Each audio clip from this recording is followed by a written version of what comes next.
The Legacy of Earth by Brent Nichols. This book is dedicated to all those who are lost. Know that your life is valuable. It has purpose. And you will rejoice when you discover what it is. A note to readers. Thank you for picking up this book. By reading it, you are allowing me to share with you a fantasy I've been developing in my head for many years now. Before you begin, however, I should let you know a few things. The first is that this book is self-published and brings with it the downsides that other self-published books bring. Only 3 people have read it so far, which means that although I've done my best to edit out any errors, there may still exist the occasional typo or formatting issue. Secondly, this is the first edition of my book, which means that after receiving feedback from my audience there will eventually be an updated version. Not all of the words, descriptions and plotlines may make it into these later editions, however the general theme of the story will remain intact no matter what. What are the themes of this story? My dreams of the future. My critique of religion. My theory of happiness. Yet at the same time each of these themes is contrast with its opposite. My fears for the future. My criticisms of science. My skepticism of happiness as a goal. All of this I try to describe within a story that is both entertaining and at least somewhat scientifically plausible. With that being said, please enjoy, and if you have any feedback, feel free to send it to me at brentalaska@hotmail.com. Thank you. Prologue. Earth, the only home mankind had ever known, was dying. From orbit, people watched as the rubble of vaporized cities colored the sky brown and black. Through the smog, a few flashes could still be seen as the last bombs fell. Every flash was a piece of history gone forever. Thousands of years of civilization, the life's work of billions of people, it all stood nothing against the tools of human aggression. Those who looked down on the blue orb they once called home shook their heads in disbelief. Even the children, who had never stepped foot on the planet, knew they were losing something close to heart. They were safe behind the glass windows of their intricate starships, but they were saddened that their kin had chosen such a vile fate. An old man glared down on the earth with tears beginning to well up in his eyes. Throughout his long life he'd seen it all. He'd seen the beauty of nature ravaged by pollution and waste. He'd seen soldiers die by the millions in wars over greed and conquest. He'd seen brilliant minds silenced by a world that just wasn't ready to listen. Yet despite all these horrors he'd also seen hope. Aboard his ship were people he knew were ready for change. And as he looked down on the catastrophe before him, he knew leading them off of the earth had been the right decision all along. That's why they made him the Tsar of Free Worlds. He had kept them safe through it all. But without a home to return to, where would he lead them now? In the room surrounding his ship's viewport, a young officer named Eldon came to check on the grieving leader. He approached carefully, not wanting to startle his superior, and when the moment seemed right, offered a word of comfort. "You did everything you could, sir. I'm sorry it had to end this way." The Tsar sighed and looked at him rather sternly. "It didn't. There was still time. I was in Kedo for peace talks just last week. I should have known. We all knew it was coming sooner or later. They're savages down there. It's not our fault they wouldn't listen." This seemed to bother the Tsar. "But we were making such progress," he shouted, kicking over an old toolbox in front of him. He could barely keep himself together. It took a long moment for him to finally exhale and unclench his fist. "This wasn't inevitable, my friend. I know you're too young to remember this place, but there could have been relative peace again. Like the days back before you were born, before the End War." The End War, Eldon thought. That was a thing the Tsar hardly ever spoke of openly. That really did change things down there, didn't it? My father always said the world never really recovered. The Tsar turned back and peered out the viewport once more. "Not a day goes by where I don't think about it."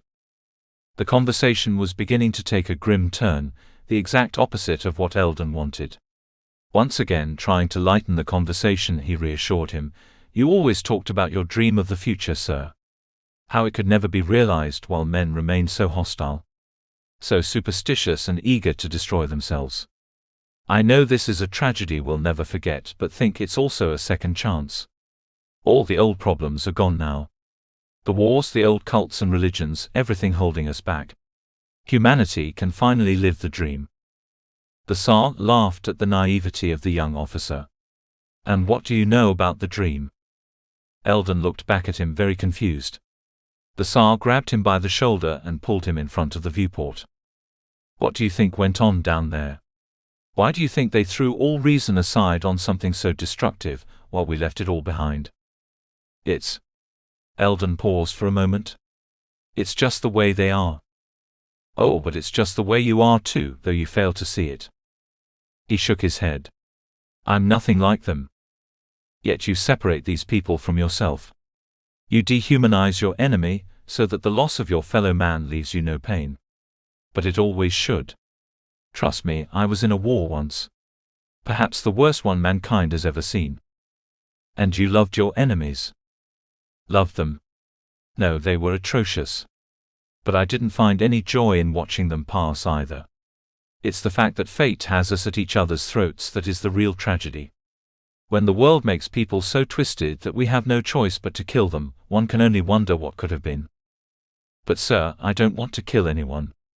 I just think they were holding us back. There's a reason why we can't live the dream, Eldon, and it's not just one group of people holding us back.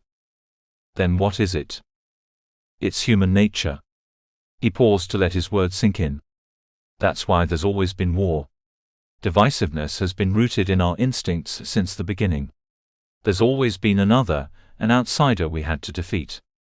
And back when we were but beasts in the jungle, this way of living kept us alive. It can't anymore though. We've grown too strong. Remaining divided now can only bring us what you see before you. There's got to be another way though. This isn't all that we are. No, it's not all we are, but sadly it's enough. And for a long time we probably will have peace. But eventually instincts catch up to us. Those primal urges buried deep in our psyche long for release. It doesn't matter how far in space we fly, no matter how much technology we possess, this will always be the burden of the human condition. So what are you saying then? We're doomed no matter what we do. This was troubling to hear from the old man that had always been their beacon of hope. Yes, I'm sorry to say. Humans are doomed to repeat this cycle for as long as they remain. Eldon was taken aback. Could the Tsar of all people truly hold such a grim view on life? Did the despair they all felt really reach him too? Then the Tsar smiled. That is why we have to become more than human beings. Evolution didn't end the day man walked out of the jungle. We've been making strides forward all the time since then, and now we have the chance to take a final leap.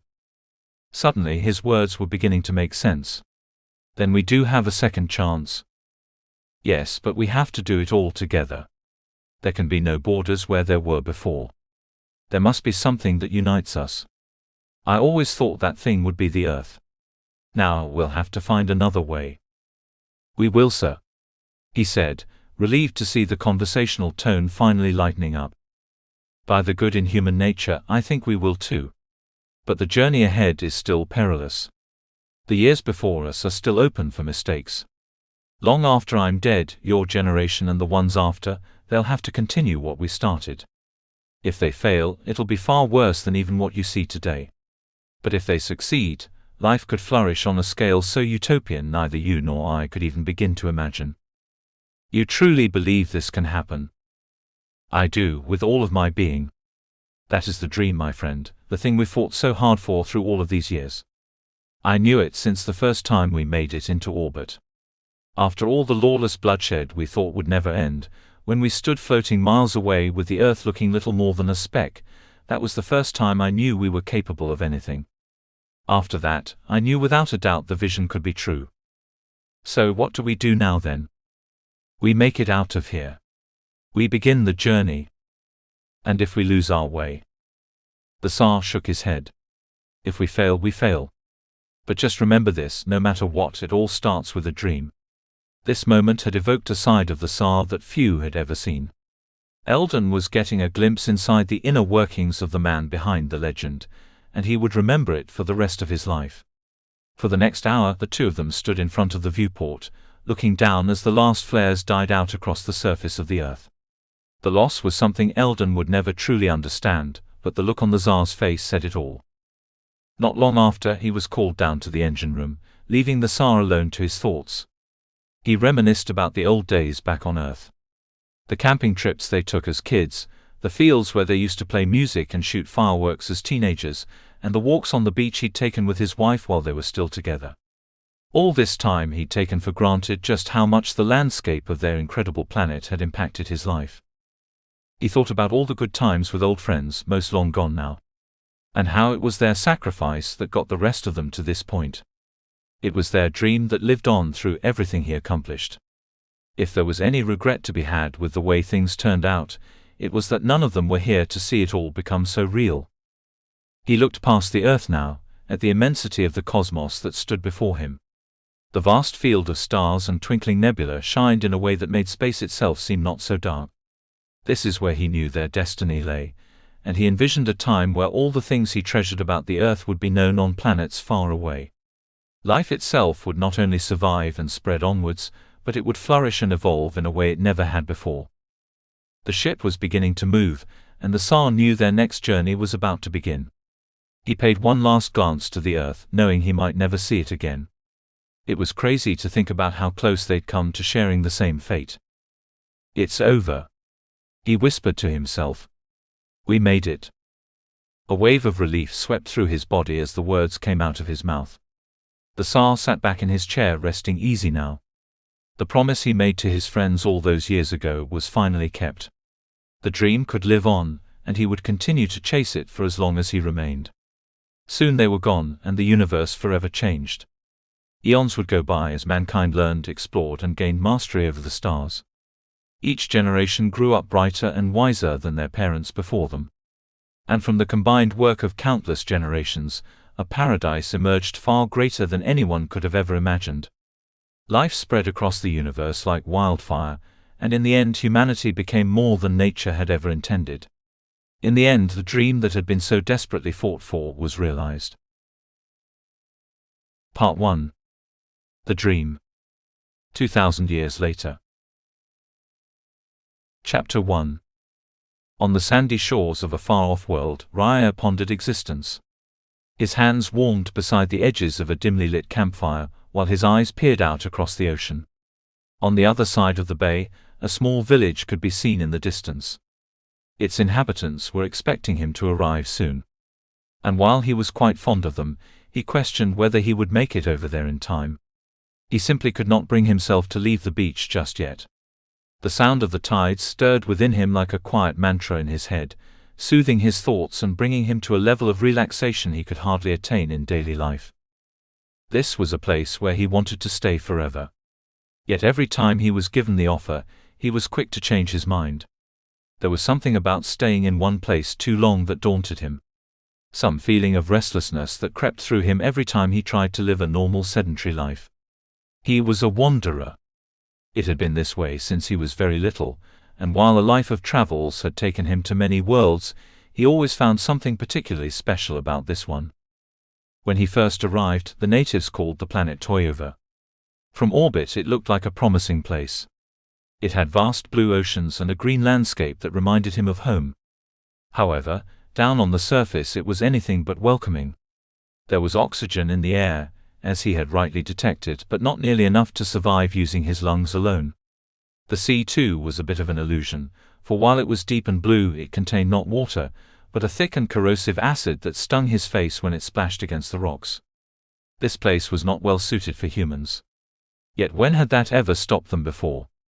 As Raya peered into his reflection off the sea, he wondered if he could even be considered human at all. It was hard to say at this point. He retained many of the old features his ancestors once had. He had soft pale skin, a long pointed nose and two rounded ears on the sides of his head. But in many other ways his complexions began to differ. There was no hair on his head. He had long skinny fingers and bulging eyes. He would have appeared a giant to his predecessors. For the average man now stood at roughly 7 or 8 feet tall. Evolution had taken a fascinating course through his body. Through the careful editing of genes and the guidance of tiny nanoparticles, his body had reached a level of near perfection. This was complemented by a smooth metallic suit that wrapped around his body like clothing, protecting and nourishing the flesh within. They called it an exosuit. It was the perfect blend of man and machine. The suit had tiny fibers that hooked into Raya's skin and connected along his spinal cord, allowing him to control it as an extension of his own body. Though it was only a few millimeters thick, it contained some of the most advanced technology around. He wore it causally, allowing his head and lower arms to be exposed. It felt quite comfortable from the inside, but whenever he felt threatened or in danger, it locked down, becoming an armor that nothing could penetrate. Not only could it protect him from exterior dangers, it nurtured him from the inside as well. The suit constantly signaled to bots coursing through his veins, alerting the machines to his every want and need. If there was a spreading pathogen in his body, it was quickly eliminated. If he lacked some key nutrient for his health, it was delivered to his cells directly. Never once had he felt the effects of aging or disease. Nor had he ever felt the painstaking hunger or desperate thirst that was frequent to most living things. He lived a truly privileged existence. One that nearly every human could now enjoy. As he sat out on the beach thinking about his place in the world, he noticed a pillar of smoke rising up in the distance. This was no doubt a sign that the village fires were being lit, and if he did not leave soon, there was a good chance he'd miss the festival altogether. With this in mind, he rose to his feet and made a call for his ship a few yards away. A neural impulse sprang forth from his brain, to the exosuit, and then through the air to a silver machine hovering above the surface of the acid. The ship came to him instantly, gliding across the waves to land directly in front of his feet. In truth, it was not even a ship in the traditional sense of the word. Though it was styled in the fashion of an old sailboat, it was cleverly designed to take him anywhere in a matter of seconds. The sails of the ship were made of a stringy crystalline material that harvested the power of the sun, and the hull was covered in long silver plates that protected it from the corrosive sea. He climbed aboard the ship with relative ease and set his coordinates for the shores that lay ahead. With nothing more than a salute of his finger, the hovercraft took off, rushing him across the waves at tremendous speeds. The Toyovan settlement had a lovely view from a distance. The last lights of sunset were reflecting off the sea, causing the beach to shimmer with golden rays of light. The paper-thin walls of the village huts flapped in the ocean breeze, and the smells of freshly cooked seafood encompassed the area as preparations began for dinner. When the first villager sitting by the dock spotted Raya heading towards them, his eyes lit up with joy. "Okazu! Neshkuban! The human is coming," he shouted as he ran towards the village center. Raya watched their excited movements and grinned.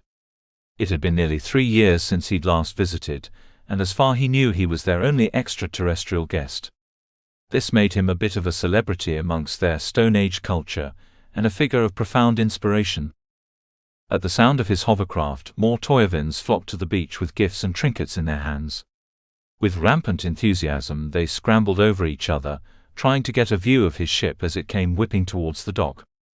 Raya eased down his speed, and when finally he reached the dock, he found that an escort of 9 spearmen were awaiting him. He seemed to recognize most of the faces from his last visit. This was a relief, since their lifespans were not particularly long. The Toyovans were tiny humanoid figures that were covered in thin cloths and grey scaly skin. They cocked their heads back and forth like a bird as they walked, and they circled around Raya in order to make sure it was really him. "Bless my eyes. Is that really you?" the elder known as Neshkuban asked. "Of course, old friend. I always said I'd be back. Have I ever been one to break my word?" Neshkuban smiled. "You must be weary from your journey. Come, we have much prepared for the night." Before Raya could respond, he was grabbed by both hands and led through the heart of the village. There was a renewed sense of excitement, as more and more villagers poured out of their huts to see the foreigner and his silvery suit. As he came along a bend in the path, a group of children dashed at him from all sides, breaking past the escort and clinging to his legs in hysterical fashion. Raya could only laugh at their hijinks. "It's good to be back," he thought to himself. That evening he watched with interest as the Toyovans built the largest fire he'd ever seen from their species. It was housed in a great central pit. So bright and broad were its flames, that many of the villagers had to move back their huts in fear on the paper-thin walls catching fire. Around the pit many joined in festivities, dancing and singing their ancestral melodies. Drums beat to the rhythm of eloquently played flutes, and all around people spoke and laughed in social harmony. One of the villagers, who appeared to be a fisherman, approached Raya carrying a plate of freshly prepared seafood. The dish was filled with tentacles and simmered meat scooped right from the shell. He appreciated the gesture, but politely declined. It was against his moral code to eat the flesh of other creatures, especially those who were once sentient. Why would he ever do that, when the exosuit gave him all the nutrients he would ever need? There were still times when he liked to mechanically chew his food like the ancients did, but even then he used a machine called a manifester to create dishes out of raw materials. Atoms would be stripped down into their most basic structure and reassembled into the foods he liked. Nothing he consumed ever died, for nothing he consumed ever lived either. Murder, even of something as simple as a plant, was wrong. The manifester was also the reason why he rejected every gift they offered him. Why would he accept something of material wealth when they were so poor, and he could 3D print any object at the touch of a button? It was weird to think that the Toyovans still took part in the practice of hunting and gathering. His culture was so far beyond the kill or be killed rule of nature, that he often forgot it was still how most living creatures survived. He felt sorry for them sometimes, but remembered again how his own people had once been so technologically backward. The Toyovans too would have their age of enlightenment. All he really wondered was when. Right now they were such simple creatures, and in a way he couldn't help but admire that. Their lives were so focused on survival, that they didn't have time for the deep existential questions that plagued his life. In a way they were free. The festival began to tamper down as the last plates were finished and the dances grew tired. As much as Raya did not wish it, he was becoming the center of attention. And though he was still busy making small talk with the elders, he knew he would soon be urged to entertain them. Okazu, the village chief, stood beside Raya and motioned for all the surrounding villagers to go quiet. There, in front of the glowing embers of the fire, he spoke to them directly using his old frail voice. You know, when I was young my grandpap Jinka told me one day a man covered in jewels would appear on our shores. As a boy I always thought this was nonsense. But now, seeing our friend, I know the prophecy is fulfilled. Now that wasn't a prophecy. I told your grandpa I'd be returning last time I saw him. And you did, the chief said with cheers sounding off behind him. You really shouldn't be impressed with my clothing. It's closer to cloth than jewelry if you want to know the truth. Is that so? Okazu asked, examining the exosuit's light fabric. Your ways are strange to me. I do not even pretend to understand. Nor I to you. He chuckled. Well, tell us, Native Akal, where have you been? Native Akal was the word that in Toyovan meant man who walks in the sky.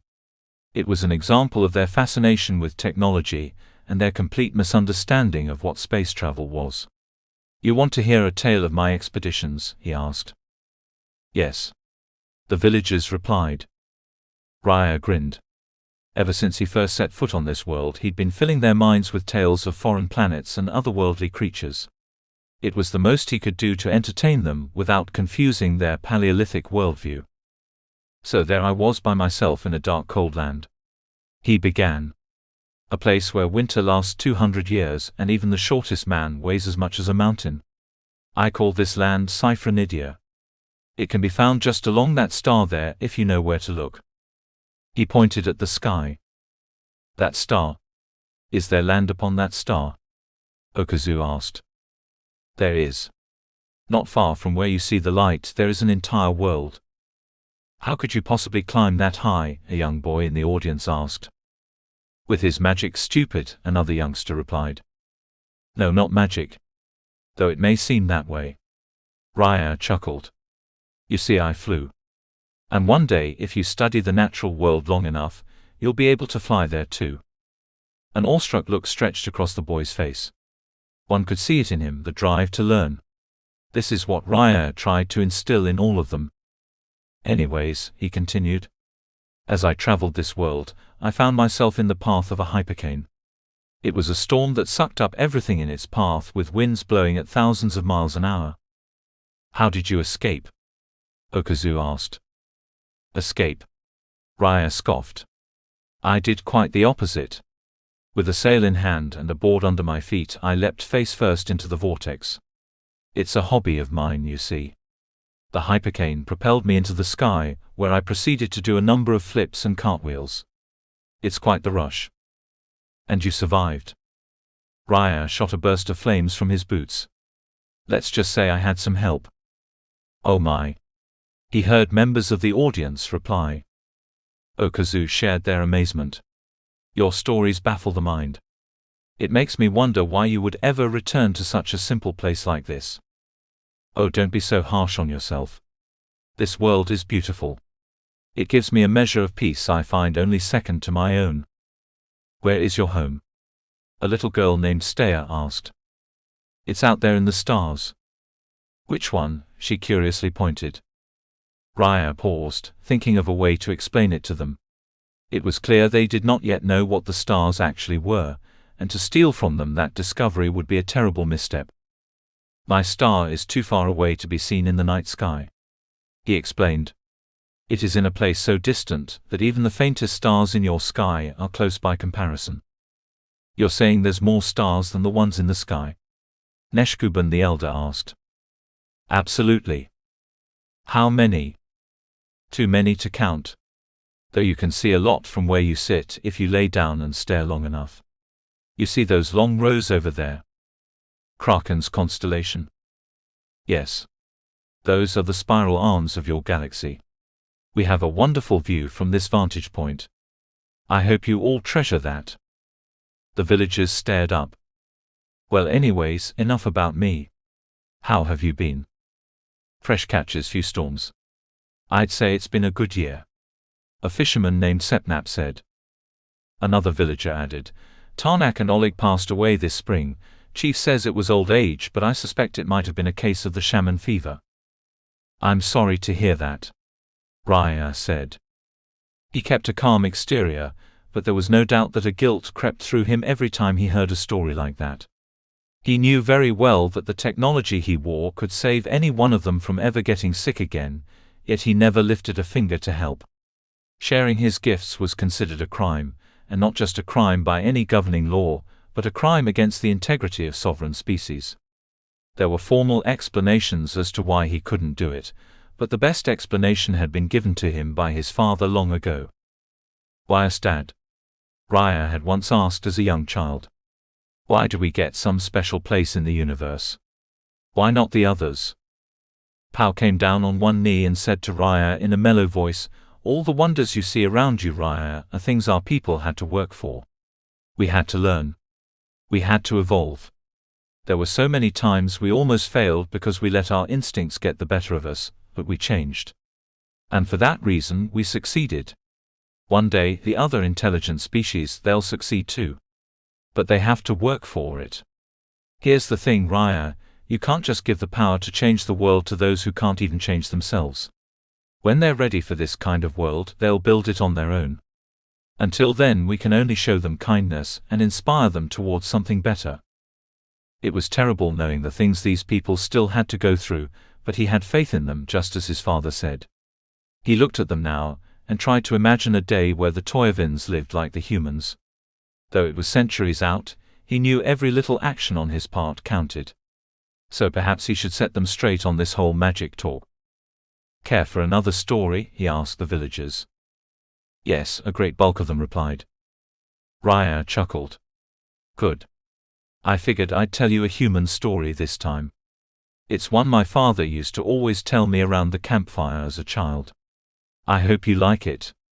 He took a moment for everyone to be seated. All right. Well, it starts out on a world far away. A place where my ancestors originally came from. A place called Earth.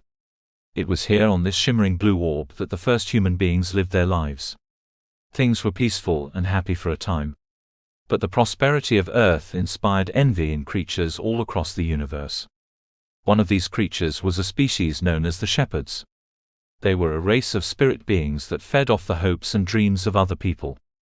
The shepherds were not originally concerned with the affairs of mankind. That is, until they read the ancient prophecy of the Sandstone Scroll. It was foretold in these writings that a race of bipedal creatures would come to dominate the universe and usurp their power.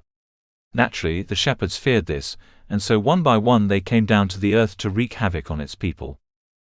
The first shepherd that came down to earth was named Azubus. He was the trickster, the great deceiver of men. Azubus drew lines in the dirt and convinced mankind that they must fight over their borders. Soon there was war, for no one ever questioned the truth. The second shepherd that came down to earth was named Trasnak. He was the great flatterer, the egoist. Trasnak handed each man an axe and a basket, and told them to treat nature like a commodity. Soon there was pollution, for no one ever questioned the truth. The third shepherd that came down to earth was named Juno. He was the charlatan, the bringer of faith. Juno preyed on the insecurities of mankind by promising them eternal life in return for worship. Soon there was religion, for no one ever questioned the truth. Now for thousands of years the shepherds roamed the earth, corrupting the hearts and minds of people everywhere. They persuaded mankind to decimate its landscape, harvest its resources, and make weapons of war. This led humans to fight endlessly, killing each other for land and possessions. Not a thing could stop the cycle of violence until there reached a breaking point. Eventually, there came a time where there were no more forests to cut, no more rivers to dam, no more oil to burn. The humans realized if they continued on this path, their world would surely die, yet no one person had the power to stop it. At first all seemed lost. The good green earth was turning grey with smog. The once blue sea was turning red with blood. The fighting itself became so terrible that people began to lose faith in the world. Hate was on the rise. And in the darkest of moments it seemed like there was no escape. But then a figure came along who changed everything. His name was James Darren. Darren was a soldier in the beginning. He lived a normal soldier's life and followed orders without question. He fought when he was told. He killed when he was told. He even prayed when he was told. But then one day Darren questioned his truth. He looked around at his surroundings and noticed something blatantly wrong in the world. The differences between he and his enemies suddenly seemed marginal. The pollution unnecessary. The worship unfounded. He had in himself a perspective no one had ever conceived before, and so he sought to share it with the rest of the world. Through eloquent words he tried to paint a hopeful image of the future in the minds of those around him. This was the dream. The unrealized potential of humanity he believed they could achieve. Rather than fear, his message was one of hope, and by spreading this message he broke the conditioning which kept many minds subservient. Eventually people stopped believing in the shepherds. They began to believe in themselves, and the vision of a bright future they might possibly build. The shepherds of course despised this, and so they captured Darren rather than allow further dissent. Their belief was that if he was publicly executed, his supporters would be without a leader and hopelessly turn back to their previous worship. The fact they overlooked was that Darren made people believe in themselves, not him. And so when he was chained to a pole and tortured for all to see, his followers doubled down on their critical thinking. They did not abandon it. Juno was panicking now, and not knowing what to do, he drew his crystalline sword and moved to behead Darren once and for all. It was in this moment of desperation that Darren felt the hopes of mankind on his shoulders. He summoned a strength he never knew he had and broke through the chains holding him in place. Suddenly he lunged after Juno, tackling him to the ground and wresting the sword from his hands. Juno cast a lightning bolt at Darren, hoping to strike him down, but it did not stop the sword from passing through his chest. He erupted in great screams as it pierced his body, and from his wound an explosion of pure energy sprang forth, killing both him and Darren in the process. When the smoke and dust cleared and the world could see how the fight had ended, all they saw was Darren's dead corpse laying on a pile of dust with nothing more than a shining crystal sword in his hand and a smile on his face. The world was disillusioned that day, for it showed that the shepherds were not all powerful and could be killed if people tried hard enough. On that day mankind became its own savior, and the shepherds fled the earth knowing the prophecy had come true. Without the wars and artificial barriers holding them back, Darren's freethinkers left the earth, going out into the heavens to seed 1,000,000 worlds with life. The only ones who stayed behind were the old ones who still clung to their superstitions. In time they reverted back to their old ways, and it was not long before the shepherds returned to harvest their minds as they had before. I tell you this story because it resonates with all individuals and cultures. Each one of us can be the free thinker or the slave. Each one of us can be brave or cowardly. It's all up for you to choose. There was a round of applause at the end of the story. Raya scanned the faces of those in the audience, judging if his story had achieved its intended effect. Is it true? The little girl Steya asked. Did that really all happen? Raya was impressed by her inquisitiveness. Not entirely. I'm happy you caught that. The story I told you is what's known as a myth. A myth is a fictional story, but like any great story, it's based on a greater truth. The shepherds aren't physical beings that will come haunt you in your beds, but do you know what they represent? I would say greed. An elder replied. Hate. Another called out. Superstition, one of the children yelled. You're all right. Raya replied. They represent the things we must stand firm against. By having a rational mind, Darren metaphorically killed superstition. By teaching people to be freethinkers, he helped them overcome all the barriers holding them back from greatness. Is that how you learned to fly? Steya asked. Indeed it is. Do you really think it can happen, Raya? Can we really walk the stars like you? Of course you can, Gendo. All who strive for it long enough succeed. Sometimes it takes more than one generation though.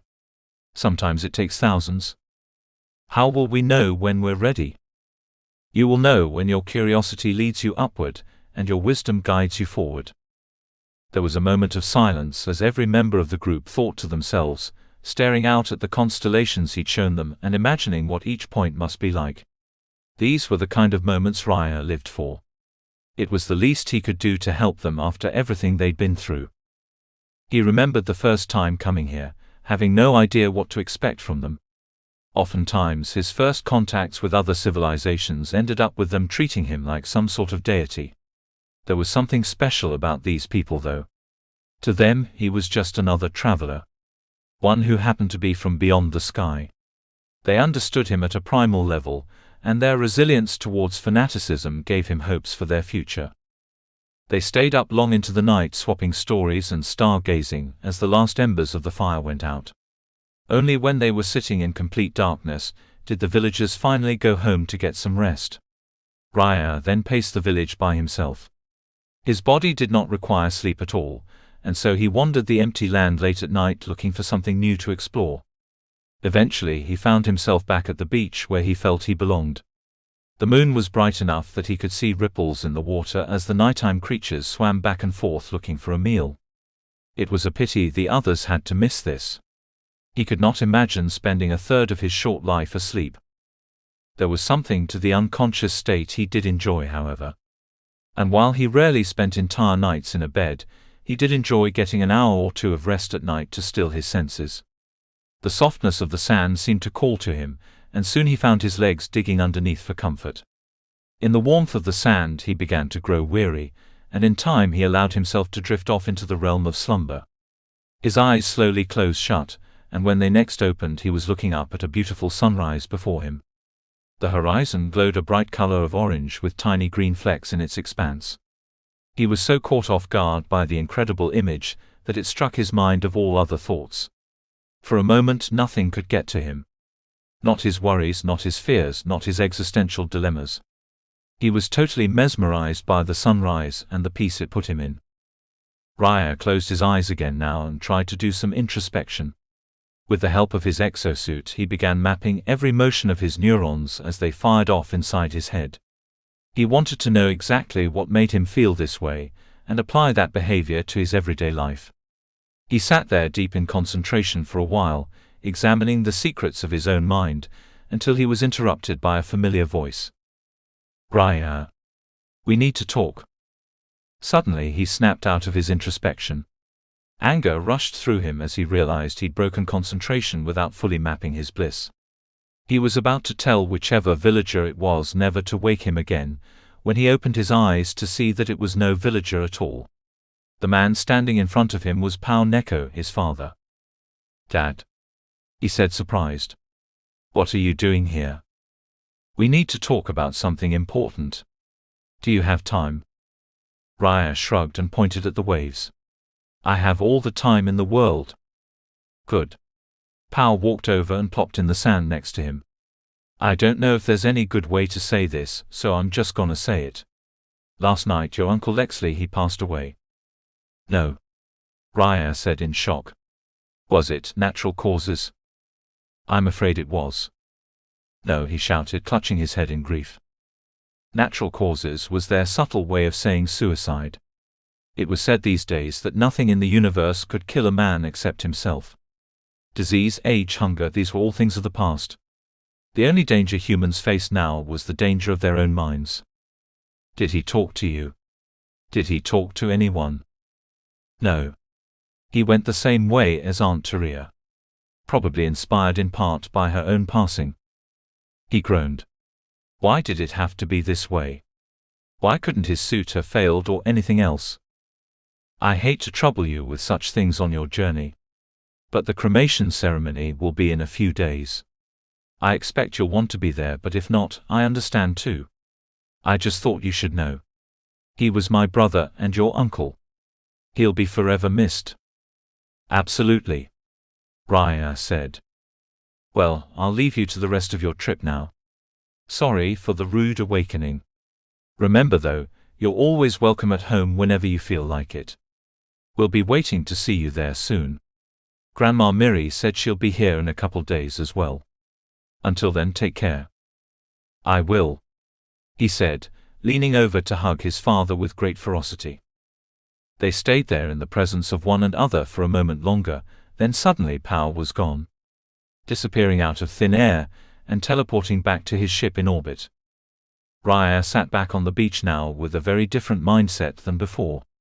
The sun had fully risen and the joy of the morning was spoiled. He'd have dreams of his troubled uncle that would haunt him for the next few days, but he held strong. For as he looked back on the wooden village and the struggles the Toyavins had to endure, he remembered there were greater pains than his existential dilemmas. There were worse things than simply losing a life. Chapter 2. The windows dimmed aboard the starship Orion. Its present course would soon put it directly in front of the sun, and it would have to adjust significantly if its passengers were to be spared from the blinding rays. This was the price one paid for not having the sky overhead. Radiation was a dangerous thing. Yet somehow in their many years of travel, the Neko family had grown used to the harshness of the vacuum. It was not surprising at all that they would take such a perilous course around a nearby star. What was surprising was that the family was back together under a single roof. It had been ages since Raya last saw the extended family, and he wouldn't be surprised either if for some of them it was an introduction. There were distant relatives showing up today by the dozens. Cousins, aunts, uncles, grandparents, people he wasn't even sure the connection. Yet here they all were. They'd shown up on their elaborate starships and teleported aboard without so much as a knock before entering. Unlike the typical transport vehicle Raya flew in on, the Orion was an elite-class cruiser that stretched out like a mansion in space. Its interior was filled with elaborate rooms for their entertainment, including kitchens, lounges, spas, a theater, and even a gym dedicated entirely to games. It was a great location for big events when extra room was needed. On some occasions it was even a lively place where they would go to have fun. The tone set today, however, was a tragically grim one. They were all together conversing in different corners of the main lounge when the body was brought in. At that moment all talking ceased and things got uneasily quiet. Lexley's corpse was being carried in a floating open casket for all to see. The casket was pushed to the center of the room by Grandma Miri, and as people took turns to pay their respects, they were shocked to see how lifelike the body looked. The preservation techniques they'd used were stunning. The corpse appeared so fresh that one could even notice a little color still in the dead man's face. It was not the traditional paleness one might expect from a common corpse. Instead, every detail of Lexley's hard-worn life was captured on his body. Raya had been given weeks in advance to prepare for this moment, yet it struck a real blow for him to see his uncle this way. Lexley may have been hundreds of years older than him, but in the grand scheme of things he was still quite young. You could see it on his face, the youthfulness and potential for life still etched across him. 471 years did not take away from the fact that he had ended his own life early. It only increased the sting. And it made Raya fear for his own future. For while he planned to live for thousands of years, he already felt a deep dissatisfaction with his own life, and he hadn't even broken 100 yet. There was a curse to their immortality that few ever talked about.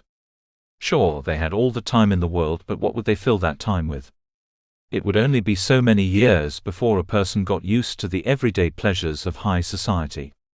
There were only so many good meals to eat, and luxuries to acquire before one began to get bored with it all. The truth about modern life was that it could easily become dull. There were few pressing things that motivated humans as there were before. One didn't need to worry about survival, for food and shelter came at the touch of a button. They didn't need to go out and earn a wage, for resources were abundant and machines did the unwanted labor. There was no nation to fight for. No religion to spread. No politics to bicker over. Almost everything that kept ancient man occupied had gone to the wind. The inherent freedom this bestowed upon each of them came at a heavy cost. For while people were free to do whatever they wanted, the lack of direction in their lives caused many to feel lost. Lexley had this problem constantly, and so he sought to fix it in the same way many others did. One day he got in his starship and left it all behind. He left his wife, his house, his children, and everything that tied him down to his old life. His heart ached for something new, and so he adventured across the universe hoping to find it. This was a common response to those who became dissatisfied with their lives. They called it a destiny walk. A time when a man or woman leaves their homeworld and journeys out into the unknown, searching for meaning. At the start of his trip, that's exactly what Lexley found. Every day was an adventure full of something new. He met interesting people, experienced different ways of living, and for centuries was on the move. The cosmos was limitless in its ability to entertain him. For between the new worlds, new faces and new cultures, there was always something to provide an easy thrill. But something else troubled Lexley later on, for even his constant adventuring began to lose its joy eventually. In spite of how long he stayed out there, he never ended up finding that meaning he was looking for. The thrills he'd once enjoyed began to feel hollow. And after 2 centuries of nearly non-stop travel, he returned from his destiny walk in defeat. When he came home to salvage what was left of his old life, he found that his wife had long since remarried and his children were off having lives of their own without him. Even with the luxuries his life afforded him, he did not stay long in this world after that. His will was far too strong. With the help of his exosuit, he sent a command to his brain ordering it to shut down, never again to awake. Was this the choice they would all make one day? Raya surely hoped not, but the possibility was there. He glanced at the others across the room, and wondered how many of them suffered from the same dilemma. Had they found their niche in life? Or were they all secretly lost? This was a question he wished to examine, but it was too personal for him to ask. When the casket closed shut and the body moved away, the dark silence which gripped the room began to alleviate. People started talking again. And as distant relatives conversed once more, Raya found the time to catch up with his family. His corpse scowls in death, but in life I remembered him much differently. A familiar voice said from behind him. Raya turned around to find his cousin Christo standing right there. Yeah, it seems like just yesterday he took us cloud surfing with those faulty sails. He replied. Oh yes, that's right. And then Mother had to beam us back to the ship before we went bouncing down the mountains. Raya chuckled hard at that. How have you been? Last time I saw you, you'd just got that promotion. Busy. I still love my job and all, but man is it nice to get away for a couple of days. I'm sure. Though I'd hardly call this a vacation. Christo laughed. He'd always been the admirable one among the family. Like Raya, he'd left New Gaia quite young, but returned soon after out of a sense of conviction. He joined the peacekeepers in his late 20s because he could not stand the widespread suffering he'd witnessed on his travels. He had a compassionate streak within him. And after long years of hard work, the organization had shaped him into the closest thing they had to a soldier. Never in his life had he killed a living creature, yet ironically he'd been in hundreds of battles beyond count. I've been going to too many of these things lately, he admitted later on. Funerals are terrible things, I won't lie, but what puts people in the caskets is even worse. Was there another uprising in Andromeda? Honestly, there's been uprisings all over the place. 17 instances of all-out war amongst the other planets last year. And not just interplanetary wars but civil ones too. These aliens are killing themselves just as much as each other. I don't know what's gotten into them lately. Well, at least you brought the violence to an end. Yeah, but something's not right here. The aggression I've seen lately is unbearable, almost unnatural even for non-humans. So what's the plan to stop it? We're forcing them into a ceasefire every chance we get. That is, until we can figure out how to prevent it. Raya appreciated the dedication the peacekeepers had to their job. Without them, the universe would be in chaos, for not all the spacefaring races were inherently good. Wars could be prevented, disasters could be stopped, but only the collective intelligence of their massive organization could keep a pantheon of galaxies safe and in relative order. The peacekeepers were the kind of people that would teleport a million light-years away just to nudge an asteroid off its course if they thought it would save someone. They would go to any length to help people, as long as it didn't interfere in their own cultural development. Raya could see that working in the organization instilled Christo with a profound sense of purpose. And that was truly the point of work, wasn't it? When wealth and health could be achieved instantaneously, meaning was the only currency that was worth anything. He looked around at his family again, and wondered how it was that any of them made it to 1,000. What was it that inspired them to live so long? From what he could tell, the answer was quite simple. Each of them had a passion, a hobby, no matter how insignificant that activity was to him. People like to create and explore and experience new pleasures. Raya, on the other hand, had never found such a passion. He tried a few loose jobs with his friend Nabetsu but never found the right fit. The only thing that seemed to satisfy him was the spontaneity of space travel, and even that would not be able to last him forever. He was about to respond to Christo when the dinging of 2 hand cymbals rang throughout the room. The cremation ceremony was about to begin, so he took a moment to stand up tall and show the utmost respect. All around the room, family members got to their feet and faced the viewport, as Grandma Miri led the hovering coffin to the frontal viewport. It was a terrible thing for a mother to have to lead this ceremony for her own son, but she was a very spiritual woman and good at these sorts of things. We gather here today to celebrate the life of Lexley Neko. A father, a son, a brother and a friend amongst all. He was a ray of light in our lives. A kind man who spent his days in extraordinary ways. She paused, choking back sadness, and continued, last week his life was cut short. He ultimately succumbed to the pressures that had been weighing down on him for years. But let us not spend this time together grieving at the drastic details of his last moments. Instead, let us celebrate a life well lived, and the many centuries we got to spend in the blessing of his company. In a moment we will go around the room, and anyone who has a fond memory of Lexley can share it up here at the front, but first I'd like to say something. Funerals by their nature aren't really about the ones who've passed. They're about the ones still living, and how we as individuals cope with it all. I wish I could say a few words and give you all the sense of closure that you desperately need, but I know it's not that easy. The only thing I can offer is some perspective, for in my long life I've seen many people come and go, and it's a tragic thing for one to bear every time. What I want you all to think about for a moment is that we're going to cremate Lexley. We're going to incinerate his body at the heart of a star, and give his very essence back to the universe. One day that star will erupt in a fiery supernova, and his ashes will be sent in every direction.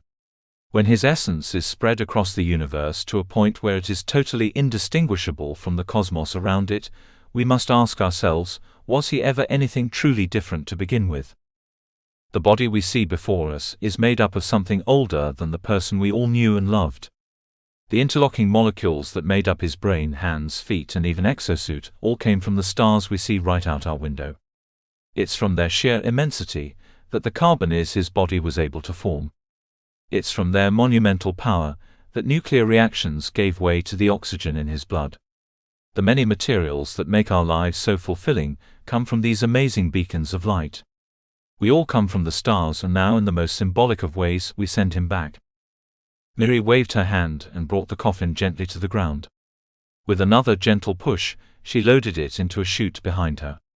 The entire starship shifted its orientation in that moment, so that they were pointed directly at the sun. The viewport stretched to the size of a theater screen, giving them a tremendous vision of the star in its entirety. She placed her hand on the control panel, and in the silence Raya thought he could make out the faint words "I love you" under her breath as she pushed the button. The chute then opened, and Lexley's coffin was ejected from the ship. Immediately 2 hidden rockets ignited beneath the coffin, and the body of their loved one went hurtling towards the sun. "We do this now, for we know the cycle will start again anew," Miri continued with tears in her eyes. "Life may be temporary, but that which life is composed of lives forever. Matter cannot be created or destroyed, it can only change form. And so similarly, Lexley can never truly leave us. He can only be part of our lives in different ways. He'll exist now in our memories, always motivating and supporting us. But he'll also be there in a literal sense. His atoms will eventually be absorbed into new living creatures, and so life will recycle itself again over billions of years.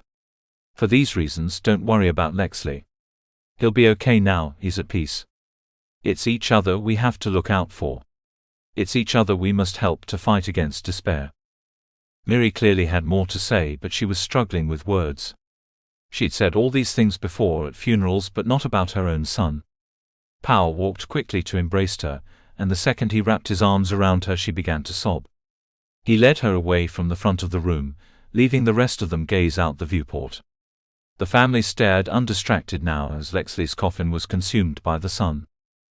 Raya tried to visualize what was taking place, but it was a hard thing to imagine when it involved someone so close. In a few short minutes, the man he'd known his entire life would be engulfed in flames completely. It was strange to think of his uncle being reduced to a cloud or ashes or something like dust, but Miri's words continued to resonate with him all throughout the night. She was right about the laws of conservation. His matter wasn't going anywhere. It was probably the closest thing he had to an afterlife scientifically. His atoms would live on and find another form in something else. But it wouldn't be Lexley.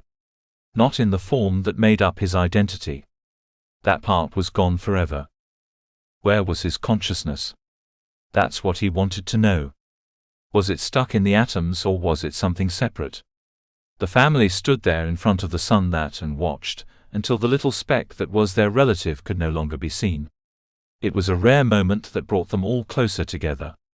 Each of them gave their last testimony and recalled their favorite memories of him, and by the end of the night there was an almost cheery mood. As their cousins, nieces, nephews and grandparents began to exit the ship, a series of service bots were deployed to tidy the room. Dirty plates and dishes were instantaneously cleaned, and chairs were automatically pushed in to give the lounge a fresh-looking appearance. Approaching Raya and Christo from the lounge was Old Man Harold. He was their great-great-great-grandfather at 790 years old. More of an ancestor than a close relative, in all honesty. The old man stumbled over to them after a few drinks too many, making it clear he'd instructed the exosuit not to filter out his blood alcohol content. "Oh, how you boys have grown," the dinosaur of a man said. "That's funny. You don't look a day over 500. Christo joked. "Must be that gene therapy your grandmother is shooting me up with, eh? Harold, you know full well I haven't had to do an intravenous procedure for centuries." "I forget. You'll have to forgive me. These tasty drinks have a way of stirring up old memories." They chuckled at the old man's slurred rants until he too had left the starship. Now, with only the immediate family on board, they prepared the ship to return to storage. "I've been wondering, Christo, what does it take to get involved with the Peacekeepers? How long would I have to train before I got to see any action?" Raya asked. "The Peacekeepers? I never knew you had interest in our work." "I don't," he admitted. "But I really want to get involved in something. Something bigger than myself, you know." "Why?" "Because all the people I consider to be succeeding in life have goals. I realize now it's important to have them, even if someone else is giving them to you. I don't want to be lost and miserable like the others. I want to do something productive." And you think the Peacekeepers is the appropriate outlet for you? I think it's a start. Well, I'd be happy to get your foot in the door over at PCHQ, but understand it's hard work. It'd be years of training before you got deployed anywhere interesting. And even then, if your heart's not in it, what's the point? Why don't you just find something you're actually passionate about? That's what I've been trying to do the last few decades. It hasn't worked. Well, give it more time. You'll find yourself eventually. Will I? That's what Uncle Lexley thought too. Christo grimaced. No, Raya, don't compare yourself to someone like that. Uncle Lexley had real issues. Don't let his tragedy stop you from finding what you care about. I'm just worried his conclusion is what we'll all come to eventually. Nonsense! Christo exclaimed. Go talk to Grandpa Draken. He's 1200 years old. And is he bored of his life? Not in the slightest. You gotta have the right mindset. Life can be infinitely enjoyable if you make it. You're right. I'm sorry, Christo. This funeral is just making me a little overwhelmed is all. I don't blame ya. But how about this? Why don't you take a little more time passion searching and exploring your interests, and if nothing comes to fruition you can come by PCHQ and we'll talk about this a little more seriously. I'd love that, he said. Glad to hear it.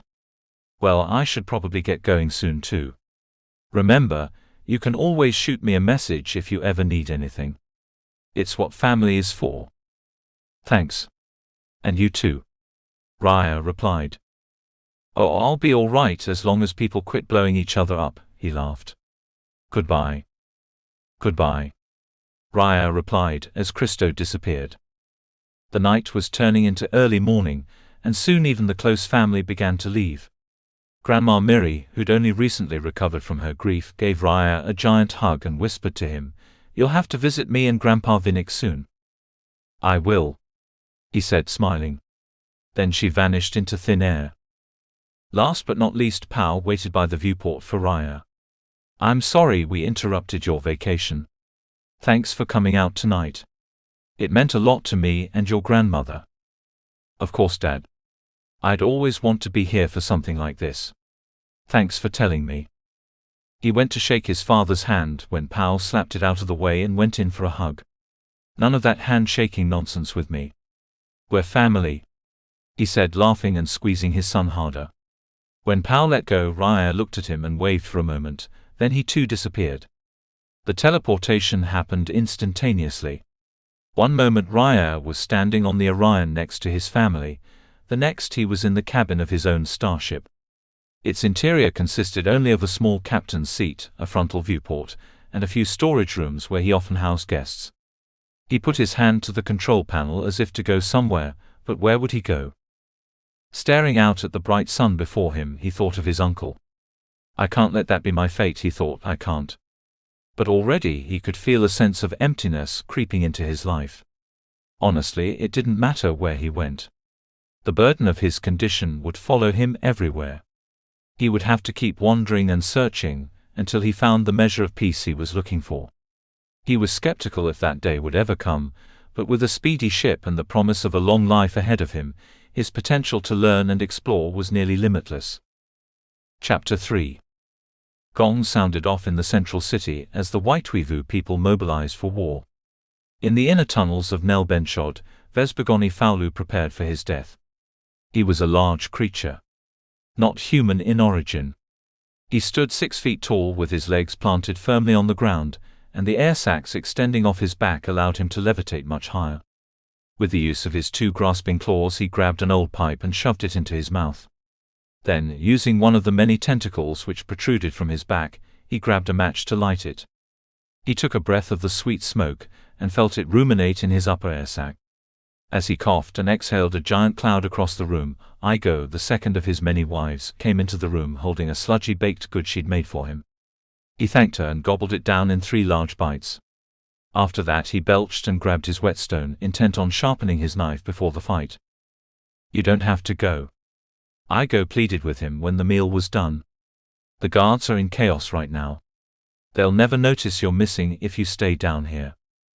"That's true," Vespergoni said, deflating himself and descending to her level. But where would be the honor in that? Forget about honor. Think about the children. They clasped her hands. I always think of the children. But there are some things bigger than our own lives, Igo. The honor of the family, that's something we'll lose forever if I don't do this. Please don't go. So many died last time. I'd rather live a life of shame than a life without you. It's not up to me. It's what the gods demand. I'll fight off the invaders and I'll come back to you. In this life or the next, I promise. He sharpened his knife quicker as war horns blew in the distance. They were running out of time and they both knew it.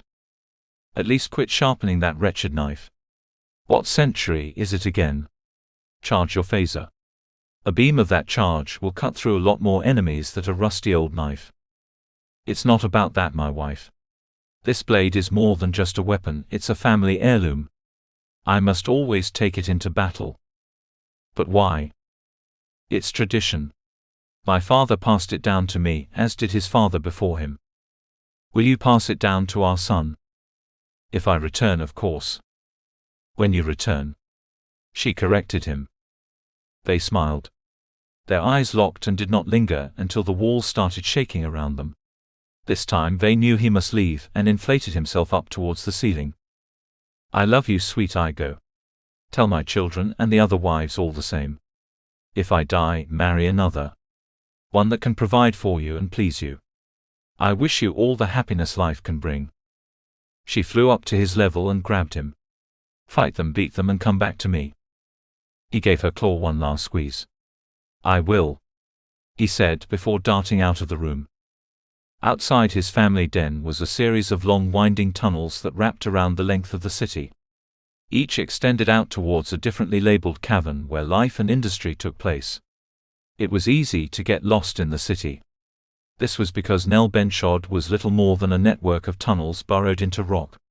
In order to navigate, one had to depend on the acoustics of the walls and the glow of bioluminescent fungi to get around. The tunnels were packed today. Around him, members of his species frantically rushed back and forth in different directions. Everyone was keen on fulfilling their duties and getting into position before the battle was met. Their urgency was well justified, for this was no normal threat. Their blood-sworn enemies, the Starlers, had brought an invasion force to their planet. In this war, unlike the ones they waged against rival clans, the stakes were not over fame and honor. They were over life and death. If the Starlers won this time, it would not be just a single family or clan that was killed. It would be all clans. The entire species would go extinct. More horns sounded, and in the desperation of the moment they pumped his shoulder muscles back and forth, allowing him to fly through the air in a way that was much faster than running. He flew down the winding corridors, dodging people and machines alike, as he followed the sounds of the war party. His path took him up steep altitudes, only to drop down into caverns and sideways into twisting mazes of rooms. The closer he got to the city exit, the more cluttered the tunnels became. Soon he found himself at the end of a long line filled with able-bodied soldiers awaiting further orders. Hundreds, if not thousands, of his Ethiopian brothers were flowing into the ship hangars. Some stood in formations on the ground while others hovered in swarms above the rest. The only thing confining them to the interior of the city were two large mechanical doors that stood at each side of the loading bay. They hovered in mid-air waiting for instruction, when one of his superiors came by and slapped a long-sighted phaser rifle in his hands. "You'll be working on my ship today," Captain Leobridge said. "We head out as soon as the fleet gets here." They gave him the signatory bow that was expected from an inferior and turned his head to face the floor.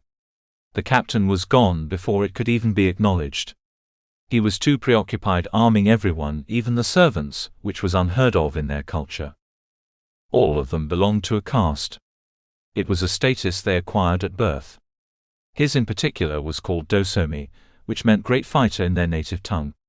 The Dosomi were a warrior class who in times past had fought with long spears, thrusting them into their enemies' air sacs and leaving them to plunge to their deaths. Now they were more of craftsmen, using every advantage technology gave in order to best the other clans. Two other castes were frequent in their culture. One ranking above they and one ranking below. The Jizwei at the top were the royalty.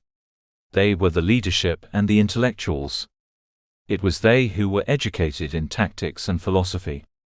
The others were the Nelreiki, which meant untouchable in Ethiopian. They were the servant class. The ones who labored, cleaned and did all which was considered undesirable by the rest of society. They were physically smaller, often underfed. They might have felt bad for them, but he knew it was a result of their bad karma.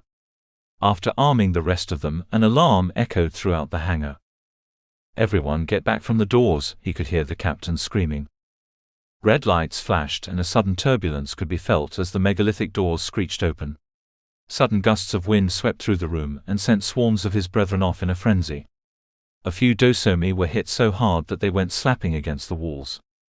Had it not been for their protective suiting, they would have surely cracked their skeletons. The storms ahead of them were like something out of legends. Their planet was a gas giant, and so the only natural barriers to the wind were the ones they'd built themselves. Nel Benchod was one of the floaters, as they were called. These were magnetic rocks that reacted with the planet's core in a way that allowed them to float. From a bird's eye view, it may have looked like a giant beehive. For as the ships came to load up at the hangars, hundreds of them poured out into the wind, swarming and buzzing around their home in the most natural of ways. The moment the doors opened, they and about 100 others followed Captain Leobridge to his ship. He piloted a large vessel called the Hammerhead, which hovered about 100 meters away from the hangar. On a normal day this would have been a short distance for them to fly, but with the winds offering heavy resistance, each of them had to put forth a tremendous effort to get to the open hatch leading them inside. As they flew towards the ship, an unexpected gust of wind struck the group. They was thrown back, and quickly he latched onto his possessions, not wanting to drop them. One of his fellow soldiers, however, was not so lucky. His arm swung forwards, and with the thrust of the wind his rifle flew from his hands. He reached down with his longest tentacle in an attempt to catch it, but the gun was gone. It had dropped down into the abyss, never to land until it reached the world's core. After a few long minutes of struggle, each of them made their way inside the Hammerhead. The interior of the ship was a bizarre meld of life and technology. Unlike the Starlers, the Whiteweavu were the masters of biotech. The walls of their battleships were crafted not out of steel, but a combination of metallic architecture and living cells which replenished and multiplied on command. The ship may have smelled of strange odors and saliva, but in a fight its ability to heal could mean life or death for its many passengers. Inside the Hammerhead, everyone scrambled to their positions.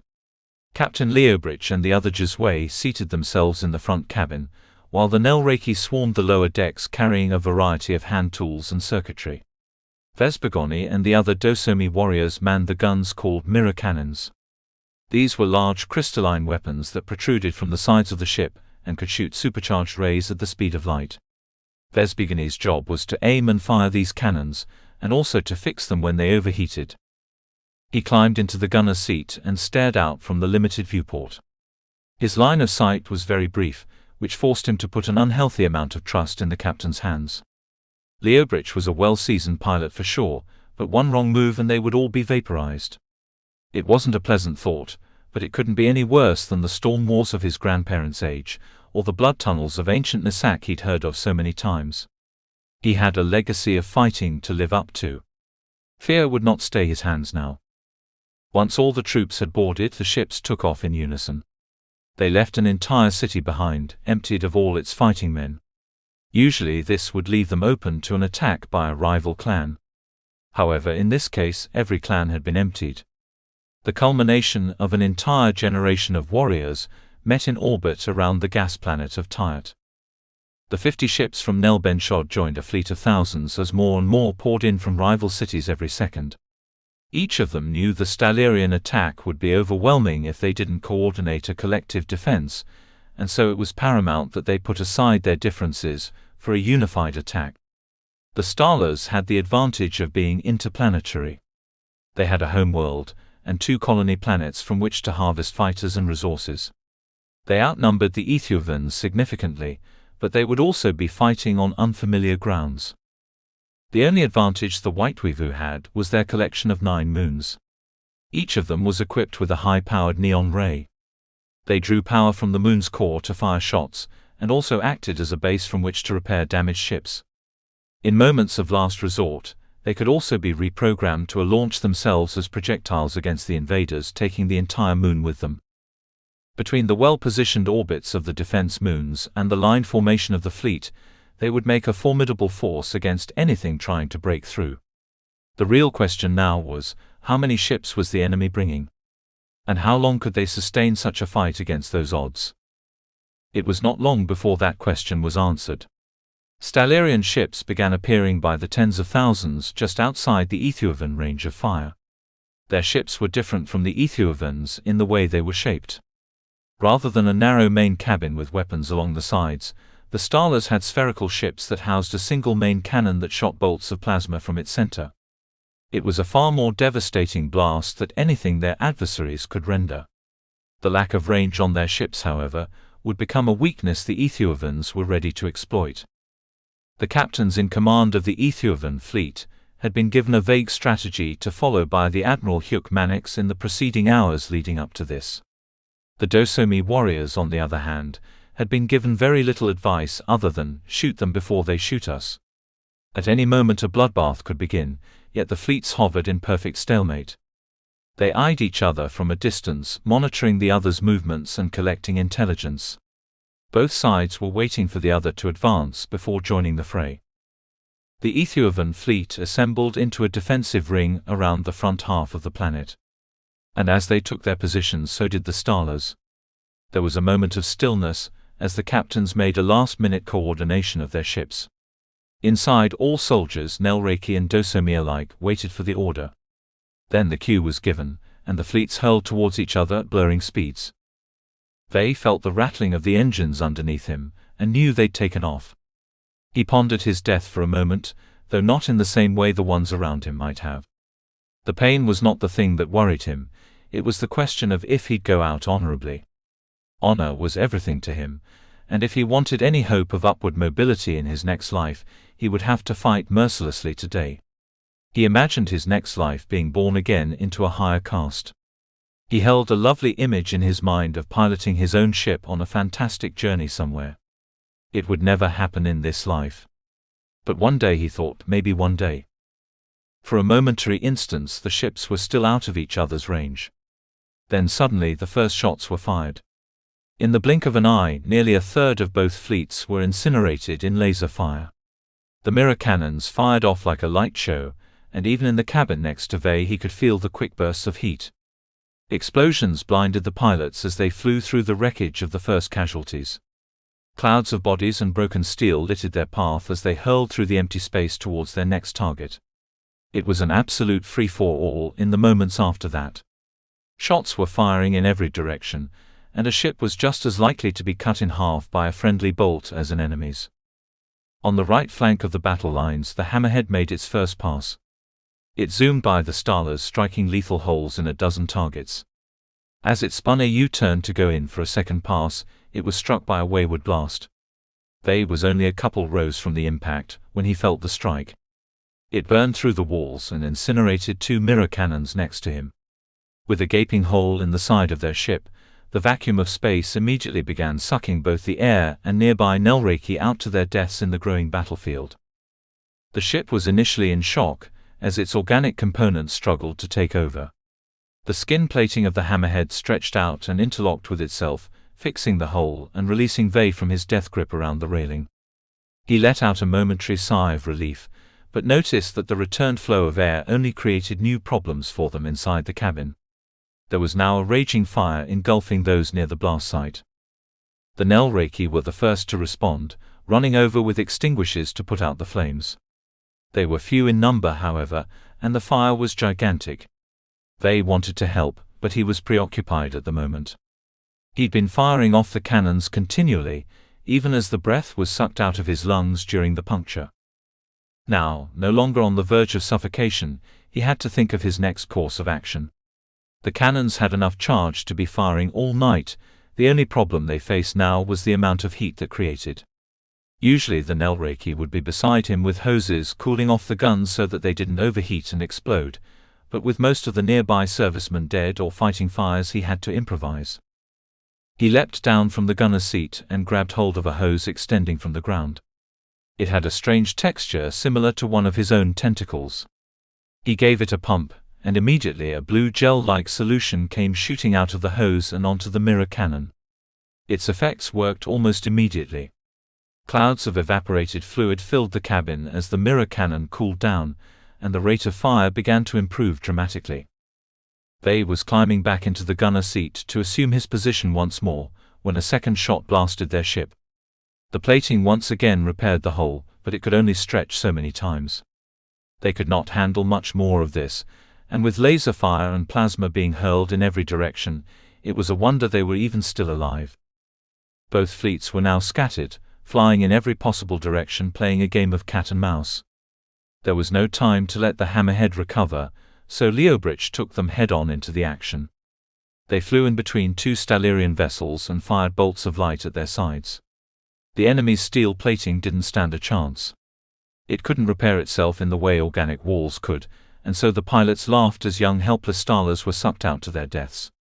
One shot from the Hammerhead fired directly into the engine of an incoming ship, sending the whole thing up in flames before it blew to pieces. "Faulu!" Leobridge chanted from his pilot's seat. He turned the ship to its next target, hitting 3 in quick succession and almost colliding with a fourth. The Hammerhead's interior was so hazy now from all the vapor and smoke that it was getting hard to see or breath. One of the hits had taken out their coolant supply, turning the entire ship into an oven as well. They wanted to stay and fire off the remaining shots on the cannon, but from the cracks in the mirror and the burning smell coming from beneath it, he knew it would be only minutes before the guns exploded. He abandoned his post in search of another to assist, when he came upon a fallen Nelreiki gasping for breath in the incessant smoke. The fumes had gotten so bad that his air sac had given out, sending his depleted body onto the floor. They began dragging him away, hoping to find a clearer spot for him to lay, but as he looked around he realized there were none in sight. "They ought to hit us." The man coughed. "Just one more time.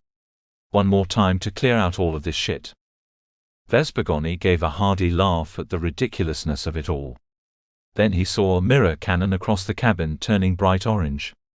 He called out to the poor man still obliviously firing it, but it was too late and he knew it. The Dosomi warrior let out one last roar before the cannon exploded and blew him to pieces.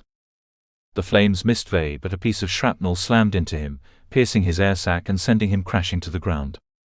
He tried limping to safety, but there was truly nowhere to go, and the air was only growing hazier by the minute. "Hold in there," he thought to himself. He always imagined himself dying with a weapon in his hands. Maybe even in hand-to-hand combat. This was not good enough though, he had to go on. The Starlers had gained the upper hand, and were sending missile barrages at anyone in the remaining fleet. They constantly changed directions, spinning loops and flying aimlessly through the endless swarm in a way the Ethiopians found hard to track. The last of the defense moons were being crushed from the blast of a Stellarian fractal bomb, and constant bolts of plasma were cutting through the solid formation of their naval reserves. An all-out fight to the death ensued afterwards as the ships of the Ethiopian fleet made their last stand. The Hammerhead went in for another pass. One they could not recover from should they be hit again. As they came around the debris firing bolts into several starships, their pass was cut short by 3 Stellarian fighters heading their way. Leobridge had to make a decision. Should he take his chances in a 3-on-1 dogfight? Or should he shift his course towards a collision with another Stellarian ship, guaranteeing at least one more hit? The chances were slim, and the enemy's firepower was overwhelming. With that in mind, his decision was made. They felt them accelerate as he lay gasping from breath, and knew they were all about to come to an end. He roared his last battle cry in the same way as his fallen companion, then his eyes slammed shut. There was a hard jerk on the ship, and for a moment he was sure that the end had come. In reality, however, he was still alive, and the impossible had happened. They were at a dead stop, and no ship had fired on them. Seconds went by and still they remained untouched. With the sudden realization that he had survived, Vey came to his feet and limped towards the captain's quarters for a look at the outside. The path was dark ahead of him, for all the lights had gone out. Every piece of machinery seemed to be fried, and even the tissue of the walls appeared dead. He came upon Captain Leobridge screaming and beating his fist into the control panels, while the other pilots howled in outrage. The Nelreiki poured into the room trying to determine the problem, but the captain simply pointed at the viewport in response. Outside, the damage was greater than anything he could have imagined. Both the surviving fleets, for whatever reason, had completely shut down.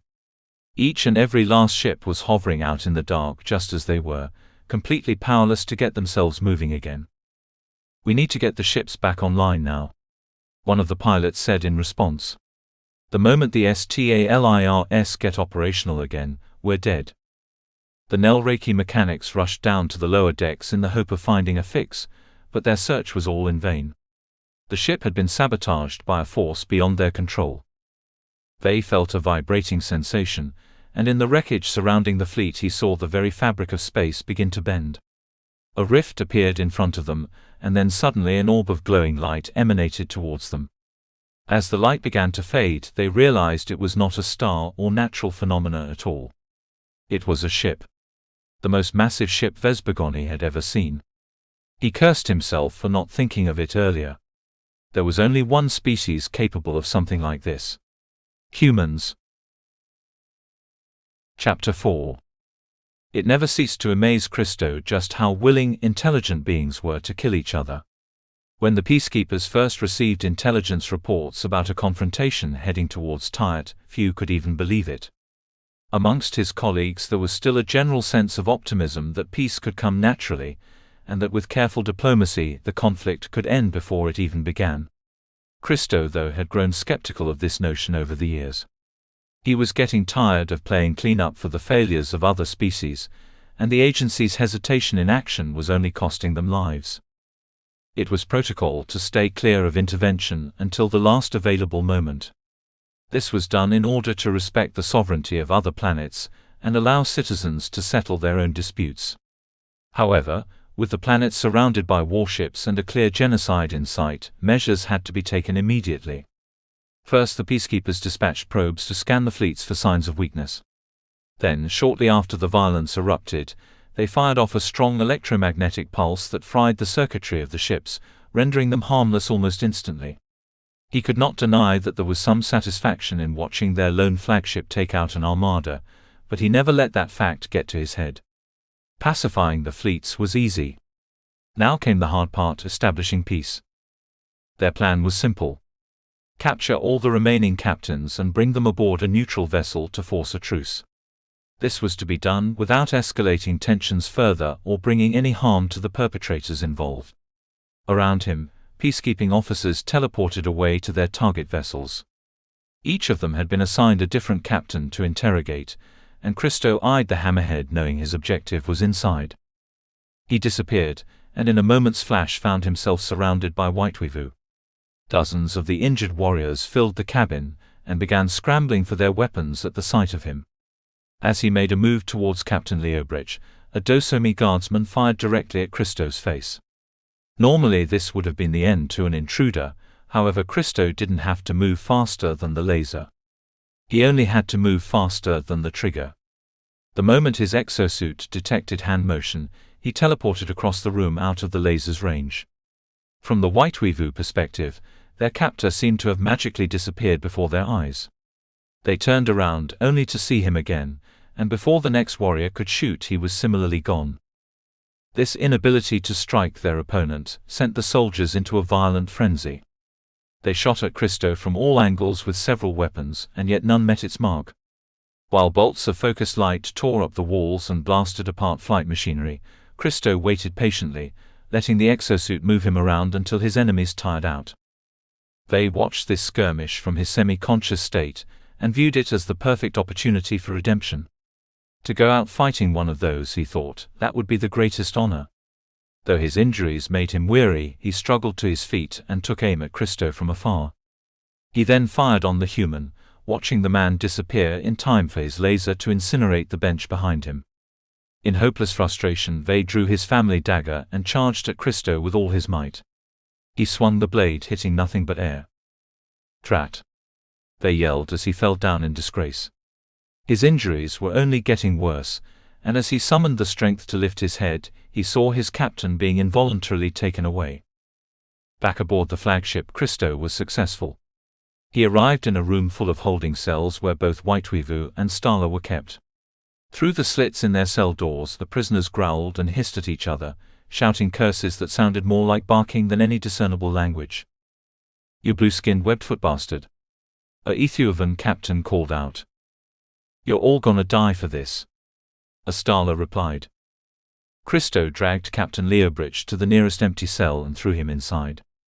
To his surprise, the captain howled at him, beating his many tentacles into the door. Christo shook his head. The beast was civilized enough to pilot a starship, but not enough to speak gently. He turned away, locking the door behind him, and then teleported back aboard the Hammerhead. When he appeared the second time, it was apparent that the ship's cabin was on fire. Telepathically, he called for an evacuation and immediately found backup officers there to assist him. The wounded would need to be quickly treated lest they die under peacekeeper watch, and the warriors had to be pacified lest they cause any more trouble. There on the floor, shriveled up in a pathetic state, was the same creature who'd attacked him with a blade only moments before. They laid on the ground clutching his deflated air sac, knowing the end was soon near. "Let's see what we can do," Christo grumbled, lifting Vey over his shoulder. The Whiteweaver was too weak to protest and so ultimately allowed him to transport them aboard the flagship. Though most of the creature's blood was spent, he was still holding on to life. The following moments were blurry and unclear to him, but he could still make out a few things. First, he was thrown onto a flatboard where he was aggressively restrained. Then a sinister machine hovered above him, emitting a strange substance from one of its ports. A burning sensation in his lower back led him to believe he was being tortured. But then, as the pain subsided and he opened his eyes, he realized the machine was some sort of medical device. What the strange substance that was sprayed on him did was inject tiny assistive nanobots into his wounds. From there, the nanobots worked to stitch together his damaged tissue, rejuvenating the cells around it and healing him quickly. They received a temporary burst of joy as his body restored its hormonal balance. Then, just as quickly as it began, he went unconscious. When he awoke hours later, he found himself in an unfamiliar bed. The walls of the room were narrowly closed around him, and he realized it was some sort of prison cell. He was alone, save for the medical bot monitoring just above his head, and outside he could hear the screams of his fellow prisoners. "Hey you! Do you speak?" he said to the machine beside him.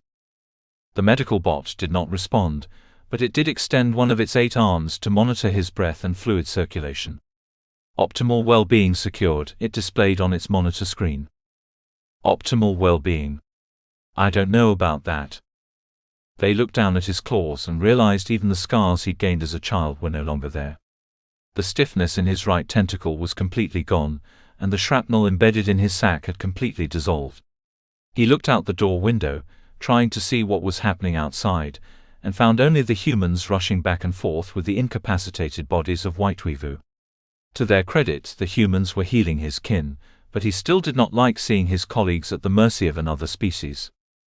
Eventually, though, his cell door did open. Standing there in the middle of the hallway was his former captor. He was unarmed and not taking a threatening stance. Instead, he spoke with charm and surprising clarity. "Greetings, fellow warrior. My name is Christo Neko. I'm an officer aboard this ship. What is your name?" What was this? He knew their language. It seemed these humans really were the pesky creatures he'd heard about in the legends. Vesbogoni Dosomi of the clan Faulu, 19th generation of the warriors of Nelbenshod. "I see. And do you know why you're here?" They remained silent. "We've come to put an end to the violence your people initiated when they bombed that moon last month." "Initiated? It was our moon that was stolen," he said, slamming his fist into the floor. "Whoever struck first, your people still took part in the acts of violence. This cannot be accepted. Now tell me, which ship do you captain?" "Captain? I hold no such rank." "Right. So that makes you a soldier, yes?" "It makes me a Dosomi, bound until death." "Interesting. You see, your superiors have been very difficult in negotiating today. Their warrior's honor gets in the way of their judgment. Thousands have died because of it. Now let me ask you, is that what you want? Did you want to see more of your comrades die? In truth, they could care less about his life. That was the warrior's way. But as he thought back to the Nelbenshod, the women and children, even the man that was blown to pieces in front of him earlier, he knew that wasn't what he wanted for them. It was just the way the world went. He shook his head no in response, shamed by the question. Are you going to be the one that's willing to negotiate with us then? I cannot. I am no pilot, nor Jizway, nor any rank that holds authority. My word means nothing against the word of my captain. Your captain might speak for you amongst your own people. But here aboard our ship every man speaks for himself. So let me offer you this: if you cooperate with us now, we'll set you free. No more cell life, total freedom and perfect health. What do you say? There's no way. For a man to betray the trust of his captain, there is no greater dishonor. You're already without honor, Vey. We know your culture better than you think. You've been defeated twice tonight. Once by the Starlers and once by us. If you die now, you'll come back in a form lower than even the worms that the untouchables eat. Think about it, I'm offering you a second chance. A chance to redeem yourself. All you have to do is cooperate. Vey thought for a moment. What would you have me say? Christo extended his hand. Come with me, I'll show you. He grabbed Vey by the claw and raised him to his feet. Together they walked down the hallway, passing by many of his imprisoned brethren on the way to the next room. It was hard to grasp how easily they'd been captured. With the touch of a button, the humans had disabled an entire planetary effort, and they seemed so indifferent about it. He imagined for a moment possessing the kinds of powers these humans seemed to wield. To be untouchable in single combat, overwhelming in orbit, with these powers even a lowly Dosomi like himself could attain the highest rank of overlord. Perhaps there was a thing or two he could gain from these humans given time. A skill or something that could lend him help later on if he first cooperated. When they exited the holding bay, they came into a room filled with peacekeepers. They motioned for Vey to stand by a cleared area in front of the window next to a lone Starler. The creature had a snake-like form and 3 jagged eyes that glared at him as if it was about to attack. He recoiled at the sight of it and looked to Christo in confusion. You're going to shake his hand, Christo said as he pointed to a small hovering camera recording the event. Don't do anything stupid. The cosmos is watching. Suddenly 4 appendages sprung out of the Starler's back, and an open hand reached out to him. They stood frozen in place. He knew the dirty worm had just gotten done shooting at his kin, but Christo's words still made sense to him. He was no leader. He never wanted the war. He was only in it for the glory, and the glory was over. If doing this sent his people home, then by all means he should get it over with. Slowly he hovered over to the Starler, holding back all his anger as he extended one of his tentacles towards the creature. That's not good enough, one of the peacekeepers said. We need physical contact. He replied, knowing there was no use fighting it. He grabbed the Starler's hand, shook it roughly, and looked at the camera. The resolution was briefly recorded. Then when the recording device flew away, he threw the hand back and stormed out. Christo gave him some time to cool down before approaching him in the hallway outside. You got what you wanted, now take me back. They yelled at him. I could take you back right now, but that would be such a waste. We have another mission for you, Vesbagoni. One that could use your skills. Vey looked cynically at the human. Was this another trap? Or was this bipedal mammal really going to share its gifts with him?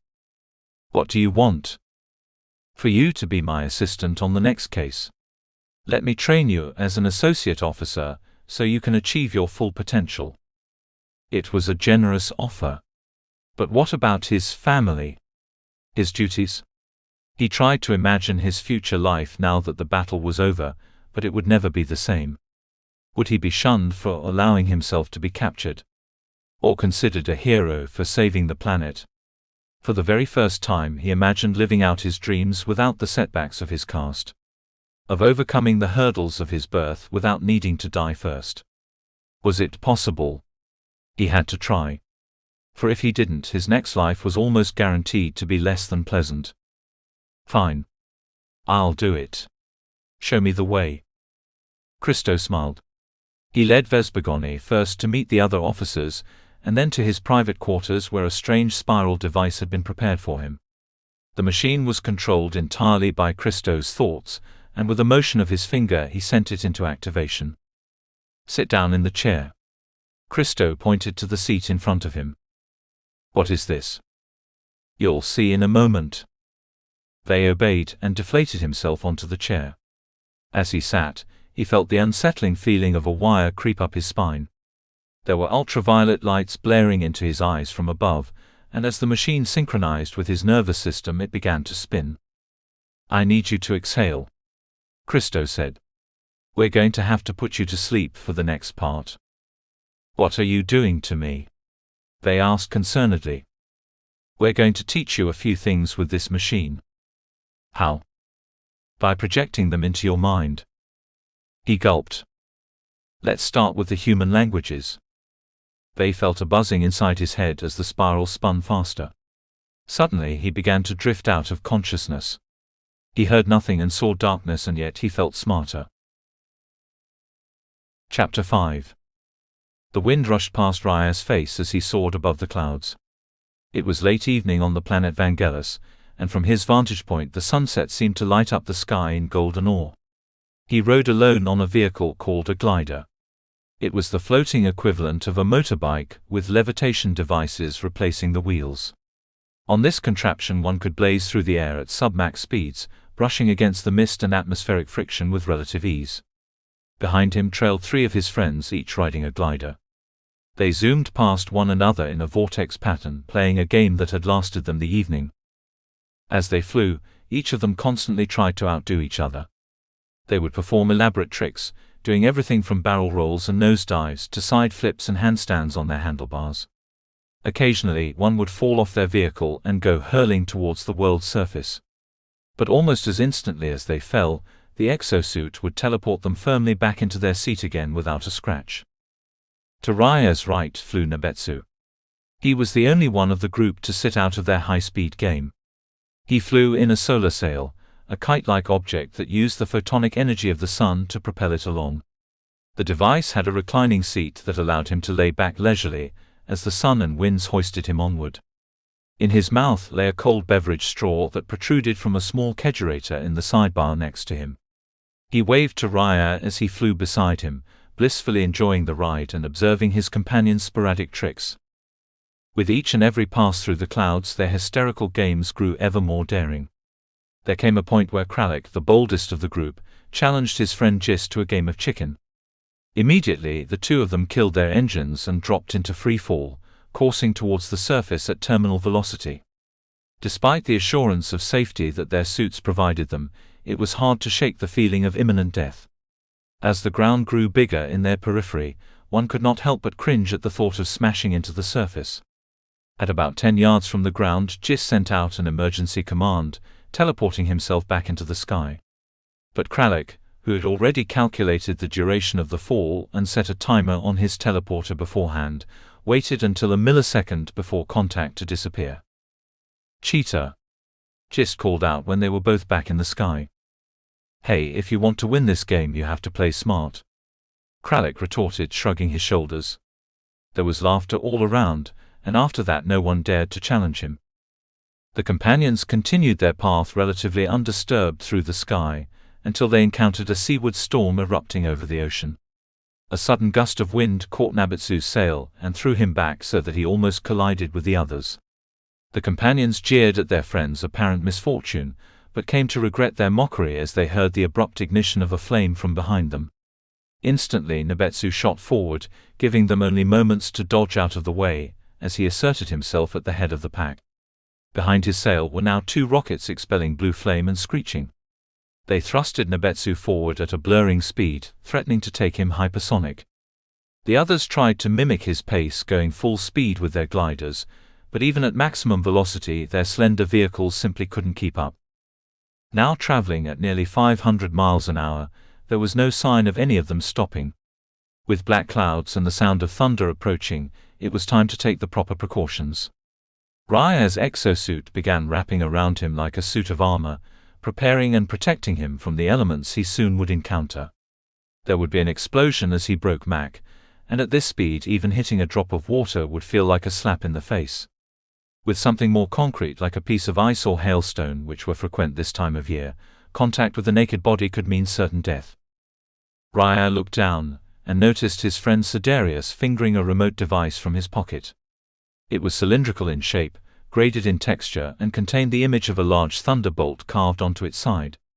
"Oh no, not this again," Raya thought to himself, hysterically. Sidarius gripped the device and aimed it at Nebetsu. It fed off the static friction between the air and the clouds, and when it built a sufficient charge it could be fired off, unleashing a bolt of lightning across the sky. Such a strike could temporarily disable any of their ships through electrical failure, and if one did not properly defend themselves they would surely crash into the ground. Immediately Nebetsu felt a sting as his solar sail was struck. He dropped out of the sky and began racing in free fall as Sidarius went for another shot. This time he struck Gist, who had been unobservantly looking the other way. By the time the others were aware of what was happening, they too were falling out of the sky. Within moments they had revived their gliders, however, and were summoning lightning devices of their own. What ensued next was an eruption of thunder and sonic bombardment that echoed off in the night. The companions fired bolts at each other that ripped across the sky, which, while hilarious, was probably not the best choice with respect to the indigenous peoples on the ground. The companions were up there, starting a lightning storm for their own entertainment. But for the Vangel civilians who had not mastered climatology nor modern physics, such an act must have been magic, even godly. They would have no doubt looked like the deities of old throwing thunderbolts for sport. And between the sonic booms, roaring engines, and hysteric laughter that could be heard up above, it was a wonder the Vangels even put up with tourists at all. It of course had not always been this way. Initially, the Vangels did not care for human beings. They were skeptical of human spacecraft, and even more so of their motivations. When mankind approached the planet 300 years ago with offers of gifts and knowledge, the Vangels took it as a slight. They were a proud people, heavily industrialized themselves, and did not care at all for the humans' perceived condescension. In truth, the humans had not wanted to articulate a sense of superiority in their correspondence. It was only by happenstance that a failure in communication created a major diplomatic meltdown. For years the Vangels banned all communication between their planet and the interstellar community. They viewed their planet as the apex of cultural purity, and so felt that there was nothing of value that could be attained by trading knowledge with the broader cosmos. This sentiment quickly changed, however, when an incoming solar flare threatened to devastate the planet's atmosphere. With the Vangel astronomers warning their leaders of an incoming disaster, the world's nations mobilized an effort to defend themselves. Through collaborative programs, they designed a radiation shield that was believed to mitigate the harsh effects of a solar flare. If 90% of the blast could be absorbed, they believed, it would cause only minor malfunctions at home. With this in mind, they crafted a shield, hoping to have it up and running by the end of the year, but design failures caused many of the launches to fail. While they tried to repeatedly rebuild the massive shield, their attempts were met with similar failure and time was running out. It was in this last moment of hidden desperation that the Vangels finally opened up a line of communication with the human diplomats. Approximately 3 minutes and 30 seconds after their first call, the peacekeepers appeared in orbit, setting up a perimeter between them and the overactive star. The humans saved the planet by making alterations to the star's core, averting the disaster.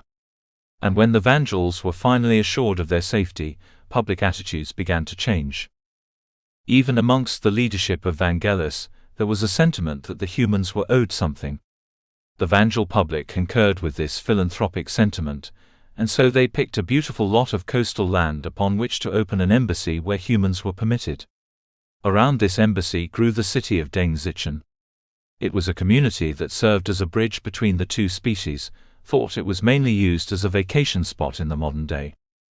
As Raya flew over the city, he could see the statue of Anakil Sindar, the peacekeeper who had answered the call during the Vangels' most desperate hour. It was truly an image of humanity in their best light. A constant reminder that although their species had flaws, not all of them were as foolhardy as the tourists. Raya wished one day to perform such a heroic feat. For now, however, he was hungry. And with the sun setting even further on the horizon, he thought it best to call it a day. "You hungry?" he called out to them telepathically over the howling wind. "Yeah, I'm getting there," Nabetsu responded. "Wanna go to Salzario's?" he pointed upward. "Sounds good to me." The others concurred and turned their gilders upwards against the current of the sky. They flew higher and higher onward until the world's surface was no longer in sight. Just above the higher set of clouds hovered a lone platform in the sky. It was stationary, unmoved by the wind, and glimmering in fine architecture that looked to be carved from stone and silicon. Upon the circular platform was a parkway to stash their gliders. Beyond that, an automated restaurant for recreational skydwellers. When the companions entered Salzario's, they were met by an elaborate assembly of carts and stands. It was like a market without the merchants, a food court without a waiting line. Here, unmanned manifestarians cranked out dishes of all flavors and varieties without the need for currency. It was free and delicious. Upon stovetops, fresh roasts and boiled soups filled the air with zesty aroma. By the snack table, wine, crackers, cookies, and an assortment of cheeses lay fresh for the picking. On one of the stands laid countless lines of professionally rolled sushi. And on another was more pizza than any of their intestinal bots could ever recycle. The group sat down at a vacant table and examined the holographic menu.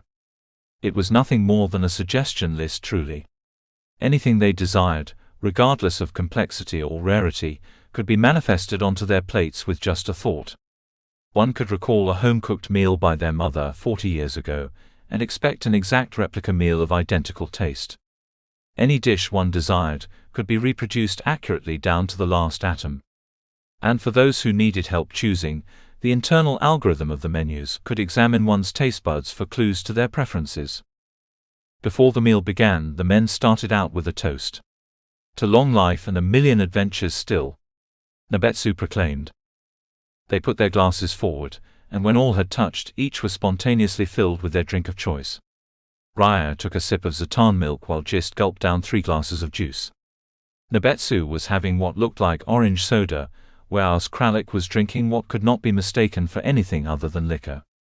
They drank at the table, laughing and remarking on stories of old, and when finally they had decided to make their order, the dishes appeared just as quickly as their drinks had. As they dined, the robotic service bots offered them a plethora of entertainment. There were cards and tabletop games stored underneath their table, and around them various monitors broadcast stations from all over the universe. On one monitor played an old movie that was considered a classic by the Teravonian film critics. Another covered a T-Kung-G tournament, while yet another still showed a news broadcast from somewhere in interstellar space. Raya, however, paid little attention to the screens, as he viewed them as distractions. He preferred the intimate conversation of his friends, and had learned long ago the faultiness of being overstimulated. By the time night came around, their talking had slowed and their guts were stuffed. Finally, in guilty satisfaction, the 5 of them stood up from the table, pushed in their chairs, and went out the exit doorway. As they departed the restaurant, they were pleased to be met by an exquisite display of nighttime starlight. At this altitude, there were no clouds to block their view, nor light pollution to dull their vision.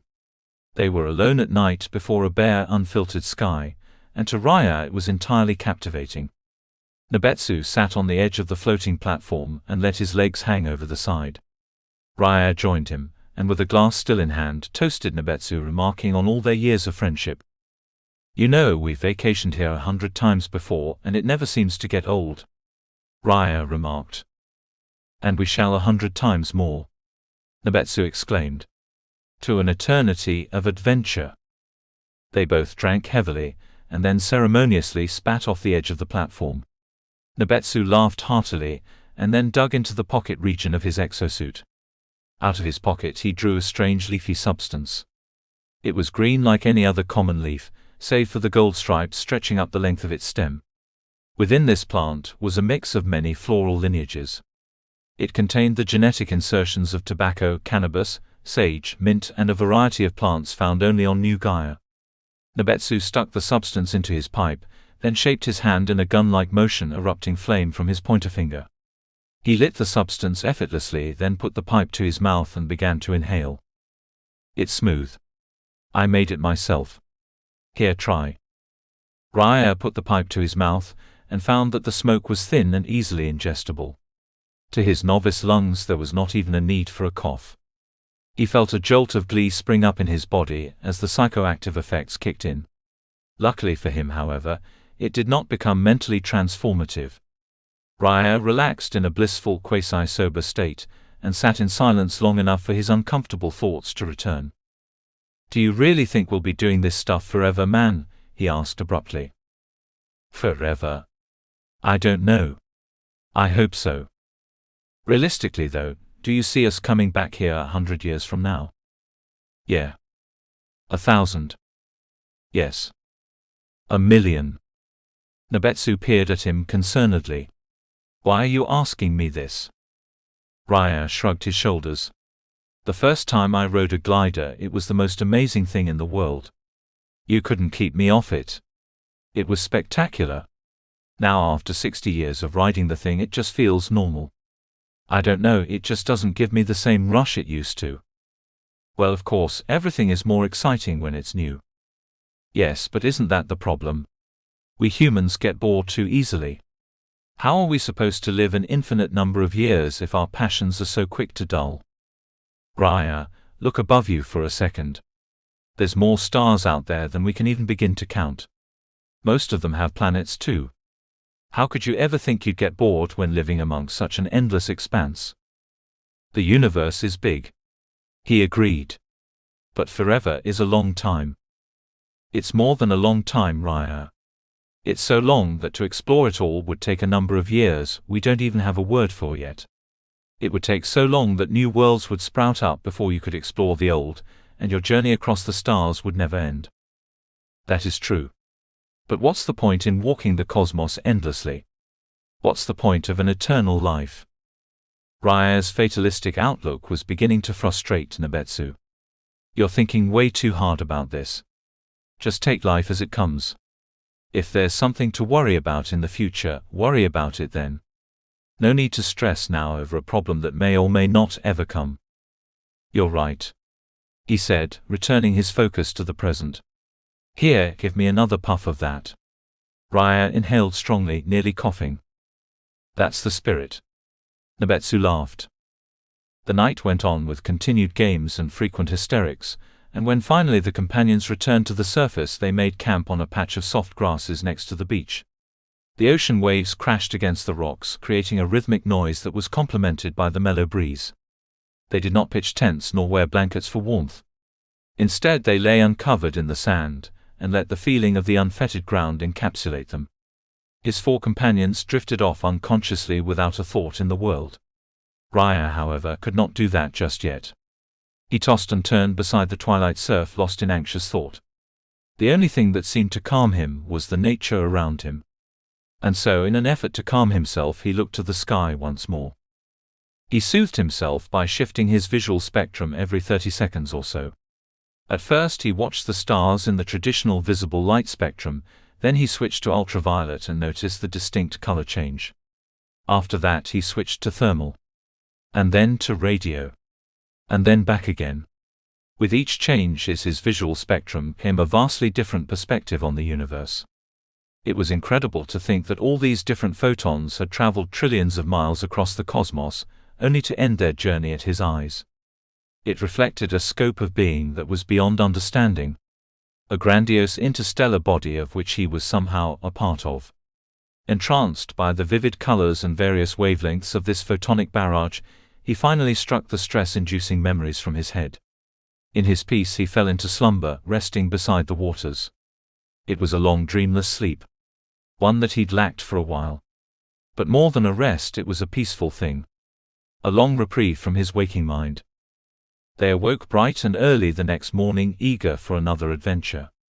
Before sunrise the companions were already standing at the base of Mount Fukihoro, and as the sun began to creep over the horizon they began their ascent upward. The hiking trail would take them across the entire distance of the Ginwa mountain range. It was a scenic route they'd taken twice already, and with good weather they might even be able to see the forbidden lands of Old Vangel in the distance.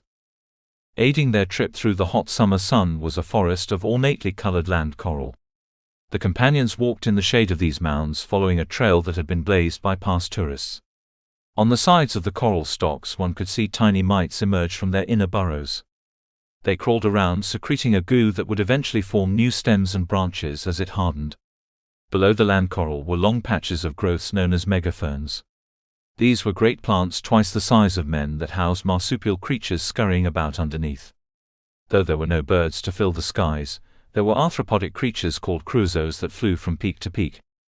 The creatures had what looked like the body of a shrimp and the wings of a bat, and flew in long flocks, feeding off the tops of the tender forest and trying to evade the predators that hid within. Raya took a detour into the woods, hoping to make a new discovery, and noticed a hairy-fanged creature called a dozum hanging from a megafern nearby. He tried to approach the creature, but as soon as it locked eyes with him it scurried away into its burrow out of sight. When finally they came above tree line, their path was characterized by dark sand and towering red rock. Along the range were stone mounds and graffiti carvings made by previous travelers, yet as they trudged miles further the markings became increasingly scarce. Every time it seemed like the companions were at the peak of the tallest summit, they would turn their heads to find yet another summit still. The hike took them well into the cold weather altitudes, forcing their exosuits to thicken as the frost wind blew against them. At this point Deng Xichen was no longer in sight. It was not until they reached Grey Peak of Mount Mertenihall that they stopped for a break. Manifesting before them was a quilt, a basket, and an assortment of picnic snacks. Their lunch consisted of traditional nuts and raisins as well as the synthetic nature bars designed in off-world labs. Raya sat on the quilt chewing one of these bars, when he heard Kralik call out to them from a lookout point above. "That's it. Over there."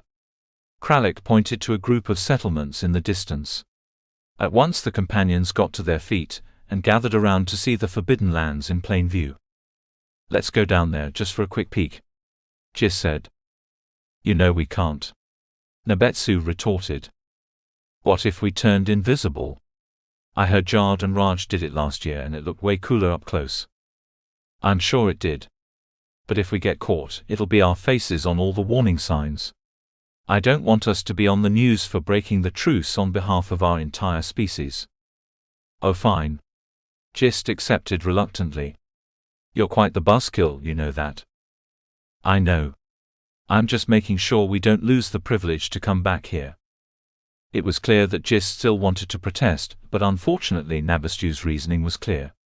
After finishing their long lunch on the sunny rocks they packed their belongings and left. The way back to Deng Xichen was not nearly as exciting as the way up. Between the moderate soreness that Raya had accumulated in his legs, and his frequent tendency to drift off in thought, he found himself trailing behind at the back of the group. He walked carefully down the mountain, trying not to trip over loose rocks, when suddenly he noticed something troubling. "Stop," Raya said, freezing the group in their tracks. "What is it?" Nabetsu asked. "I'm counting only 4 of us, where's Gist?" They all looked around. "Gist?" Kralik called out. There was no response. "Where did that rascal wander off to?" "I think you know where," Raya said. A sudden look of realization appeared on Nabetsu's face. "He didn't." Raya chuckled. "Oh, I'm afraid he did." Nabetsu stomped off in anger and then promptly disappeared. In an instant he was back on the grey peak of Mount Mertenihall shouting for his friend. There was no sign of Gist in the extended mountain basin, so he adjusted his view through all the visual spectrums until he saw a clearly invisible Gist sneaking towards the forbidden Vangel city. Nabetsu turned similarly invisible, and then teleported out in pursuit, hoping to grab him before he could make a disturbance. Gist, who was still seeing in the traditional spectrum, walked directly into him. He fell with a thud, confused as to what had struck him, and then felt the texture of cold hands begin dragging him back up the side of the cliff. A moment later, he was no longer in the forest but relocated on top of the mountain among friends. "I respect your attempt," Nabetsu said. "But don't do it again." For the remainder of the hike they walked in relative silence. Their path grew warmer as they declined in altitude, and when they reached the end of the trail they decided to take a quick sojourn through the city. Deng Xichen was an elaborate mix of cultures. Unlike the rest of the planet, it was a city where humans and Vangeals coexisted together in peace. On one street you might see the spherical buildings typical of Vangeal architecture, while on another you'd see the towering high-rises and elaborate gardens typical of humanity. The streets, as they walked upon them, did not appear to be sufficiently paved. They contained loose dirt and gravel suited for the grip of the Vangeals' many appendages. The creatures themselves had 6 limbs to move. 2 skinny arms with long pointed fingers, and 4 webbed feet that created a galloping motion as they ran. The Vangeals of lower class were made to crawl on all 6s like a beast. But the higher class Vangeals, with their elaborate beads and necklaces, walked upright with a ceremonial walking stick.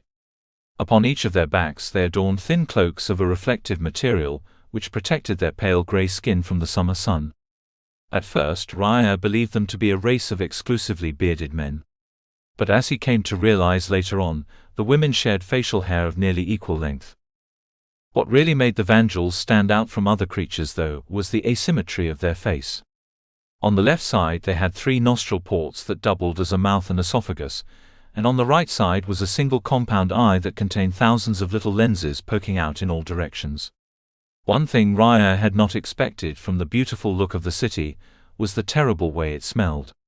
The strong odors hit his nose in wafts that grew only worse as they entered the heavily populated districts. He feared it was the result of improper waste disposal, but once he saw their well-kept sewers and streets, he realized it was something else. The Vangeals, like many creatures on the planet, communicated entirely through chemical signaling. The disgusting odors floating through the air were not of rot or excrement, but rather signaled words, memories, and sometimes even advertisements for the local shops. The setup between buyers and sellers in the streets demonstrated the efficiency of the Vangeal market economy. While humans were in a post-scarcity system without money nor the need for it, the Vangeals were not. You could tell by the mere size of a commoner which had eaten today and which hadn't. You could see in their worn faces which had labored that morning, and which had lived luxuriously. Through the barrage of stinking odors and foul smells, Raya did eventually pick up a pleasant fragrance. He turned his head to discern its origin, and found a Vangeal street vendor standing by the road carrying a basket of some unknown fruit. Curious as to its taste, he signaled to the vendor his desire to buy. As he approached, an invisible cloud of hydrogen sulfide expelled from the vendor's nostrils. The gases came in coded waves that were alien and hard to understand, but with the help of his exosuit he interpreted the chemical messages clearly. Exchange. The creature seemed to be saying through its odor signal. Raya pulled out a golf ball-sized diamond and offered it to the vendor. The vendor felt it in his hand, sniffed it, and then returned it back to him.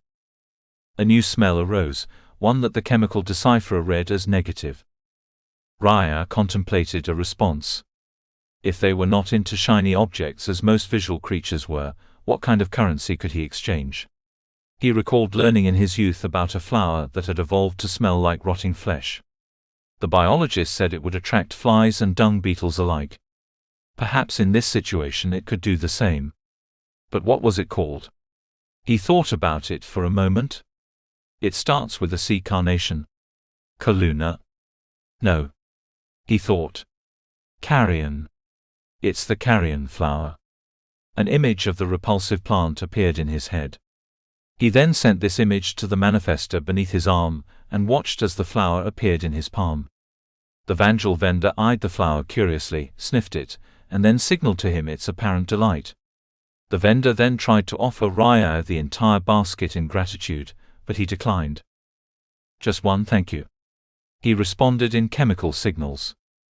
The vendor bowed its head and passed it to him. Raya bit into the mystery fruit, and almost instantly regretted his purchase. The sour juices gave it a bitter taste, and the encompassing acid stung the inside of his mouth. Without the exosuit to help him digest, it probably would have damaged his insides. Even with the suit's protection, it was clearly no treat. Raya waited until he was just beyond the view of the merchant, and then spat the fruit out into the trash. So much for my curiosity, he thought. He continued walking down the length of the strip until he stopped at a local billboard.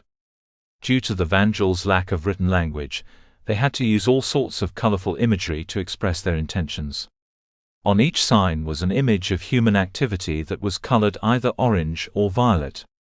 The orange signs portrayed actions such as littering, spitting, or unwanted physical contact as deeply prohibited, while the violet signs portrayed actions such as trading, eating, and swimming as openly encouraged.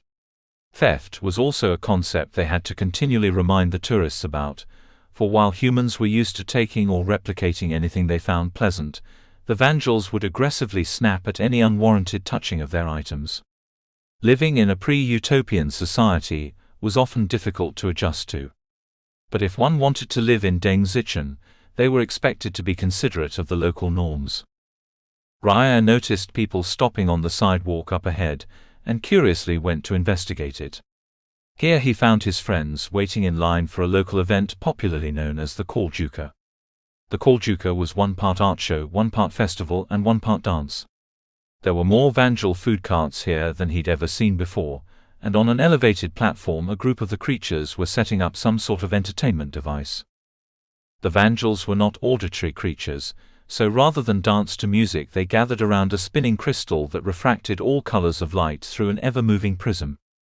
It was odd watching them move around in silence without any beat to guide them, but as Raya observed closer he began to notice a pattern.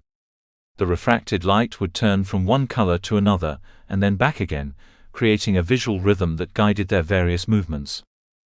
Red, green, blue. Red, green, blue. Red, green, blue. Red, green, blue. As the colors changed from red to green, so did their foot motions. When the prism flashed blue, many of them twirled. In addition to the light show, there was an encirclement of tightly fit aroma machines that filled the air with unsavory smoke. They were well placed throughout the city street and walls, attracting new attendees with their repulsive odors. Raya and his companions had fun trying to take part in the silent dance, but this feeling quickly changed when one of the big bearded creatures approached Sidarius. It groaned in a perverse manner and waved its staff about. "I think it wants to dance," Jis teased.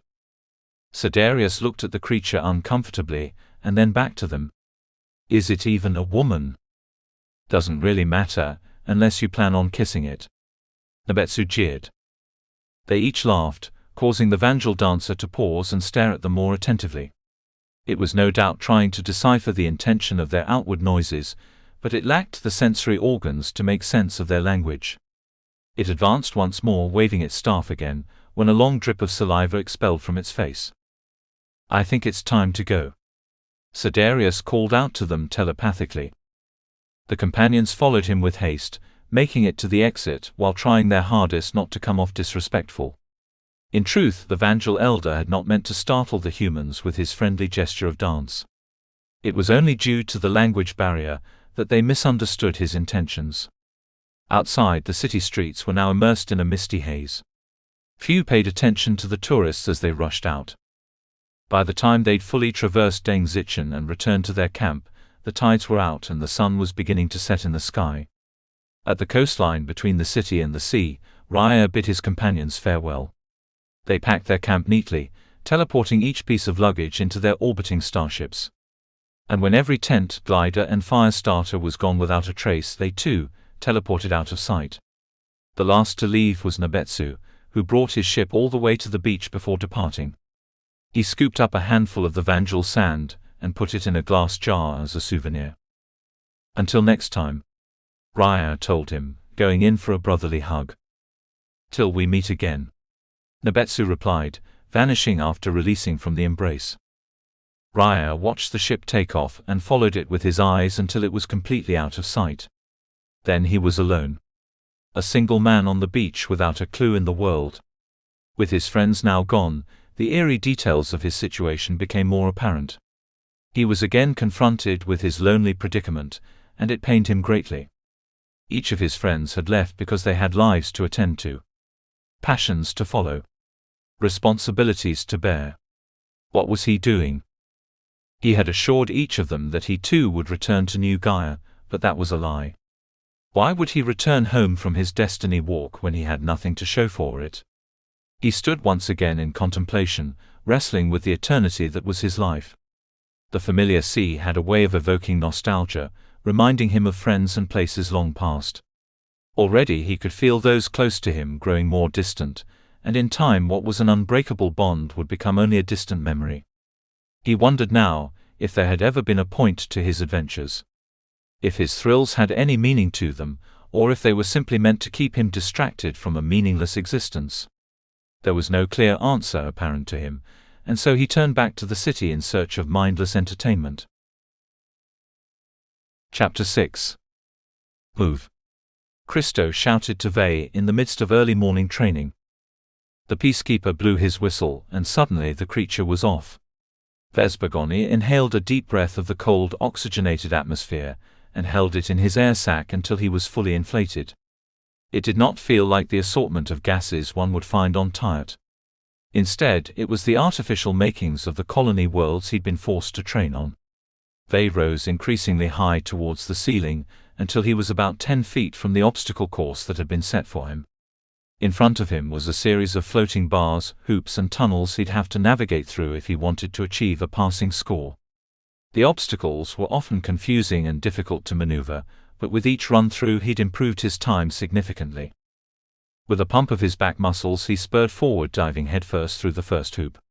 He then turned his body, clasping his tentacles together, and used them to swing from bar to bar along a winding path. With a good 30 seconds time, he leapt through another hoop onto a climbing wall. Here his grasping claws and tentacles worked in unison to thrust him upward, fighting against the billowing wind that shot from a reactor above. When he had successfully traversed the wall, he leapt down onto the other side and was confronted by a tunnel. Within the tunnel were non-lethal lasers, sporadically shooting at random intervals. He was meant to dodge them, and for each time he was hit they would deduct points from his score. Vesbergoni stepped forward, and immediately a bolt flew right over his head. He increased his speed, ducking below the barrage of lasers, and made for a cover beneath the nearest cannon. For a moment he was safe. But still the clock was ticking. With about 30 yards remaining, he lunged for the exit. The door was almost perfectly in hand when he was struck by a laser. Instantly, his left claw began to ring with a numbing sensation that left him disoriented. He tried to dodge the next barrage of bolts as best he could, but was hit 2 more times in the shoulder. Holding back noises of pain, he trudged forward through the exit and passed through a third hoop. Almost there. Christo shouted. Faster! Faster! As the obstacle course reached its end, he could sense the training room depressurize as the gases in his air sac deflated.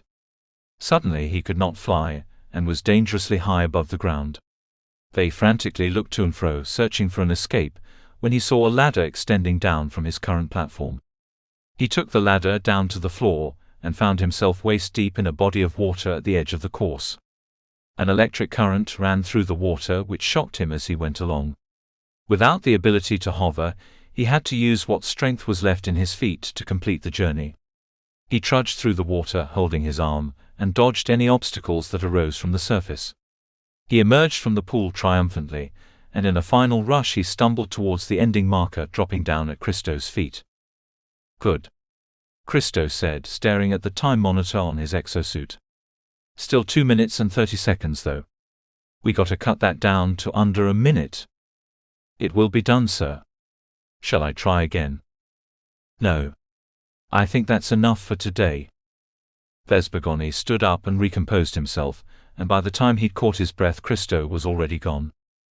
The last 3 weeks had been characterized by considerable intensity. The peacekeepers had allowed Christo to groom him for a mission, but that would require a tremendous amount of work on his part.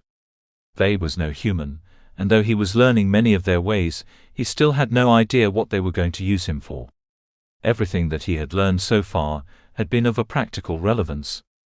The human language, their philosophy of non-violence, the geography of their local galactic cluster, these were all things that helped him adjust to life on base. They did not prepare him, however, for the elusive enemies rumored to be waiting just beyond the frontier. If he had to guess, the peacekeepers still did not trust him fully. It was either that, or this was a trap, and they were still yet to imprison him. What he found interesting about the peacekeepers was that they were not soldiers, at least in the traditional sense. They were loyal to a state, the free state of mankind, but it appeared that this state was not a true state at all. It was a decentralized organization of anarchist collectives loosely unified by a commitment to human rights. "So you are like the law out here?" They remembered asking. Christo had shaken his head. "Some people like to think of us as interstellar sheriffs, but it's not accurate. The Free State has no laws to enforce. Only liberties to protect. Each community on every world has the freedom to set its own rules. We only intervene when the actions of those communities infringe on the rights of their populace. Every person is free to conduct themselves entirely how he or she wishes. Our only stipulation is that they do not cause the undue suffering of other sentient creatures." In this way, the peacekeepers acted as the forceful arm of the Free State. They were sympathetic to notions of individuality and human freedom, but were insistent on creating a baseline in which suffering could not exceed. The local communities were free to set and enforce their own rules regarding everything from noise ordinances and traffic laws, to property rights and land disputes. However, when it came to the unforgivable crimes, murder, torture, rape, etc., the peacekeepers would intervene without question. It was not unlike them to teleport thousands of light years out just to seize a single offender. And while they were not violent in their methods per se, they were forceful in maintaining a certain status quo in human conduct. Their ability to maintain the stability and independence of their civilization was a backbreaking task. But the peacekeepers also had a second purpose. One that they were not as open about, but one that was equally as important. On their logo was a symbol of the Earth's fiery destruction and the words, "Never again." It was a constant reminder that despite advanced technology, a culturally backward society could pose a serious danger to itself and others. This is why they made it their utmost priority to prevent world-changing technology from falling into the hands of those they perceived as socially underdeveloped. To Vey this seemed like a condescending attitude, but Christo assured him that their agency's measures were just. According to the Peacekeeper Code of Conduct, civilizational development was measured by propensity of violence and level of long-term thinking. If a society could plan long-term both economically and ecologically, while engaging in peaceful methods of conflict resolution, it was deemed worthy of the fruits of higher technology. For those, however, that were prone to violence and frequently neglectful of their long-term planetary health, they were considered undeveloped and thus prohibited from any kind of technological advantage. All of this operated under the assumption that humans were at the apex of civilizational development, and thus the sole arbiters of such power. But for Vey it was not yet clear why this should be the case. "Why does your species enjoy such a higher technological prowess than all the others?" Vey had once asked. "What makes your civilization so special?" Christo pondered the question a moment before answering. There are many theories as to why some civilizations develop faster than others. Some have to do with genetics. Others have to do with environment. "What do you believe?" they asked. "I believe it has far more to do with environment. There is just too much that can be explained by the mere variance in planets. As you know, not all worlds are the same. Some planets are giant with vast oceans and plentiful resources to draw from, while others are dark and barren without even an active planetary core to keep them warm. Some planets endure century-long winters that make agriculture almost impossible, while others sit in a Goldilocks zone where harvests can be made frequently. The fact that civilizations develop at different rates seems to be entirely circumstantial to the conditions they face. Think about your own world and its evolutionary history. They say it took multicellular life 7 billion years to form on Tiet. On Earth it took only 3 billion. This is because Tiet has few solid objects a microbe can patch itself to. The weather conditions are substantially more volatile, and the thick atmosphere prevents you from gathering energy from the sun. The Earth, on the other hand, has warm oceans and rich nutrients accessible. It was far more suitable for the fast progression of life. The fact that Whiteweaver tech is like 1,000 years behind ours? 1,500. I'd say that's pretty good given our 4 billion year head start. Christo chuckled. So you don't find yourself superior inherently? There are some, we call them humano-chauvinists, who think the human form is objectively superior to all extraterrestrial forms. But I consider this a naive mistake. There is no better form in evolution. We are all merely molded by the events of our history. The Whiteweevil were molded by natural selection to thrive in the conditions of a gas giant, while humans were molded to thrive in the conditions of a watery blue planet.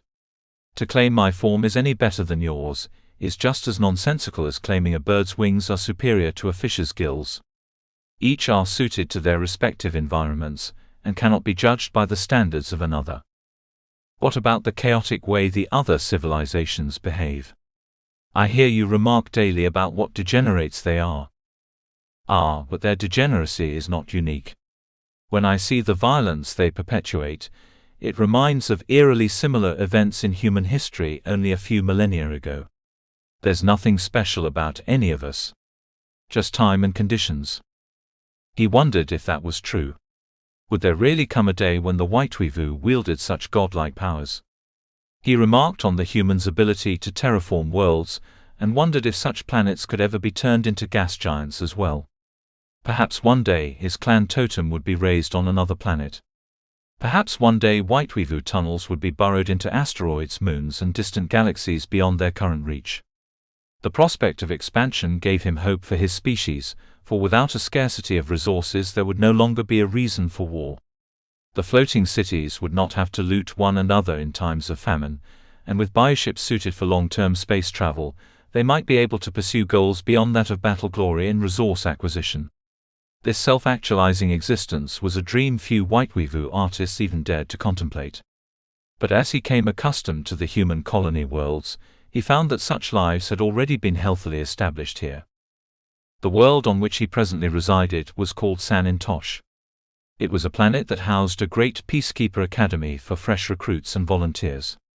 Christo had been trained here himself many decades before and had taken great steps to make Vey feel at home. It was a barren, hot world. The exterior was a boring expanse of flat plains covered in a thin layer of topsoil. The only site of interest one could identify for miles were the guadodonts that grazed endlessly on the bluegrass. Sometimes called amphibian whales, these were a hairless webbed-foot, buffalo-like creatures that resembled more or less an elephant without a trunk.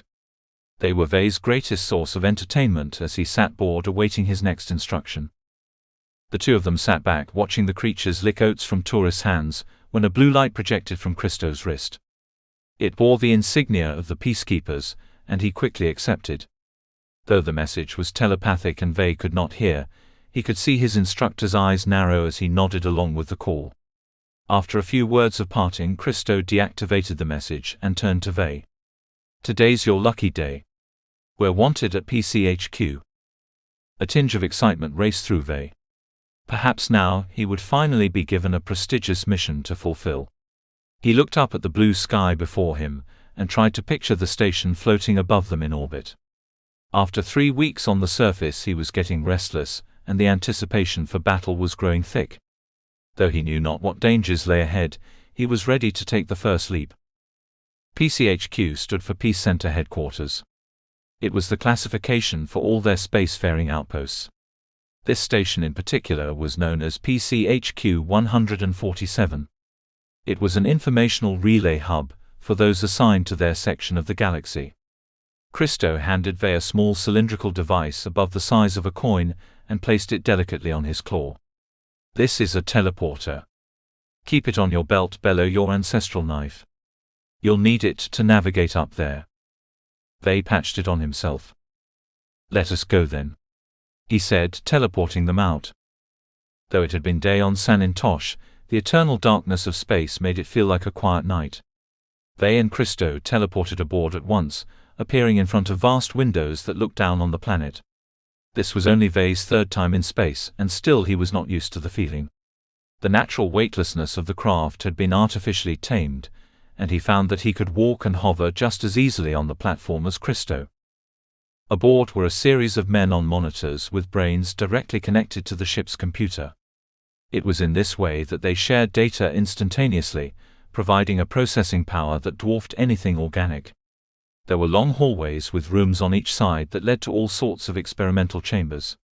Some contained defense intelligence scientists studying the effects of anti-quarks in a weightless vacuum. Others were observation decks measuring particle rays at absolute zero.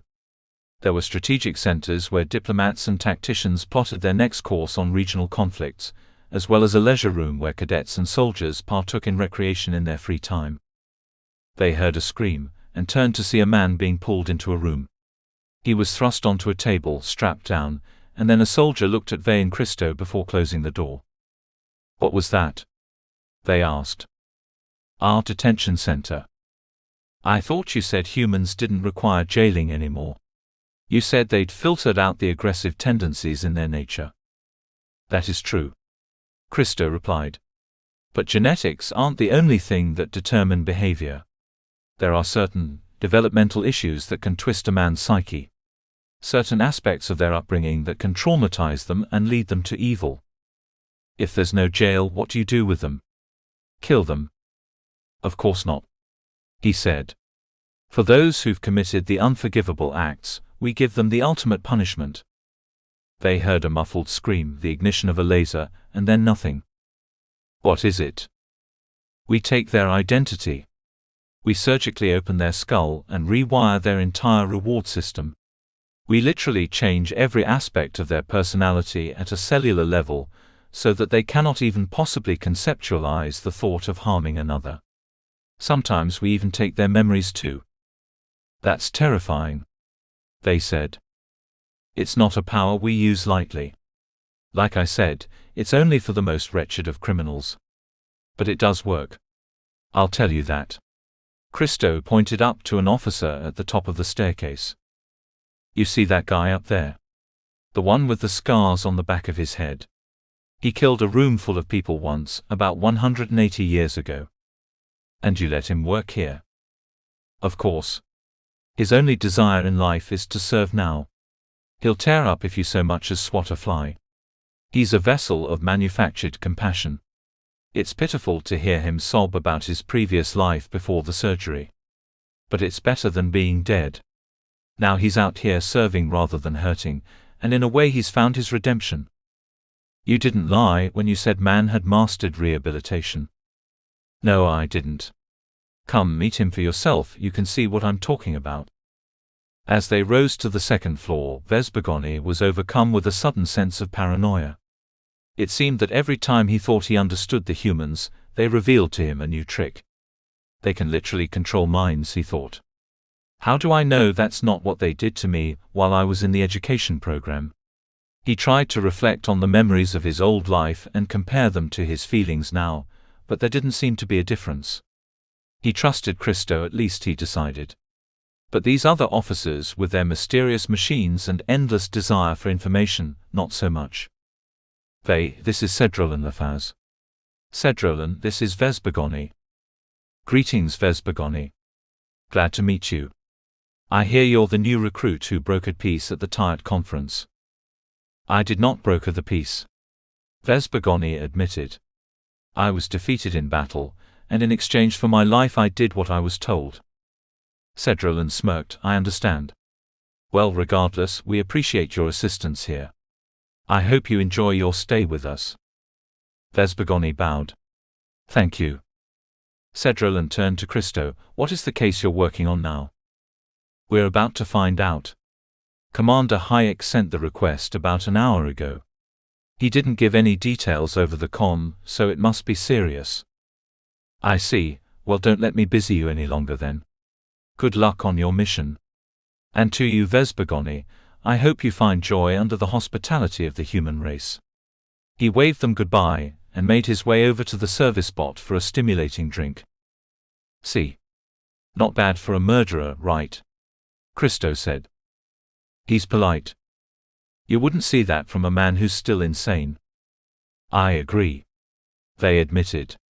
"I think I prefer killing, though." "Why?" Christo asked. "Evil men deserve to die. Anything less is dishonorable. Evil is a state of mind, though, my friend. It can be cured like any disease or healed like any fractured bone." "And what of the soul?" "You know we don't believe in those." They conceded. "I know too little of these things. Let us put it past us now." The hallway brought them onto a bridge that separated one section of the station from another. A series of ensuing lasers scanned their belongings for stowaway bugs and foreign spy devices. When they successfully passed through the increased security, they came into contact with the command center. It was an auditorium of small chairs and movable desks. A team of 7 officers were already waiting for them. Commander Hayek was standing up front in front of a podium, causing Christo instantly to salute him. They did the same, however he was not sure whether he should salute with his claw or with his 3 highest tentacles. Regardless, Hayek returned their salute, and they were seated amongst the officers all the same. When it was clear he had their attention, the commander ignited a hologram that showed a dwarf planet surrounded by an asteroid belt. It was cold, without a star, and housed only 2 frozen oceans on its western side. It appeared a dead planet. Yet littered throughout its landscape were tiny lights that indicated civilization. "Let me introduce you to the planet Marsudia," Hayek said. "It's a world without developed culture, natural resources, or strategic interest. Usually I would not bore you with a history lesson on such an insignificant planet, but it's key to our mission today." He zoomed in on one of the lights protruding from the barren landscape. The Marsudians live in underground burrows. They're a subterranean culture, not far past their atomic age. They've been trading with the interstellar community for little over a century now. And this was one of their recent clients. In front of them appeared the image of a terrifying yet humanoid face. It had a beak for a mouth and 2 long horns that curved down its skull-like hair. It puffed out its chest with a hard exterior exoskeleton, and flexed 4 arms that appeared long and toned in their musculature. For all you who don't already know, this is Caius, leader and primary funder of the Anti-Humanist League. He's a known pirate of human tech. And it appears he just sold them the blueprints to a fusion generator that relies on sub-string coupling. If we allow the Marsudians to build this generator, it may be used for weapons production in the foreseeable future. And unless we want another disaster like the Sindarian affair, we have to get it shut down. Any questions? "How did they pirate this one?" an officer asked. "It appears that the engineers on Cancri 51 got a little careless while refueling their station. The loading bay doors were opened 13 mm past protocol, and it provided enough of an opening for a Guardine micro-drone to catch a glimpse of the reactor design from afar. How do we know they're going to use it for weapons?" "We don't," Hayek admitted. "But the potential alone poses a risk nonetheless. If the Marsudians can create a functioning quantum bomb, it will be only a matter of time before the other members of the Anti-Humanist League get them as well. We could see bombs with the capacity to appear on human soil within the next few months, and that's simply not something I'm willing to accept." There was no real objection to that. "Anything else?" "No." "Good. For your duration of your mission, we'd ask that you shift your vision over to thermal. It's pitch black in the caverns beneath the surface, and even above ground there is not a light in the sky to guide you. The Marsudians are most accustomed to life beneath ground, so be aware of their hidden tunnels and guerrilla tactics." Hayek loaded another image onto the screen. "Here's what you can expect going in. The Marsudians use projectile weapons that could not even penetrate wood if given the chance. Caius and his advisors, on the other hand, will likely be equipped Th-1 phaser rifles. They'll cut you up real good if you don't see them coming. Though you may be tempted to, don't engage with the Marsudians unless directly fired upon. It's Caius and his pirate henchmen we're after today." "Understood." "Understood, sir," they all said in unison. "That's what I thought. Now remember, be swift and decisive. We want no casualties." "Agreed." The officers saluted him. "Dismissed." At the sound of his dismissal, the peacekeepers teleported out one by one. Their frigate was waiting just outside the station docking bay, geared up and ready for war. "Are you ready for this?" Christo asked Bay. "I grew up fighting in tunnels. This will be perfect for me." Christo grinned. "Then let us join them." He sent a telepathic command first to his teleporter and then to Vase, and before they knew it, the scenery around them changed.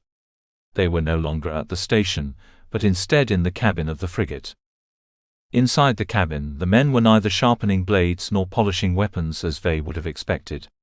They were sitting cross-legged in humble contemplation, picturing in their minds everything they'd been disciplined in. They examined each of them in their seats and remarked on their unflinching focus. It caused him to focus himself, and similarly reflect on the mission he'd been given. Shortly after this, that a thought occurred to him. Christo, what can you tell of this Caius figure? He is the highborn prince of a race of creatures called the Guardine. They are a powerful civilization. Devilishly smart, but also twisted in their hatred of mankind. They instigate trouble for us all over the universe, but most of their actions are too covert to bring any official charges against them. Why do they hate you so? They asked. Envy. Christo put it simply. You see, the Guardine were the first intelligent species to achieve spaceflight. If their records can be believed, they were a full 200 years ahead of humanity in terms of rocket engineering. This for a time put them at the apex of technological power. It was a status they held with pride, and one they were devastated to lose. What happened to them? A planetary civil war devastated their world and collapsed their civilization. It took them nearly 800 years to recover, and they've been trailing behind us ever since. So that's why they hate you. They think humanity stole their prestige. Absolutely. They want what we have, and their inability to develop it for themselves has only deepened their resentment. It's a tragedy, really. A once great civilization has been reduced to nothing more than piracy.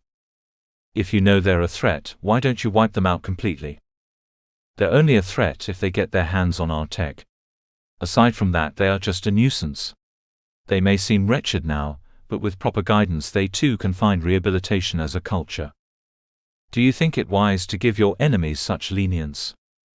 Of course. Why? Because humanity had its own dark ages once, if you remember. We burnt our own homeworld to the ground. If we can come back from a disaster that terrible, so can they. We just have to give them the time and patience to change. This anti-humanist league, surely it must have more member planets than just the Guardine. On the commander's hologram there were dozens of other creatures portrayed wielding arms against us. That is correct. There are many who blame us for not solving their problems for them. They want us to share paradise, but they haven't yet earned it. An entire interstellar coalition, dedicated to throwing off human influence. This sounds almost like an empire. An empire is an empire dedicated to the self-determination of all its subjects. Does an empire go out of its way to nurture its enemies, even when they openly attack it? The free state of mankind is the furthest thing from an empire. In fact, we're the only thing preventing one from being established. If Caius had it his way, he'd be the king of a million worlds. He'd force Guardine hierarchical society on every civilization, and ruthlessly murder all those who got in his way. It would be a terror to behold. The cosmos is lucky it has not endured such a fate. These creatures, what will we do when we've captured them? After extracting information from them, we'll use them as bargaining chips in ongoing negotiations before rehabilitating them and sending them home. For the first time, Vey was worried about what rehabilitation meant. His sense of identity was so attached to his present state of mind that he felt he would rather die than part with it. This feeling of uneasiness was only compounded by the fact that Cedral and Lafaz had apparently decided to tag along on their mission. He could be seen sitting alone in the back of the frigate, whispering to himself mysteriously. While his expression did not appear overtly malicious, Vey worried about a hidden neuroticism lurking just beneath the surface. Once a killer, always a killer, he thought. Vey tried to keep his paranoia of the men around him in check, but it was not until they'd reached their destination that the feeling was fully struck from his mind. The peacekeepers entered the Marsudian asteroid belt with absolute stealth. Their frigate had activated a cloak of invisibility, and was now impossible to see. Every photon that touched the ship was absorbed immediately. The only radiation that was allowed to escape were those particles that reflected the image of the cosmic background behind it. In this way one could go undetected in both the visual spectrum, the radio, the thermal, and even the infrared spectrums. The ship accelerated at thousands of miles an hour up and under the various asteroids, until they came upon a clear view of the barren planet. Engage thermal settings. Christo commanded his team. Suddenly their pupils dilated, their eyes turned red, and they could see just as easily as Vespergoni in the dark. On the planetary surface, heat signatures erupted from several underground settlements which promptly exposed their target. It was here that Christo placed a marker they could use to teleport to. He set the teleporter coordinates precisely out of the way of immediate danger, and began speaking telepathically to his unit. Okay, listen guys, we're gonna make this simple. The plan is to get in and get out, understand? No interruptions. Teleport in, take prisoners, seize the hard drive, and destroy the facility. Got it? Yes, sir. The men said in unison. All right, he said. On my mark, we head out. The soldiers each engaged their teleporters as the telepathic command went out. 5, 4, 3, 2, 1. When the unit reappeared, they found themselves in the corridors of a long and dark tunnel. Marsudian hieroglyphics were etched onto the walls and ceiling, and before them they could make out the blazing heat signature of the active generator in the following cavern. The men waited for Christo to give his signal, then one by one they slipped into the cavern, taking positions around their adversary's holdout. The first thing they noticed upon entering was the incessant clicking of the Marsudians' echolocation. It appeared that they used sound to compose their vision, and had developed unique organs to catch it. A pale flap of skin hung over the top of their skulls and beneath their skinny torso. The stringy bundles of nerve were incredibly sensitive to air vibrations, and gave them an advantage for seeing in a lightless world. Though their dozen hands were stubby and their legs even more so, they had 4 hooked appendages that dug into the surrounding rock. They used these tail-like figures to swing about in a predatory manner, expelling webs from their mouth to catch their prey. They had been the dominant life forms in the caverns, and would have remained so, had it not been for the humans' otherworldly tricks. Into Christo's palm teleported a triangular device that lit up as he stuck it into the ground. When it activated, a high-pitched frequency went off, echoing throughout the cave. This effectively made the Marsudians blind, for they no longer could detect the air vibrations they required for vision. Next, the peacekeepers teleported forward, grabbing Marsudian guards and scientists alike. This sent them into a panicked frenzy, with guards firing shots in all directions. A barrage of bullets was launched directly at Christo, but his exosuit's emergency response sent out a magnetic repellent which deflected the projectiles from striking him. In his surroundings, similar attacks were unfolding. Blind Marsudian warriors were lashing out in every way to strike their hidden foe. In a flash of movements too quick to see, most of the defenders were captured and relocated into peacekeeper holding cells. It was as if Vespergoni was having déjà vu. He was witnessing the same fighting tactic that had felled his fleet just 3 weeks prior. The only difference now was this time he was on the winning side of the quarrel. He went to tackle a fleeing Marsudian warrior, and was hit with an oily web that shot from the creature's mouth. His tentacles became entangled in the web, and he had to dodge out of the way as an enemy bayonet was thrust at him. Though his adversary was blind, it could smell his presence as he struggled on the floor. The Marsudian struck, nearly cutting off his head, when its blade was intercepted by none other than Cedrolan Lafaz. Cedrolan grabbed the creature, weapon in hand, and neutralized its neural activity with nothing more than a touch. With a hard drop it fell to the ground and disappeared. When it next opened its eyes, it was isolated in a solitary confinement chamber, where it would remain for the remainder of the night. In the corner of the cavern, a Marsudian slapped its hand onto an emergency panel, using a last-ditch strategy to thwart the humans' plan.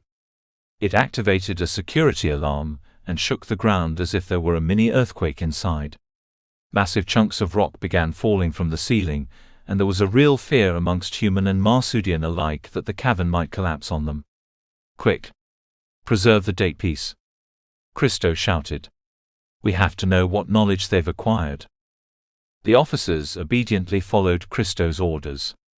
One hacked into the generator computational structure, while another put forward an anti-gravity device which stabilized the cavern ceiling. Eventually the Marsudian alarms were disabled, and there were few remaining soldiers to oppose their search. Triumphantly, the peacekeepers settled in the center of the cavern, surrounding Christo, who was now holding the data piece. Mission accomplished, boys. The men raised their fists in celebration.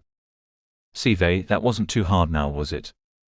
Their celebration was cut short by a sudden growl from deep within the darkness. The men quickly switched their vision back to thermal, and saw Guardine warriors stalking them from the tunnels. Christo looked to Vey, gesturing him to take the threat seriously, and ordered the men in position to do the same.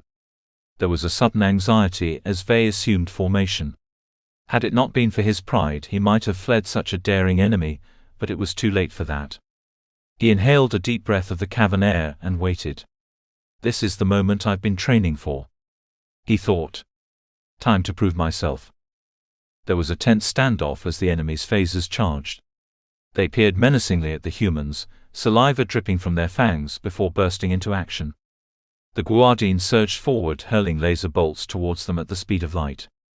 Though they could not teleport as the humans could, they had developed augmented boots and advanced reflex systems that moved them at a speed that was blurring to the eyes. They shot strategically in different corners of the cave, hoping to be able to predict the humans' teleported location before they appeared. They had far more ammunition than the Marsudians before them, and shot about in all directions looking for a lucky strike. What came next was an ensuing light show of plasma and smoke that was unnerving to the senses. Most of the shots did not hit their human targets, and the ones that did were not lethal. The exosuit had a way of absorbing the energetic blasts as they came. A repellent force field would expel from the suit, harnessing the photonic energy and redirecting it into their battery cells.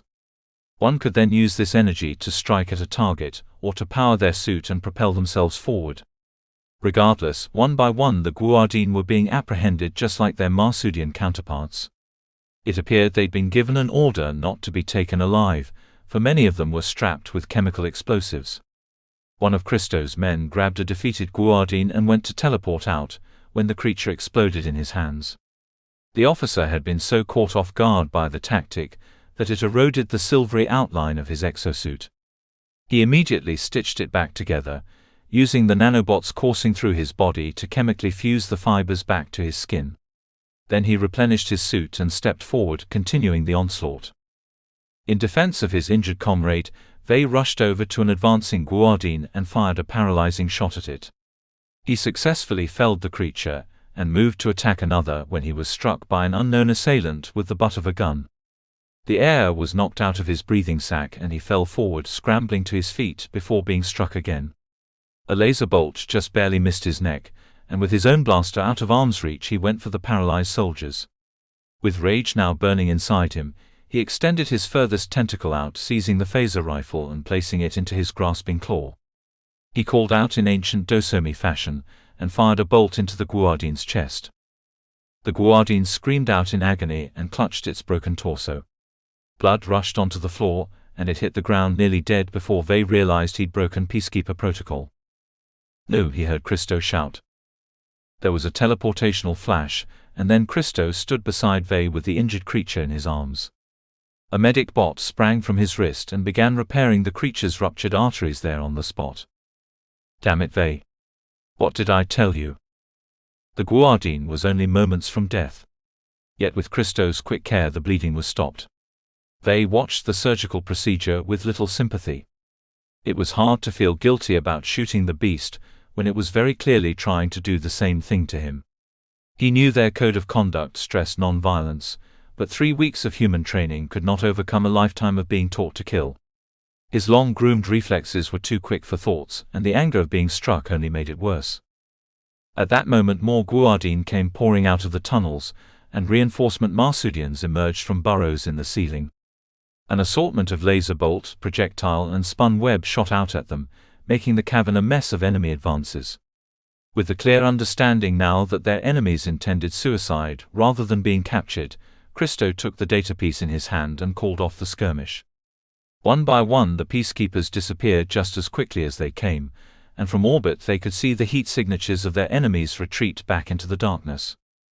When they were all on board the frigate, and the course to PCHQ set, they reached out to Christo, apologizing for what he'd done. "I'm sorry, sir. I broke my discipline in violation of your orders. If you'd like my resignation, I'll kindly give it when we return." Christo shook his head. "You did good today, Vey. You were cordial, and following protocol all the way until the creature struck you. I understand your frustration. It's only natural to respond to violence with more violence.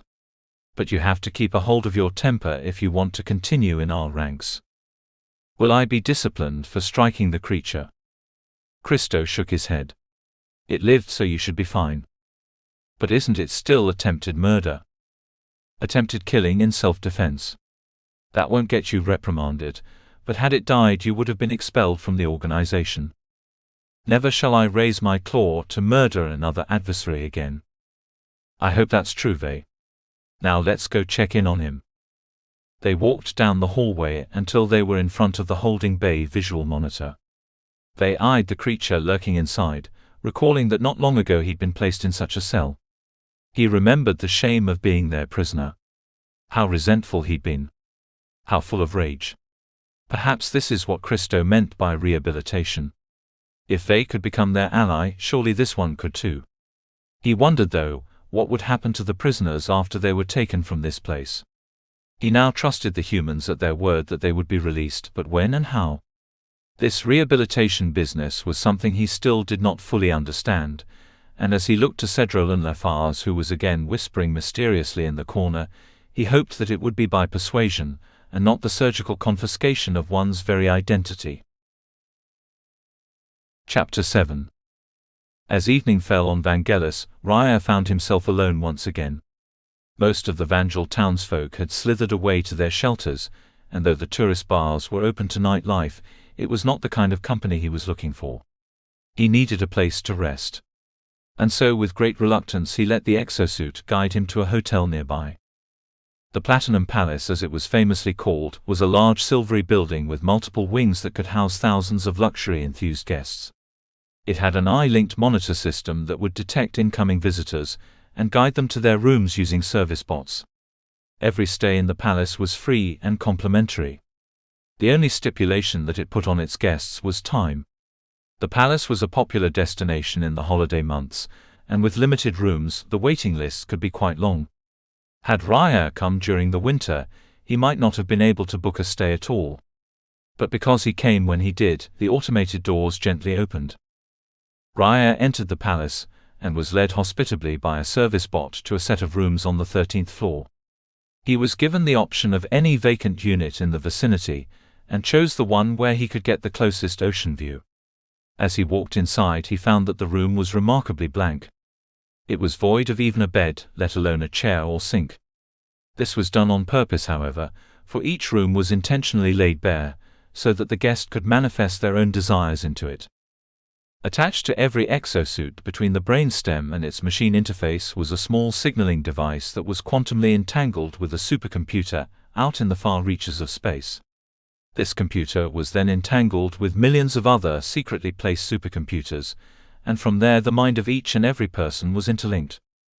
It was called the Psychonet, a network much like its predecessor, the Internet, except that instead of purely linking computational machines, the network included biological minds as well.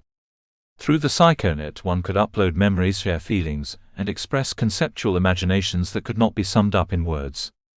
It also had a private setting, acting as a backup drive for one's memory without the fear of having another access it. The collection of knowledge contained in the Psychonet was so profoundly immense that no group of human beings could be trusted to manage it. For this reason, the responsibility was bestowed upon autonomous algorithms that were inherently independent and unconscious by nature.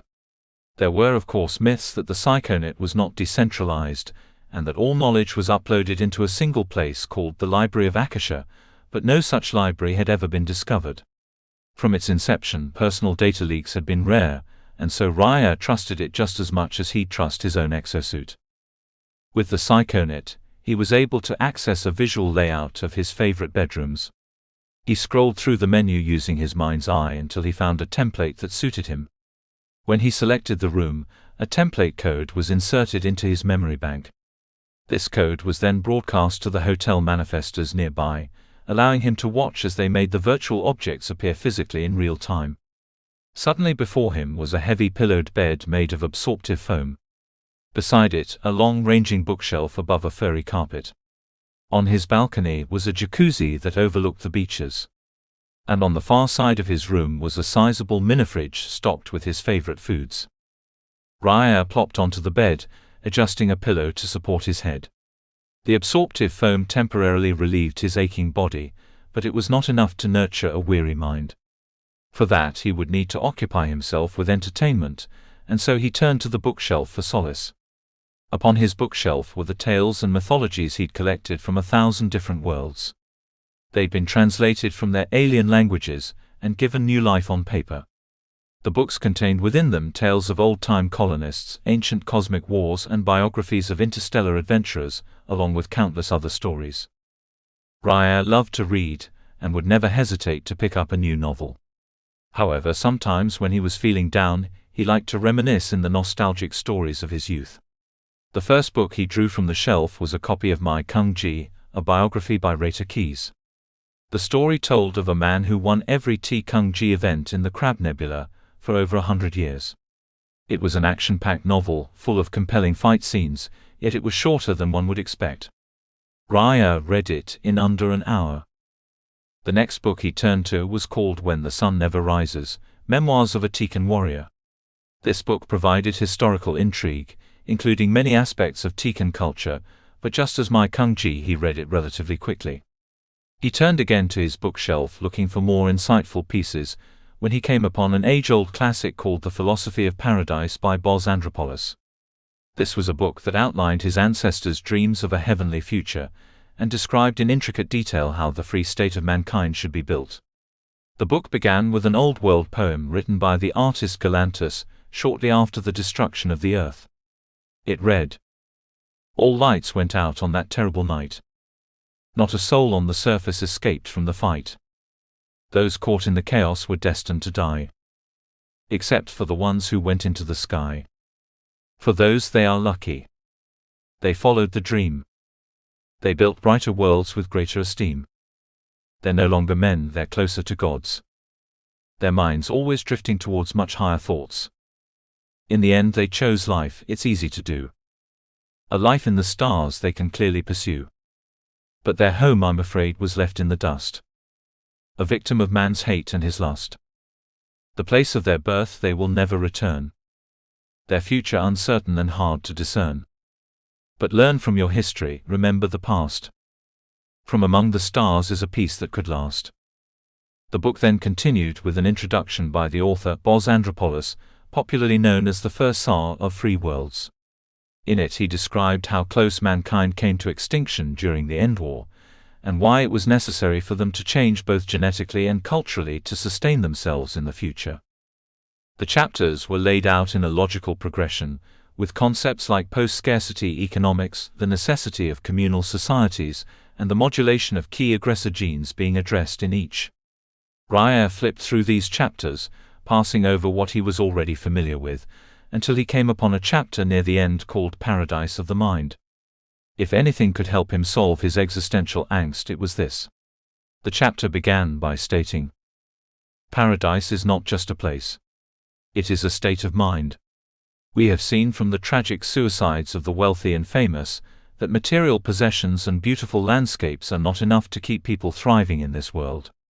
There is something deeper to human happiness, an aspect of our psychology that exists intrinsically regardless of our surroundings. Through the study of neurology and pharmacology, we strive to identify what these needs are. But until they are properly satiated, we cannot claim with honesty to have developed a true utopia. The key to such an endeavor, I will argue, is building paradise in 2 steps. The first is paradise of the land, one where the body is free of violence, coercion, deprivation, and hunger.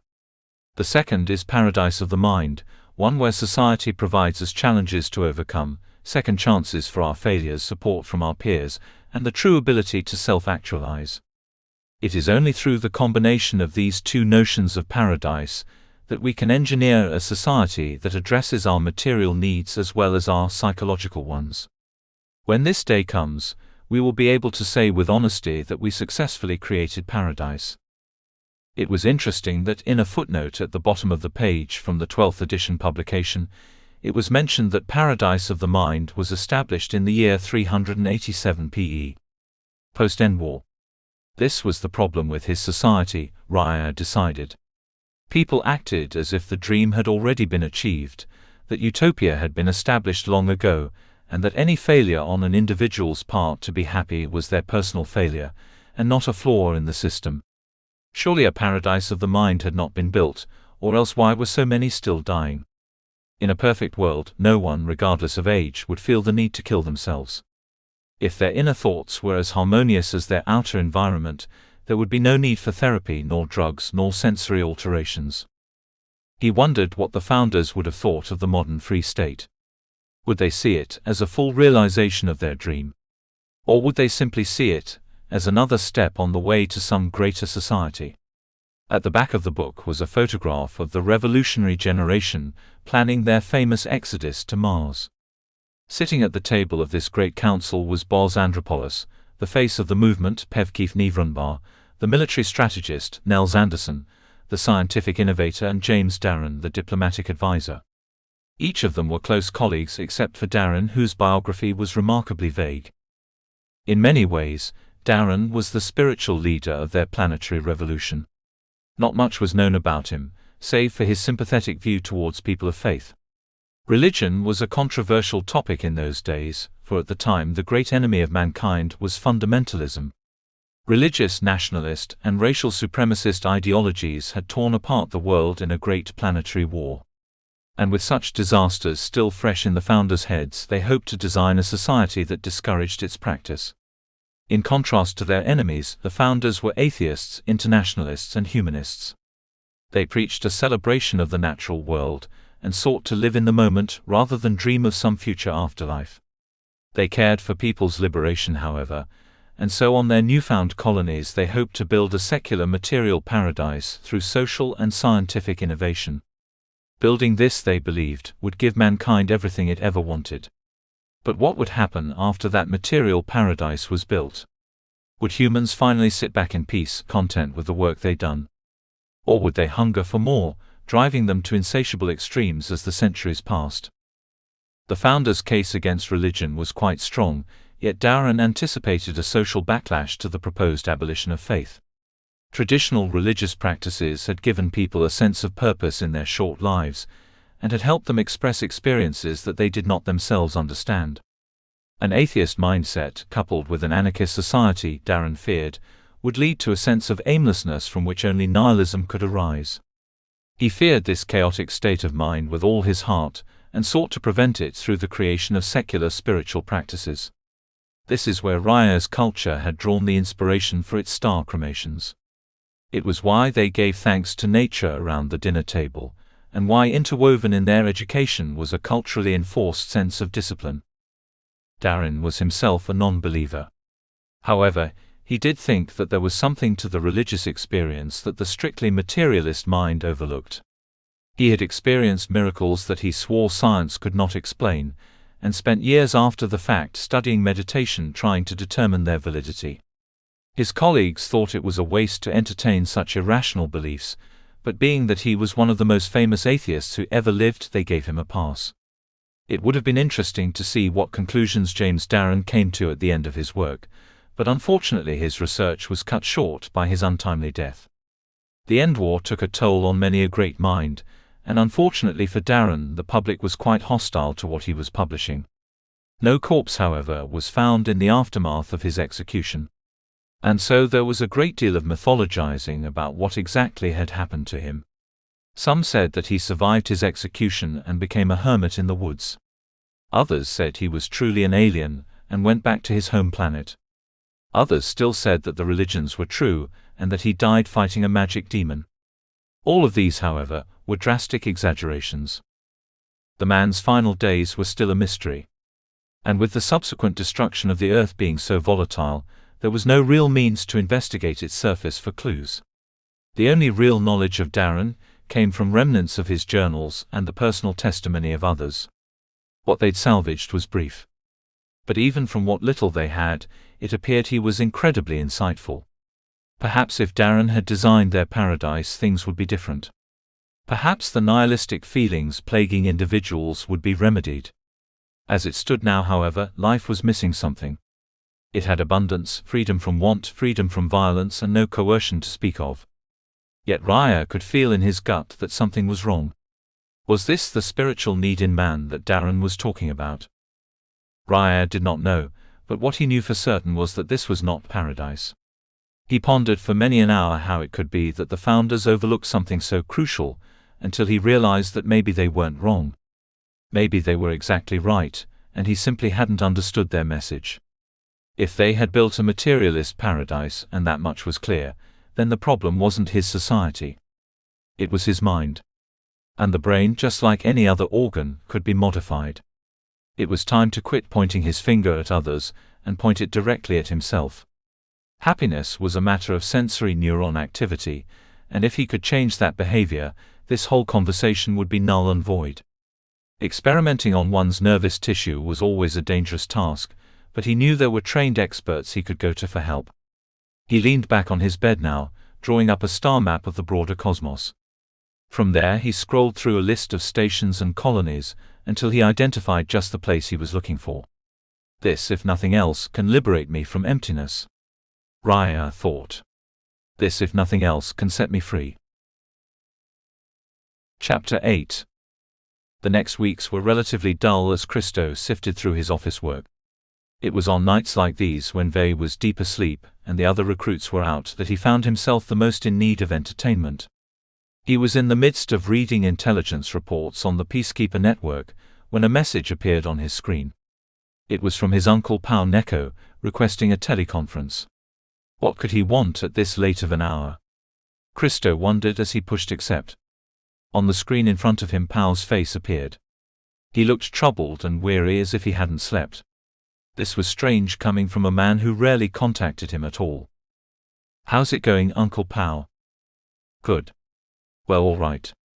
Pau replied hesitantly. "I hope you're not too busy. I can always call back later, but I wanted to talk to you about something." "No, not at all." "Go ahead." "It's Raya. I'm worried about the boy. He hasn't been answering anyone's messages lately, and at the funeral, he seemed troubled." "Well, yes, Pau, he was at a funeral. I'm sure he's doing just fine now. I talked to him the other day, if it makes you feel any better." "It does for sure. But there's something else. His coordinates are nowhere to be found. I couldn't find them here, nor Andromeda, nor anywhere in time and space." Now that was something that did strike Christo as odd. Either Raya had instructed his exosuit to stop broadcasting his signal, or he simply wasn't wearing it at all. Either way, it seemed suspicious. He did a quick scan through the Peacekeeper intelligence net and found the same result as Pau. "That is strange," he finally admitted. "I'm sure he'll turn up eventually. In the meantime, could you contact him if you find out his whereabouts? It would put an old man's heart at rest." "For sure, Pau. I'll let you know." "Thanks." They talked for a while more about casual life before ending the broadcast. After the call was done, Christo brushed aside his readings and went downstairs. There he found Vespergoni soundly asleep on a cot after a hard day of training. "Wake up," he yelled and slapped the creature on the side. "Change of plans for today." "What's going on?" they asked. "We're gonna do some field work today. I've got a cousin I need to find." Day turned into night as Raya sailed across the gaseous arms of the Sapphire Nebula.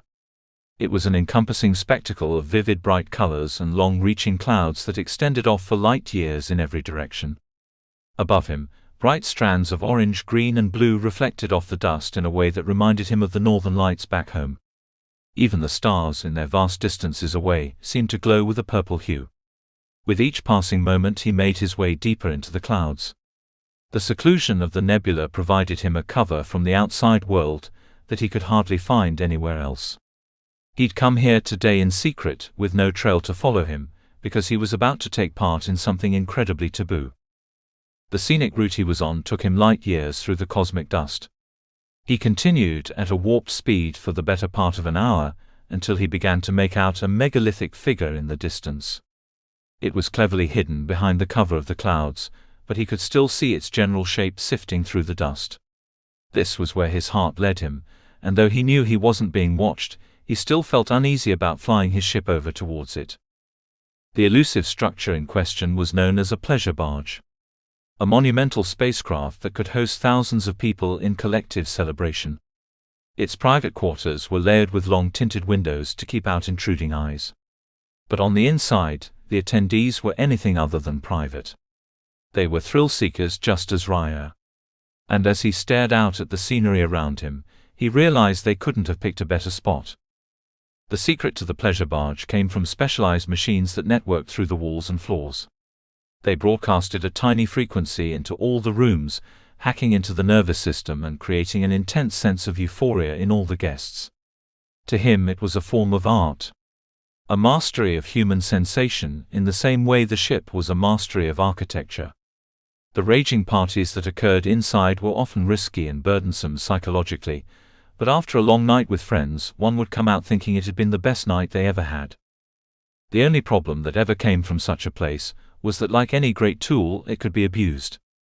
People came in from all over the universe with problems that the barge itself could not solve. And instead of staying a night or two as any reasonable person would, they dwelled inside for months on end, feeding off the endless sensations until it made them numb. It was never meant to be an escape from reality, as the barge fiends turned it into. In fact, in its original design it was meant to be a reality enhancer. The creators built the first sensory modifiers centuries ago, with the hope that it would eliminate what they saw as bad behaviors. They claimed that interest in things like virtual reality, risk-seeking and drug use all stemmed from a deep dissatisfaction people had in their lives. If they could improve on the way people experienced reality, there would no longer be a reason to try and escape it. And if they could improve the way people felt and thought inside their own heads, there would be no reason for them to poison themselves with the lure of drugs. A minor version of the sensory modifier was embedded into every exosuit. For Raya, it was located along the back of his neck, tying directly to his spinal cord. The device existed as an emergency precaution against pain. One could turn the dial and feel abrupt changes in their mood as waves of sensation rushed through them. He'd always been discouraged from using the device, however, for it often altered one's personality in addition to their mood. There were many who lost all drive and discipline when they learned how to summon immediate pleasure. And for a culture that cherished high achievement and self-actualization, this was an unacceptable thought. The main difference between the pleasure barge and the use of something like a chemical intoxicant was that the barge was a controlled and guided experience. Professional psychonauts monitored the neural effects on guests from afar and altered their brainwaves based on the reactions they observed. Positive experiences were the goal of such a trip, and barge captains could cycle through playlists of pre-approved psychological states in the same way DJs cycled through playlists of music. On top of this, there were emergency safeguards for those who felt overwhelmed. Before one entered, various checkpoints aboard the ship scanned their brain. These scanners recorded the atomic configuration of each mind down to the last particle, and could reset the brain upon leaving if one experienced any adverse effects. The exosuit also had a means of sobering the individual by blocking all unwanted broadcasts from the user's mind. The place was entirely safe, as Raya well knew, but he still dreaded being caught by the more Puritan in his society. He would no doubt be judged for coming here if word ever got out, and so for the time being he kept his visits a well-guarded secret. On the far side of the barge, a hatch opened up to accept Raya's ship. As he flew into the docking bay, he recognized man-made vessels from all over the cosmos. One bore the emblem of Tavenhol, a gas giant in the far sectors of the Milky Way. Another came from Thamblay, a nature reserve along the constellation Leo. A few had come in from Terravonia, the Free State's capital. And as he parked, he noticed another new Gaian vessel among them. When his ship synchronized with the landing pad below it, a rubber tube protruded from the floor and attached itself to the door. He could feel it heat and pressurize the outside surface, creating an atmosphere that mimicked the internal conditions of his own. When he stepped outside and went forth into the barge, the first thing he noticed was the pulsing vibrations of the music from just beyond the wall. The party appeared an unending spectacle, and as he made his way down the corridors to the entrance he passed dozens of weary guests with pale skin and bloodshot eyes. Upon entering the lobby, he found himself standing face to face with a bouncer who had walked out to greet him. The man was well built physically and doubled as a psychologist, making him duly qualified to assess the fitness of guests. "Just one?" he asked, seeing if Raya had come alone. "Yeah, just me tonight." "And what is your name?" "Raya Neko." The bouncer scanned over a holographic list displayed in front of him. "You're not on here. Did you request a stay?" "No. I'd like to keep this stay private." "I understand. Well, today is your lucky day. Usually I would have to turn you away since we are already reaching peak carrying capacity, but our owner is aboard and would love to see the place packed. Why don't you go ahead inside? If you're lucky, you might see him out socializing with the guests." "Thank you," Raya replied. The bouncer put out his hand before Raya could walk any further. "Are you aware of the time risk? 2 days is the recommended limit." "Yeah, I'm aware.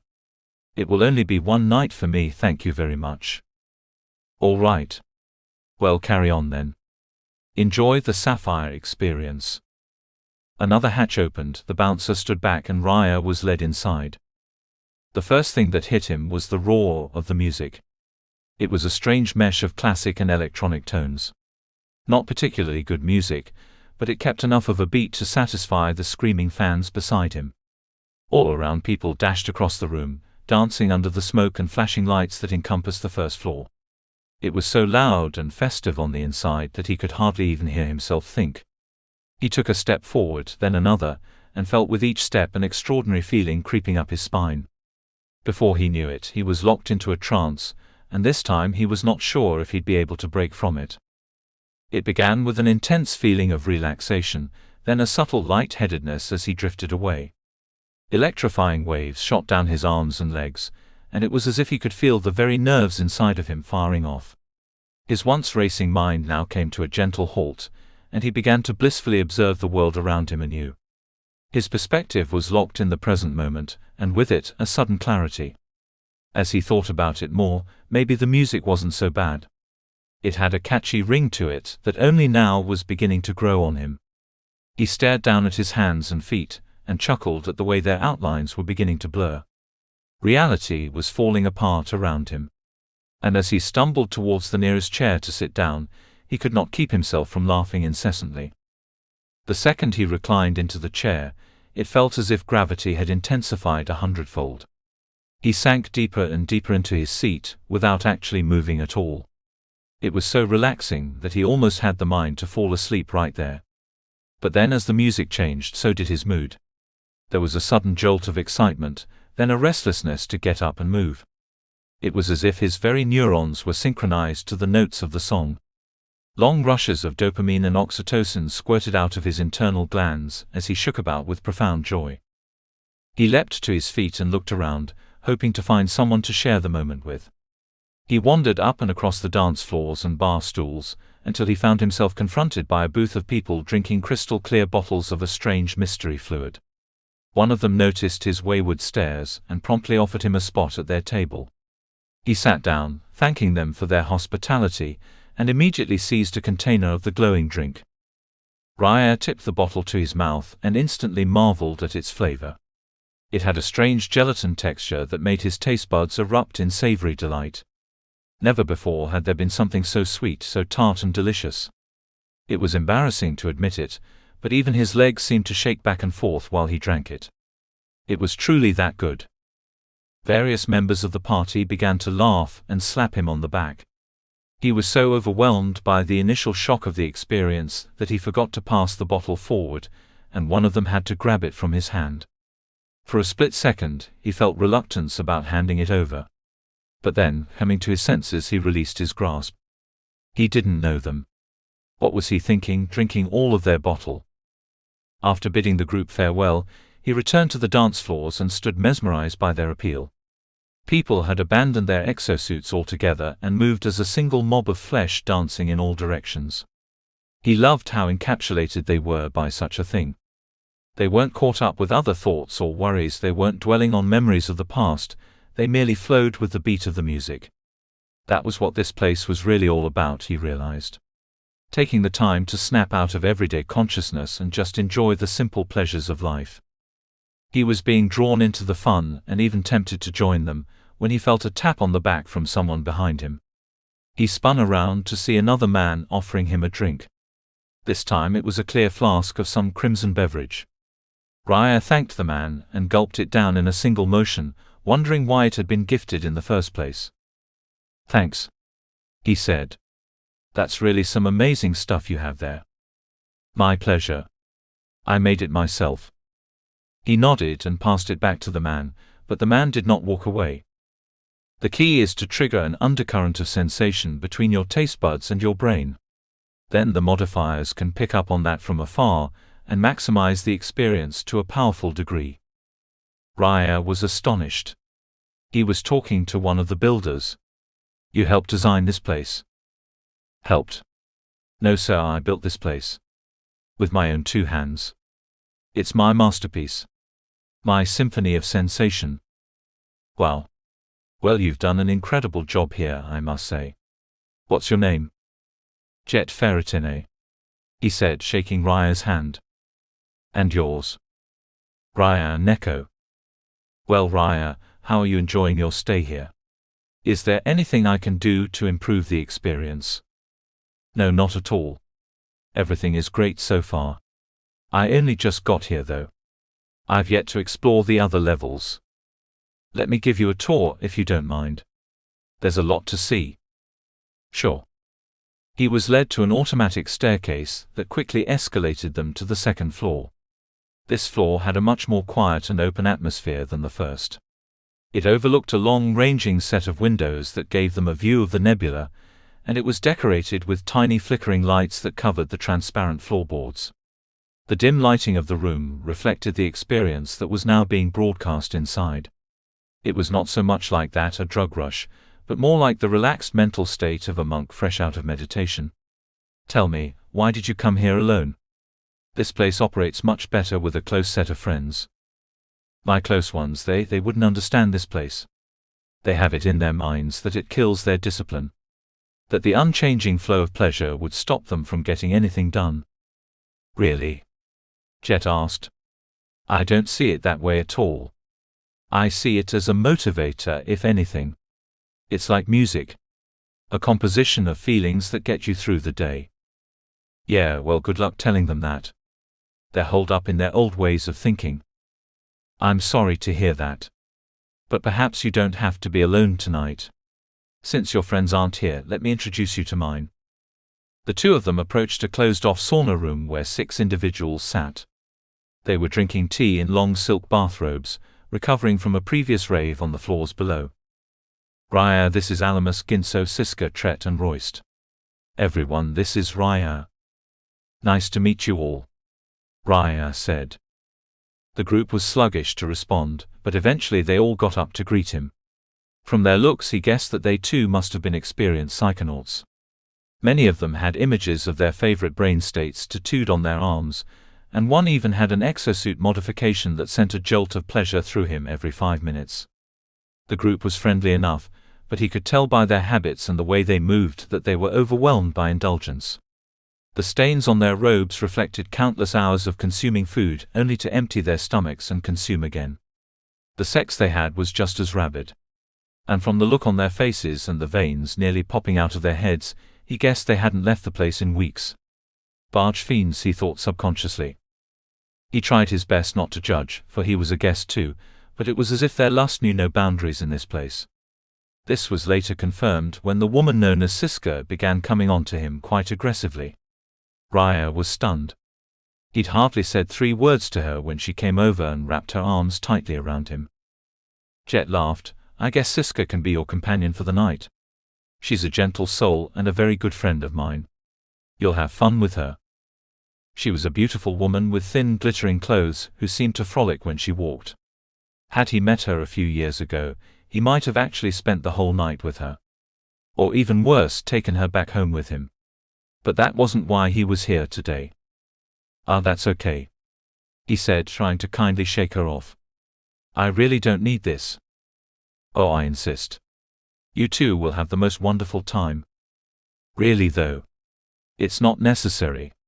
He laughed as she started to kiss the side of his neck. Fine, Jet said and waved her away. Raya felt instant relief. Perhaps we can interest you in some zero-gravity pong, he said, pointing to the sporting equipment on a rack nearby. Alamus is always looking for new players to join him. Oh, I'm no good at that, Raya assured Jet. It's no bother. They'll go easy on you the first couple rounds. Maybe another time. Very well. Well, what will you do with the rest of your night? You've come alone, you're rejecting company. What is your purpose for being here? I really just wanted to relax and clear my head. Jet paused. I think I know just the place. He led Raya to a series of lighted pools and artificial hot springs that were built into the floorboards. Fish could be seen dashing between swimmers' feet, and hot sauna steam filled the air for everyone to breathe. Raya stuck his foot into the water, and instantly became invigorated by its warmth. He decided to take another step in, and slowly his exosuit receded until it was paper-thin around his neck, and he was fully submerged in the water. From within, oxygen was still being fed to his cells, so he did not come up to breathe. He swam further and further through the stream of water, only resurfacing when he remembered he'd left Jet behind. It's nice in there, isn't it? You mind if I join you? Raya nodded, and watched him dive headfirst into the pool. Beneath the waves there was total silence, save for the gentle hum of the ship's motors. Between the euphoric broadcasts and the weightlessness of the water, he began to feel as if every burden upon him had finally been lifted. Eventually he stopped paddling altogether, and let the current carry him down the length of the pool. He continued floating until he drifted into a shallow cove where Jet was waiting. The second he passed into the jacuzzi-like fixture, he felt the heat and bubbling currents of vents lying just below his feet. Surrounding him was an elaborate array of coral and marine creatures, and above him was the exquisite image of the nebula above. In that moment was a feeling of true bliss. The sky looked like a painting crafted by the hands of a god, and the waters around him seemed to soothe his skin, opening him up to a greater warmth. The signals now broadcasting through his mind brought him to a level of relaxation he didn't know was possible. And as he lay there floating, he drifted off, moving further and further into the trance of the waves. This is amazing, he said to Jet when he finally had the power to speak. It's only a taste of what is possible if you dedicate yourself to exploring the mind. I want to explore, he said, closing his eyes once more. Then concentrate. Around him the bubbles seemed to die down, and an eerie silence crept in. The lights began to dim as well, and before he knew it, the world had closed around him. This moment of sensory deprivation caused him to shift his focus inwards, and he was surprised by the level of awareness he was able to attain. He could feel the blood now coursing through his veins slow as his pulse gently declined. He could feel his lungs faintly grow and contract as each breath came in sweeter than the last. He could even feel the thoughts ruminating through his mind dull to a silence. When he shifted his focus deeper still, even they began to fade into the background. What he was left with was pure awareness. A state where neither a thought nor sound could disturb him from his bliss. This is the real you, Jet whispered from the darkness. Not your body, not your thoughts. This consciousness is the truest thing there is. Raya felt a distinct connection not only with his body, but with reality. It felt malleable like a dream, only he was awake. He wasn't sure how much of this was machine-induced hallucination and how much was truly natural, but it blew him away nonetheless. He began to summon images into his awareness just as easily as he might move his leg or take a breath. But the more he became captivated by the visuals, the more he began to snap out of his meditative trance. He found himself having a weaker grip on reality, and in that panic a rush of thoughts returned. With the thoughts came the burden of stress, and before long he felt as if he was back where he started. Don't be frustrated, my friend. This takes a long time to master. The brain is like a muscle. It gets stronger the more you use it. What was that? Raya asked as the lights began to come back on. They call it transcendence. It's a state of mind that totally dissolves the ego. Can it be achieved without the machines? Jet smiled. Yes, but it's much harder. Hence the need for this place. I've designed it as a testing ground for those seeking introspection. He'd never thought of it that way. Forgive me, Jet, but I've underestimated you. Before, I always thought the pleasure barge was just a hub for dumb thrill seekers. Now I see it's something more. You're trying to open minds here. That's absolutely right, he said, chuckling. If this was just a place to dance and drink, it wouldn't be near as interesting. It has incredible potential, Raya said. I just wish more people knew about it. Trust me, the people who need this place find it, he said, recalling countless faces from the past. You're not the first one to show up alone and unannounced. This place has a habit of attracting wanderers, and I think I know why. Why? He curiously asked. You see, most people who are happy, connected, and satisfied in life, they never really find a need for this place. They have a home, a passion, a family, and so they never feel that need to escape. But there are others, much like you, who find themselves lost. They come in all the time. They're young, fresh off a destiny walk and looking for answers. They've grown dissatisfied with the reality they're living, and so they come here hoping to change it. Even if it's just for a few hours. Yeah. He laughed. That sounds like me. Well, tell me, Raya, why is that? What is it that's left you so unsettled in life? Raya took a short moment to reflect, and then a grim look appeared on his face. A death. Jet's eyes grew wide. Someone close to you. Raya nodded. I see. That's terrible. He shook his head. Death is one of the hardest things to cope with. But don't give in to grief, my friend. There are still many things in life that can bring you joy. It's not that, Raya quickly replied. I mean, it still pains me every day he's not with us. But it's not his absence that gives me crisis. It's something much worse. Then what is it? Raya sulked. It is reason, he said, overwhelmed with emotion.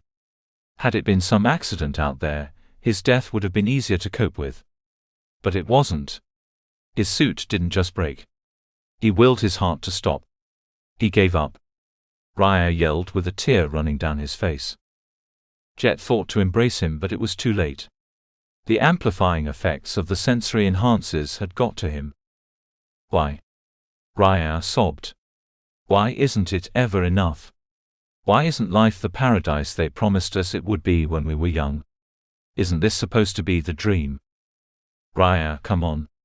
Let's get out of the pool, Jet said, helping him out. He motioned to the senses above him, and turned off any emotional enhancements that were affecting him. When they dried off and the exosuits were once again wrapped around their bodies, he tried to reassure him a second time. You're right. The world isn't perfect. Our parents were wrong to teach us anything different. But don't you see, Raya? You're still here. There's still hope for change. You don't have to succumb to the same ills as your loved ones. You can experience new growth. I just feel like with all the luxuries my life has afforded me, I shouldn't be so unhappy. Humanity was supposed to be past this, I thought. Yet here I am. Raya, the dream was never to build a society without problems. The dream was to build a society where every human had the capacity to overcome their problems. No one ever said it was gonna be easy. But you don't have to give up. I'm not giving up. I'm just lost. He frowned. So lost. It's okay to be lost. You still have plenty of time to find your way. But I don't even know where to begin. Look within. The answer to all your questions sits right behind your eyes. I don't know if that's true. I'm serious. You might think it's crazy, but why do you think so many people come here after their destiny walk? It's because the thing they were looking for wasn't a place. It was a state of mind. Whatever it is you think you're looking for, Raya, you're not gonna find it on some planet out there. You're gonna find it when you take the time to do some introspection and get to the bottom of your problems. And what if it's not enough? What if I can't get through it? I know you can. You're a human. Humans are capable of anything. We've tackled space travel, solved the problem of war. A little existential angst won't be our downfall. Yeah, but I'm done struggling. I'm done pondering. Please just help me get rid of it. And how do you expect me to do that? I don't know. Use the machines to make me happy. Induce a pleasure that will never end, even when I leave. I know you can do it. You know, Raya, I could do it. I could make you satisfied with every mundane activity in your life. Rewire your reward system so that it never gets anxious or bored or existentially confused. But would you really want that? Don't you think your pain exists for a reason? We know it's not caused by illness or injury. Perhaps it's your psyche calling out for something it desperately needs. And what do you think that is? For every person it's different. Raya stared at him, dissatisfied with his lack of an answer. Here, Jet said, taking his hand. I have one more place to show you. At the snap of his fingers, the walls surrounding them moved apart at their seams. In front of them emerged yet another spiral staircase, which took them to a hidden third floor. This is the Clarity Chamber. We use it sometimes for those suffering bad trips. It's a restorative place. A quiet solitude, like nothing you've ever felt. Will you come with me? Raya asked. No, for this one you must enter alone. Without moving, Jet sent a telepathic command to the modifiers above their heads, and sent a special signal down to Raya. It struck him immediately, causing a unique shock that rippled across his nerves. The broadcast didn't manipulate his senses the way it had earlier, instead it only made them more clear. He could ponder just as before, but with less of the confusion and frustration he'd had in moments past. Thank you, Raya replied. I really needed that. That's what I'm here for. I'll be awaiting you downstairs when you return. Take your time though, we should be up all night. They shook hands and then Jet turned and left. He vanished down the descending staircase, leaving Raya alone to his thoughts. In front of him, a nearly pitch-black room awaited. His eyes did not adjust until the door shut behind him, and even then he could barely see. Inside the chamber was a hallway of mirrors that reflected off one another in an endless loop.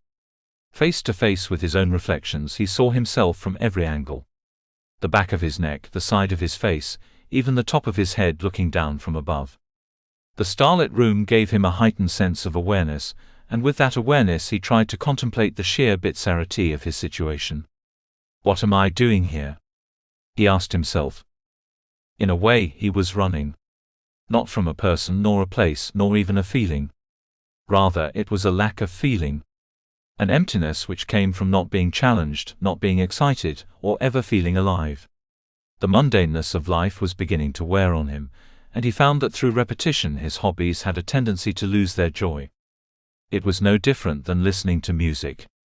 At first one might love a song and listen to it every day, but over time they would eventually play it, until it no longer evoked the same emotion. Similarly, one might find pleasure eating chocolate cake, but if they ate it with every meal, the taste would eventually become normal until it no longer satisfied the senses. This was the nature of pleasure. It was fleeting.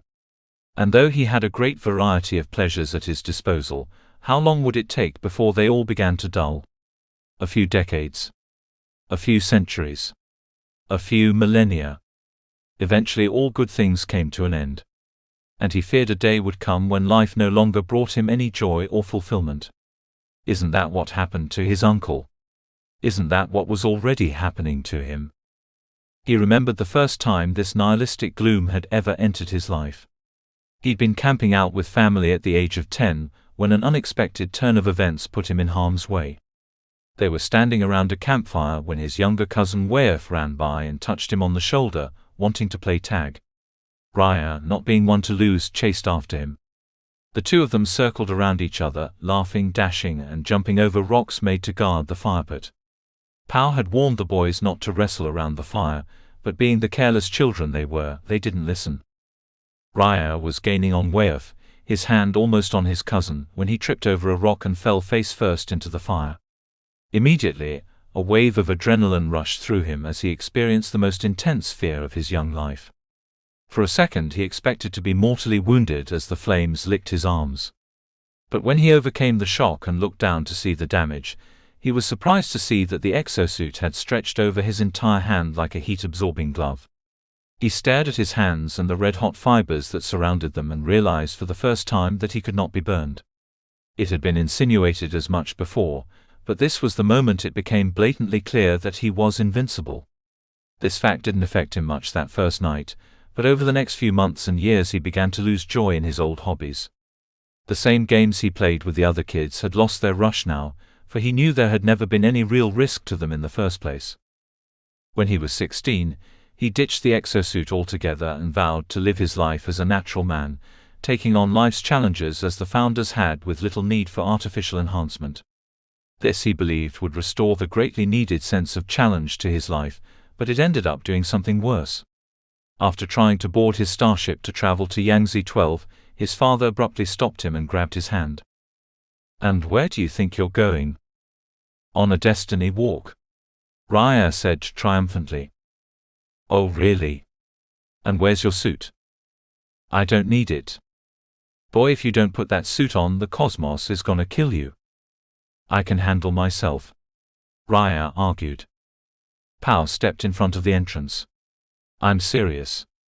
If you think you can survive out there without one of these things, you're out of your mind. The second you step off that ship, the elements will tear you apart.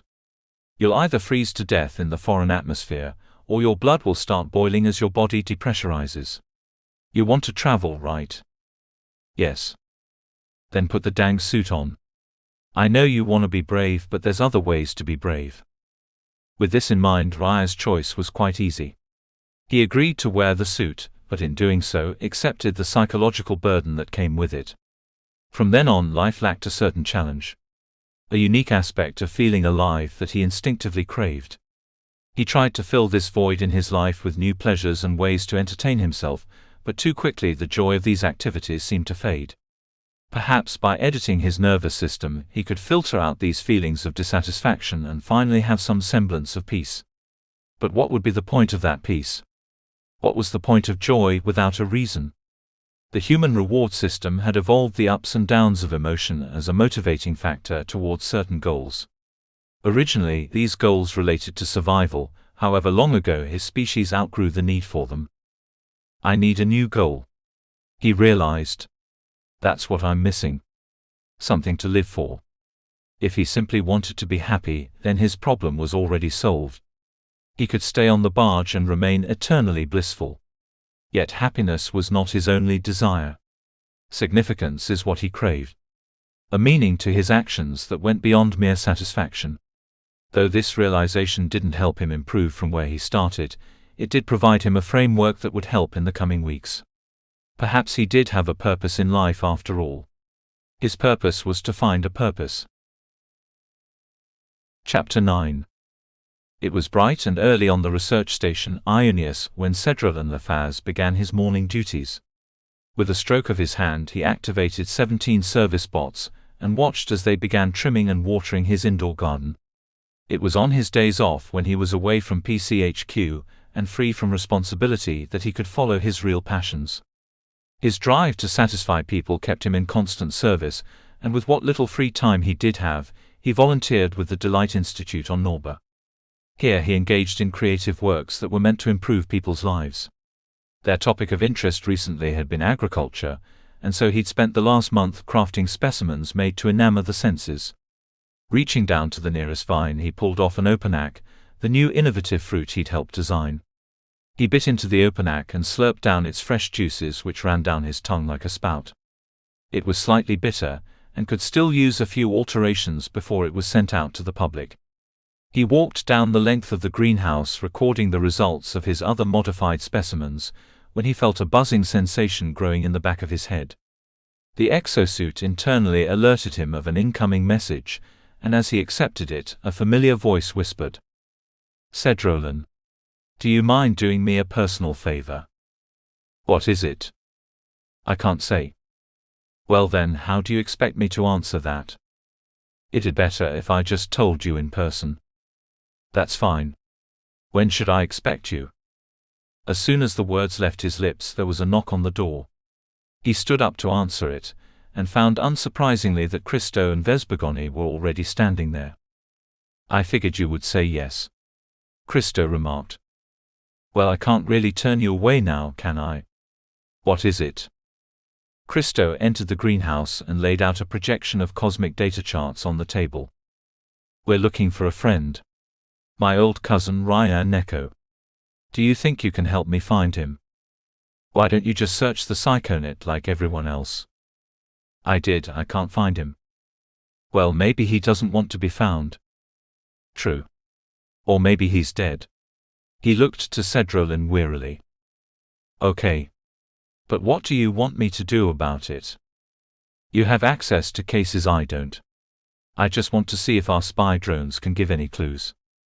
I can't just let you use the spy drones for unwarranted purposes. That would be a serious breach of everyone's privacy. Typically, I'd agree. But this is a special circumstance. If it's such a special circumstance, why don't you just go to PCHQ and get a warrant yourself? You know they won't grant it. Probably for good reason. Christo sighed. Look, my cousin's been down in the dumps lately and we just had a death in the family. All I want to do is check in on him. I can't do that unless I find him. At first, Cedrolin resisted the pleading, but as he pondered it further, an image of the boy came into his head. From across the room, Christo was sending him a telepathic barrage of memories, and it was having an effect. Suddenly, Raya was no longer a stranger to Cedrolin. He was as familiar as anyone he'd ever known. Through a series of vivid childhood flashbacks, he experienced what it had been like to grow up with the man on New Gaia. The nostalgia of their friendship, the bond they'd acquired through shared experience, it was now engulfing his heart just as it had Christo's.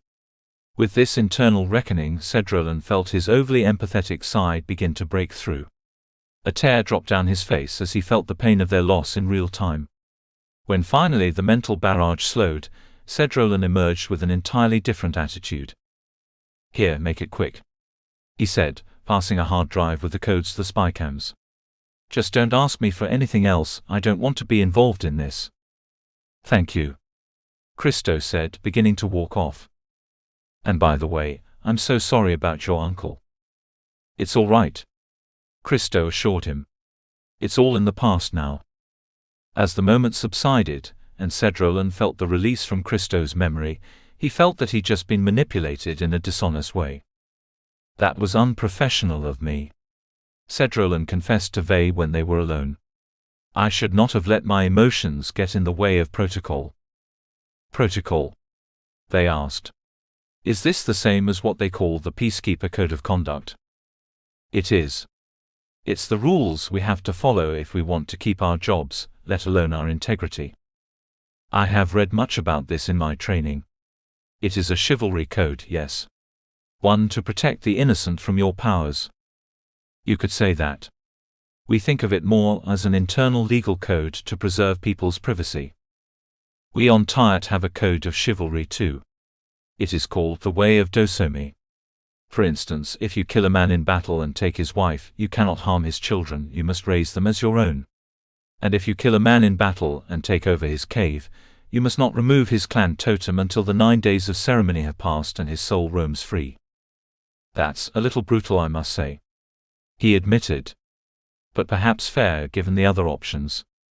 I'm happy your people have developed at least some code to work with. It is the code I live by, they proclaimed. Yes, and this is the one I live by.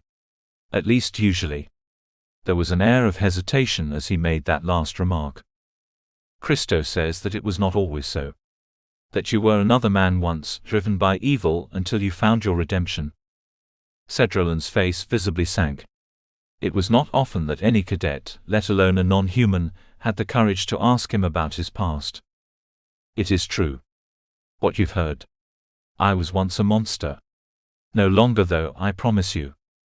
There was a desperation in his eyes that imparted a profound need for Vey to believe him. Why did you do it? He asked. Cedrolin flicked his hand to the side.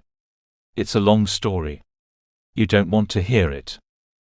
When I trained with the blade and rifle down on Old Nasak, my mentor Captain Leobrich told me to always know the minds of the men I served with. Very well, Cedrolin said, pulling up a chair.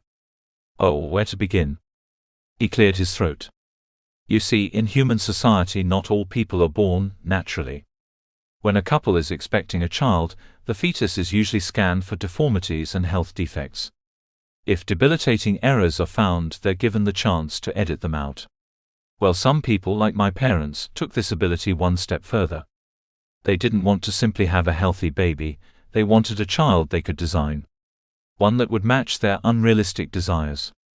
Because of this fantasy, they recoded every significant part of my genome. They chose my eye color, my height, the shape of my jawline, even the sound of my voice. They had a say in every characteristic about my physical appearance, and only then did they move on to my personality. They wanted their child to grow up to be a great man of passion. And so they altered my psychological state to be profoundly emotional. Had they set up proper limits to my cognition, perhaps I wouldn't have went mad. But unfortunately, I was their little science experiment. "I'm sorry," they said. Oh, it gets worse. They thought that by amplifying my emotions I would become a man of passion. But what I really became was man of obsession. Anything I found appealing, I couldn't let go. If you introduced me to a new sport, I would play it for 18 hours straight. If you showed me a new food, I would eat it until my stomach nearly burst. If you were a woman who showed any warmth to me, I would endlessly pursue you until it became uncomfortable. My life revolved around chasing one obsession after the other. That is, until I met Skylar. "Was this your woman?" He nodded. She was a thrill-seeker just like me. And in her, I found an intense love that was finally reciprocated. Something I could not even begin to describe in words. She was my everything. A pleasure that never seemed to dull over the long passage of time. For many years she checked my worst impulses, and together we adventured in peace. But one day her lust for touch got the best of her, and she began to stray from me. One evening I came back to the room, preoccupied by some game in the hotel lounge, and found her sexually engaged with not one but two suitors. My heart broke instantly, and while a regular man might have covered his eyes or turned away, my neurons were crafted in such a way that I could never do that. My obsessive love turned to obsessive rage, and I killed all three of them there in the heat of the moment. They were naked, so they had no suits to protect them. After that I tried to recover, but I couldn't shake the rage. It should have stopped with killing the three of them, but no, I tried to hunt down and destroy the men's friends down the hall. They, however, unlike the naked fellows in my room, were wearing exosuits. When they saw my blood-soaked body rushing towards them, they called for help. It was not long after that I was apprehended and thrown into a holding cell for brain reconstruction. And there the peacekeepers finally did what my parents could not. They fixed me. They set me right. But they did not bother to erase the memories either. So now I'm stuck as a completely different person, haunted by a life I only remember living. I have an identity that is entirely distinct and fulfilling, but forever I will be judged by the person I once was. "Your sorrows are deeper than my planet's molten core," they said. "But know that redemption is an honor higher than anything else in our karmic chain." Redemption would be nice. I try to serve as best I can. But it will never be enough. The lives I took will never come back. What about all the lives you saved? What about mine? It's not the same. They clasped a tentacle on his shoulder. "You're a good man," said Drillin. "Were you born of the White Weevu, I think you would have incarnated as a priestly Jizwe." "You're too kind," said Drillin smirked. "I think." The two of them chuckled, and a long moment of silence ensued. It was taking Christo longer than expected to retrieve the data, and they began to wonder what was holding up his efforts. Over in the other room, Christo was struggling. The access codes given to him had opened up a new range of data points, but already there was too much information to decipher. He linked his exosuit to the interface atop Cedrolin's computer, and with his brain now connected directly to the private network, he uploaded into the search bar all of Raya's unique characteristics. In his search he included not just Raya's name and age, but images of his face, the sound of his voice, aspects of his personality and memories from his homeworld. The network then processed this request, drawing upon trillions of bits of information gathered from 1,000 different worlds. It would be some time before they found anything valid. The way the peacekeepers employed their spy tactics were through tiny hidden objects called grand scanners. These were microdrones about the size of a speck of dust that measured the spin, motion, wavelength and location of every particle within a legally defined radius. This allowed them not only to reconstruct perfect images and voice recordings of the suspects in question. They could very literally read their thoughts by recording their internal brain activity. With such a power, they could learn the intentions of their adversaries and determine early on if rival factions were a threat. This power also helped them to forecast future crises in foreign civilizations when correspondence was hard to come by. After a few hours of hard processing on the private network, the results came pouring in. A search found him on Vangelis recently, but that was already known. It had found him on Siskiak, but that was 6 months ago. Nothing in the recent past could be traced back to Raya's identity. As Christo scrolled through the results, he began to give up, when suddenly, just for a moment, there was a blip on the screen. A preliminary signal was received from the Sapphire Nebula, and Christo focused in to see what it was. "No way," he said to himself amusedly. It appeared Raya was on a pleasure barge. And not just any pleasure barge. It was one of the most intense psychological roller coasters known to man. Usually the pleasure barges were notoriously good at filtering out foreign spyware. But it appeared that the great Jet Ferretene had not inspected his personal items with the same diligence as his guests. Within an imported glass of pulsar wine, gifted to Jet by the Falder of Gundenholm, a grand scanner had been embedded inside the subaerian texture of the cork. "That intoxicated fool," Christo remarked. As the bottle passed from one guest to the next, the grand scanner examined the inner contents of their minds, catching glimpses of their blurry memories. It was here that a depiction of Raya's face could be found inside the mind of one of the bystanders. The boy had indeed been there, that much was clear, but was he still? Christo stood up from his chair and ejected the hard drive from the computer. As he emerged from the room, Cedrolin and Vey were surprised to find that he was laughing. "What's so funny?" Cedrolin asked in genuine confusion. "I have the results." "What is it?" they asked. Christo smirked. "A pleasure barge." "A what?" they asked. Cedrolin joined Christo in the laughter. "What is a pleasure barge?" they asked genuinely. "A place degenerates go to waste their life," Cedrolin answered. "I don't understand." "A pleasure barge is basically a giant party in space," Christo explained. "One where things get a little wild sometimes. A little too addictive." "A party?" they asked. "So he's engaging in recreation." "I hope," he said. "These things are sometimes used as an escape from deeper ills. I have no idea how long he'll be there, so we'd better leave now before we're on the hunt again." "Off already, are you?" Cedrolin asked to them. Christo clasped his hand in goodwill. "I'll see you at the next meeting on the 10th. Make sure to be there. And thank you. Thank you so much for this. Just don't mention it to anyone. I don't need anything else jeopardizing my job," he sarcastically replied. A few days had passed since Raya's departure, and in that time not much had changed aboard the Sapphire Experience. People were still coming and going as usual. Fanatics were still being escorted away, and generally the job of the bouncer was not that out of the ordinary.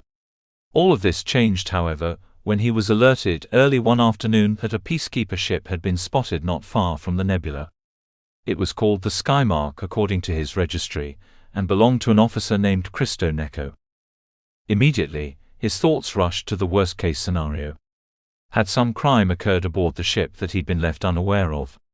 People often misbehaved while taking the cruise, but usually the senses picked up on any disturbances that could be considered harmful. If a crime had indeed been committed while under his supervision, he'd be hearing it not just from the peacekeepers but from Jet's men as well. So in a frantic manner, he began scrambling the security codes so that no matter what was asked, the identity of the barge-goers would be protected.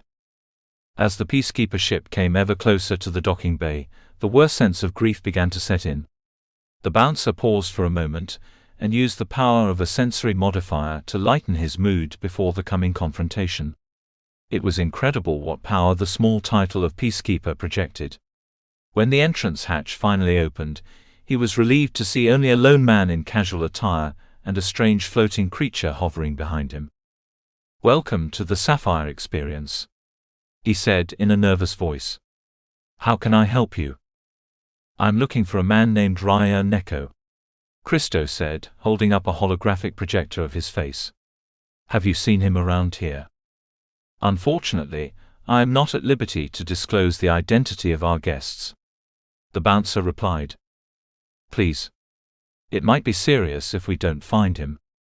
Could you at least tell us if he's on your records? I don't need to know the fine details." The bouncer was torn about what to do. This place could lose its reputation if it gave away the identity of a guest. At the same time, he wanted this peacekeeper off his back as quick as possible.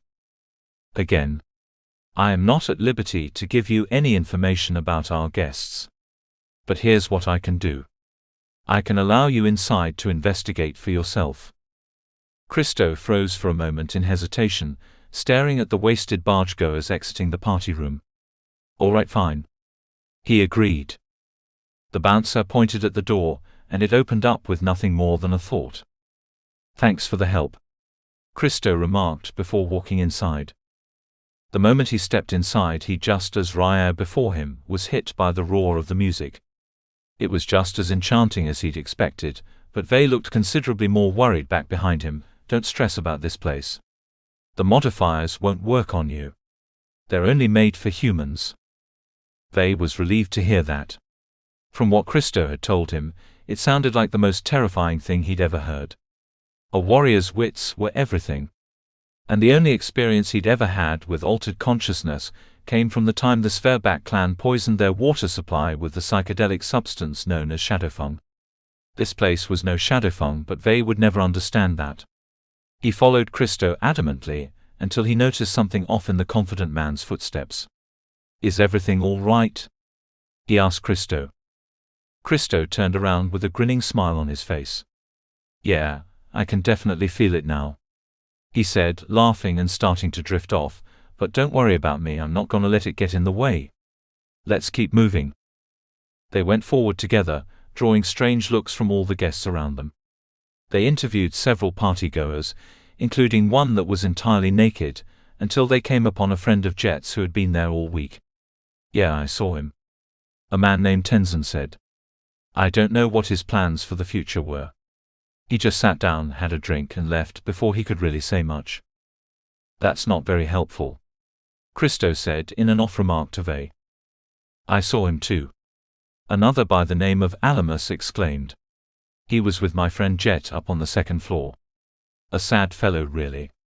He kept crying about something and begging Jet to turn off his pain receptors. Not his best moment, I won't lie."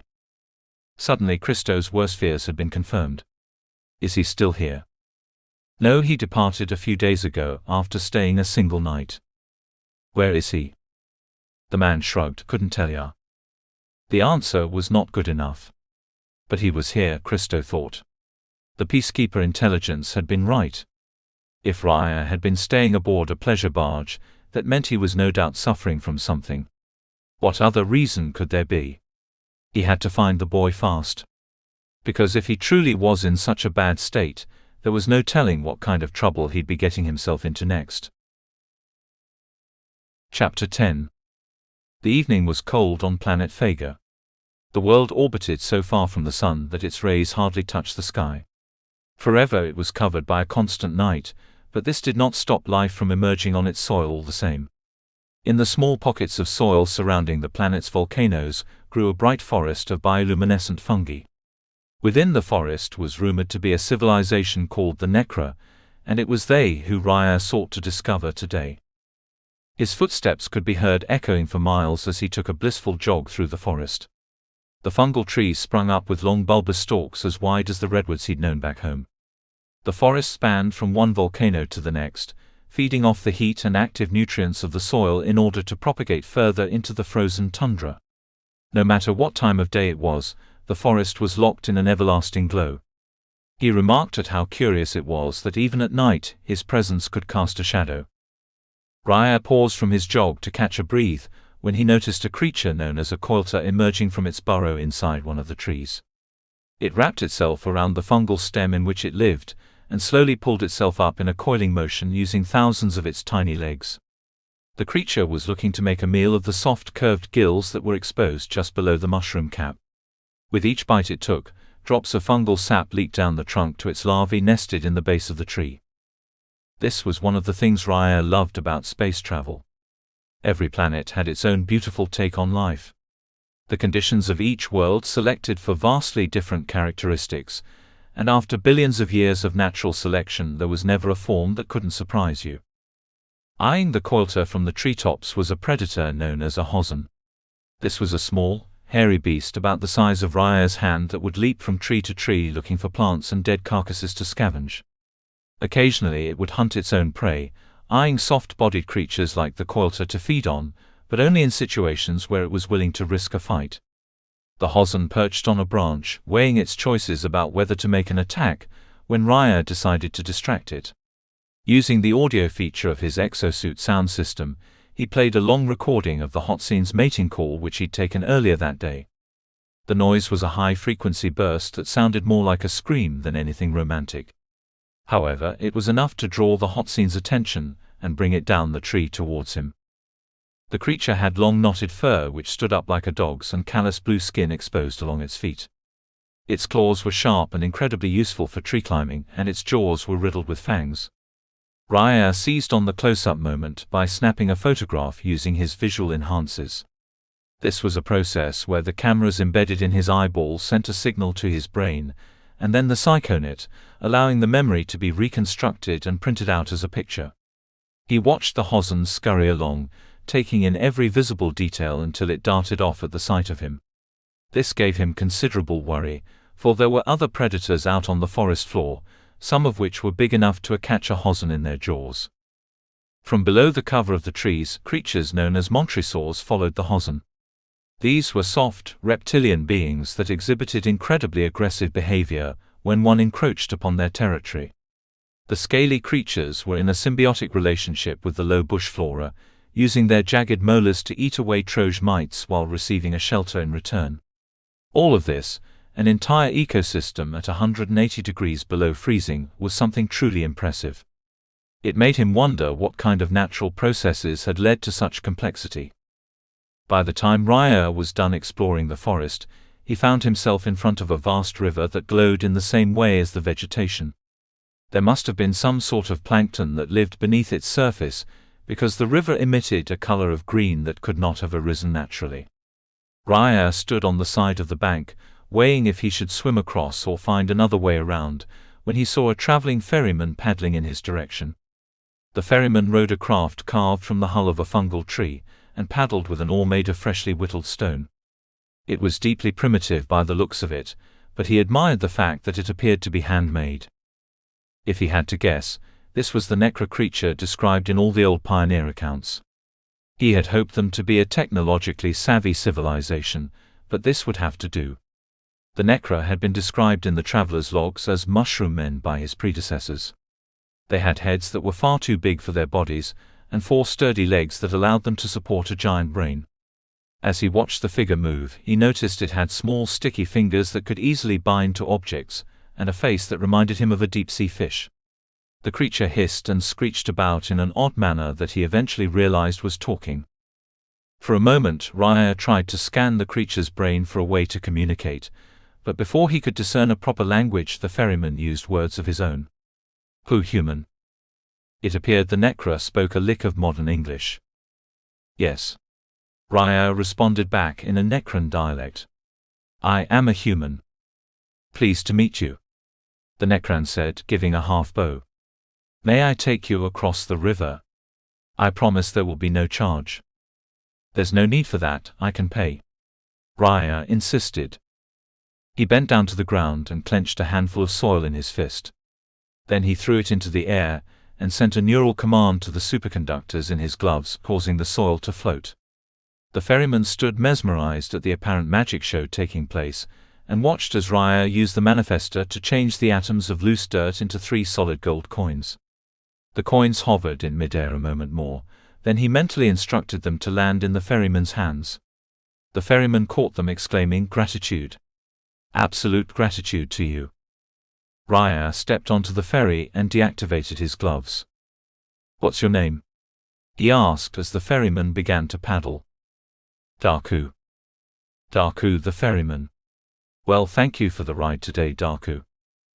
It's my pleasure, sir. Tell me, do you come into contact with humans often? You are the first one I've ever seen. Yet you know what I am called?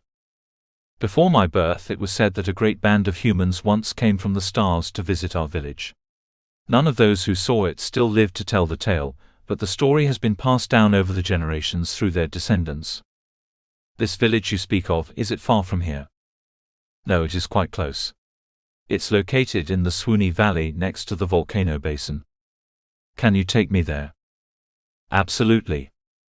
When they made their way to the other side of the river, Raya decided to throw Darku 3 more coins. Darku accepted them gleefully, examining their intricate inscriptions as he tied up the boat. This is gold, yes, he asked. As pure as gold can be. Is gold a rare thing where you come from? Gold is rare on all planets. It is forged in the fires of supernovas and produced only in very special conditions. Gold is not rare in our land. It came from the sky once, you see. A large deposit rained down in a canyon just beyond the forest. We'd wondered perhaps if your people sent it. No, we didn't send it. Raya explained.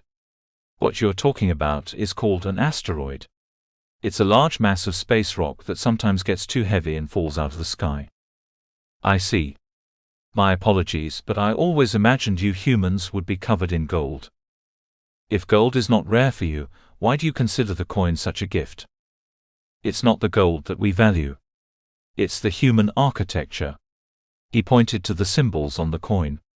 We trade space artifacts with many a traveler. So you do have contact with the outside cosmos? Oh yes, all the time. This was a curious revelation. The Necran civilization was primitive technologically, yet appeared knowledgeable of the cosmos.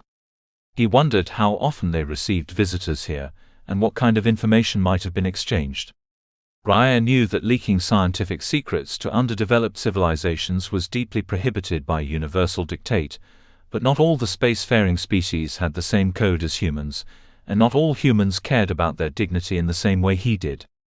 It would be interesting one day to probe what kind of secrets they'd uncovered from the outsiders. In the meantime, however, he wanted to know what aspects of life they'd developed on their own. The pair walked along a path in the forest for many an hour, until they reached the promised village of Adigaba. It was an assortment of stone and mushroom stalk-built cabins that were centered around a natural hot spring in the village center. Beneath this hot spring was a volcanic vent they used to generate electricity. It was this geothermal reaction that lit the village streets with what looked like Christmas lights, and provided the cabins with heating devices in their homes. Across town, villagers could be seen going about their lives hunting, gathering, and growing food in dimly lit gardens. There were fishermen who could be spotted casting lines into the hot spring waters, and miners coming back with bags full of calcite which they fashioned into jewelry. The Necra seemed to be fan of ancestor worship, and on the side of each house was painted a genealogy that stretched back at least 11 generations. Raya's presence on the street was enough to draw startled glances from the people around him, but it was not as hysterical as he'd expected for a pre-industrial civilization. On a plateau just overlooking the valley, he noticed the vague forms of parked spaceships. Many a foreign traveler could be seen moving in and out of the inns, and it made him wonder why he hadn't heard of Adigaba before. Darku, is this place some kind of spaceport? It is not a port, Darku assured him. Ports are made for docking ships and trading goods. The Necra are not a people who are interested in commodities. Then how is it your people came to possess a geothermal reactor? Simple, we traded knowledge for experience. The Guardine showed us how to make light from heat, and we toured them all around the countryside. So you built it yourselves? Yes, with a little help from the foreigner's blueprint. What an infringement of basic astronautic ethics, Raya thought. That's incredible. What else have they taught you? We keep our findings in a little library beneath the mayor's cabin. Perhaps in time we can show you if the elders deem you trustworthy. I would be delighted, Raya said, imagining the number of infractions he would find. Darku continued leading him on the village tour until they'd walked the entire perimeter of the settlement. Still filled with curiosity, Raya asked, "Where would you recommend a foreigner visit first?" "Kuntashi Cultural Center for sure, that's where you'll learn most of our history. But first you have to get a drink at the Adigaba Inn. We've yet to have a traveler who didn't enjoy it." Raya glanced through the inn's windows and saw many resting and socializing. It sparked his interest, and following Daku's recommendation he promptly went inside. The inn had the appearance of a foreign pub, where light food was served with heavy drinks. People were sitting down at tables all around him, and he noticed that he was not the only foreigner inside. While it was mainly the Necra eating their standard cuisine, he saw organisms from the far sides of space as well. At one table there was a Yodelira, a large bipedal creature that scarfed food down with a long trunk-like snout. At another was a Obstilic, a creature which did not even have a head, yet somehow communicated with others using the long antennas protruding from its spine. How it would enjoy a place like this, he had no idea. But throughout the restaurant there were countless examples of otherworldly beings enjoying meals. Raya took a seat at the bar closest to the cooks, and began an attempt at conversation with the serving girl. "Greetings," he said to a woman named Grypha. "Hello. Would you be interested in any of our Necran cuisine today?" "No, that's all right. I'm just here to visit," he replied. "Oh, that's right, I forgot. Your kind don't eat the living. Here, let me find you something else." Grypha reached beneath the bar and pulled out a bottle of grey slushy fluid. "Perhaps you would like some of this." He eyed the bottle. "What is that?" "It's Sanspar. A concoction of aryl lactates. None of our livestock had to be murdered in order to create it. Consider your conscience cleared," she said, passing it to him. He pushed it back. "But you did have to exploit the animal in order to make it. I'm afraid I'm going to have to pass." She frowned at Raya with a puzzling look on her face.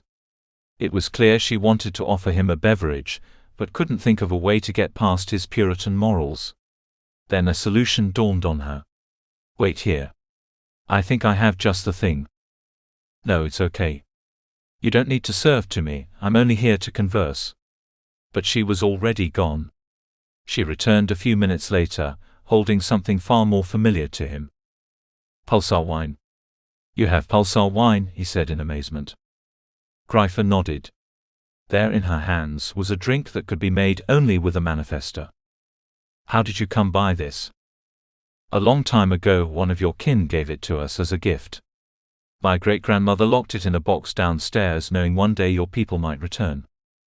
"This is wonderful," Raya said with a grin, kindly accepting it. "I don't know how you humans enjoy such things. I took one sip and found it profoundly bitter." "It's because our taste buds have vastly different shapes," he explained. "Interesting. I never thought about it that way." Raya opened the bottle and scanned its contents immediately. She did not lie to him, this certainly was the wine, but its seal had been broken and become contaminated. He detected living organisms already embedded in the drink. And so he enacted an internal filter on his stomach, ejecting the bacterium from his body as soon as he drank it.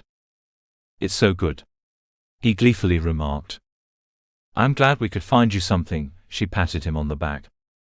"So tell me, how is life here in Adigaba? It seems like such an exciting life." "It's the same as usual. We work, we grow, we live. My youngest son just produced the most amazing song on his—" "Everybody listen up," he heard a man shout. Raya spun around to see another human being standing at the doorway. There were startled looks on everyone's faces. This was not to be expected. "I don't mean to scare you, but everyone has to get out of here right now. Either get underground, get in your basement, or get off this planet. Anyone with a starship needs to leave immediately. I am not joking, you will die." "What's going on?" Raya asked, springing from his seat. "There's no time to explain. I need you to activate your teleporter and get yourself out of orbit this instant. I'm not going anywhere until you explain yourself. Who are you?" "Oh, for crying out loud. There's no time. Look outside." The man swung open the door and caused many to gasp. There were no longer any stars to be seen in the sky. Where once there had been an eternal night, there was now only the orange light of a bright atmosphere and the vague outline of clouds. Is there something wrong with their star? Is it about to go supernova? Raya stubbornly asked the man. I'm telling you. Leave. Now. Raya was about to speak again when the soil shook from underneath him. He fell to the ground with nothing to hold on to, and noticed the sky continually growing brighter before his very eyes. He was not aware of it yet, but a massive cloud of antimatter had just hit the atmosphere. As the antimatter collided with regular matter, it exploded in a pure burst of pure energy that could fry entire landscapes. This was why it was so bright out. It was also why the temperature was getting out of control. The atmosphere of Fager was slowly being torn apart, and if he did not leave soon, he would die along with the rest of them. He crawled towards Daku and the serving girl, attempting to teleport them out. This effort was unfortunately in vain, for as he reached for their hands, something extraordinary happened. It was as if gravity reversed. He felt himself lift off the ground and fall into the sky along with everything else that wasn't directly tied down. He, the Necra, the animals, and any loose objects went flying into the air, shooting up into the sky only to crash back down again moments later. Suddenly houses were destroyed, people's bones were shattered, there was carnage everywhere. It was an absolute horror show.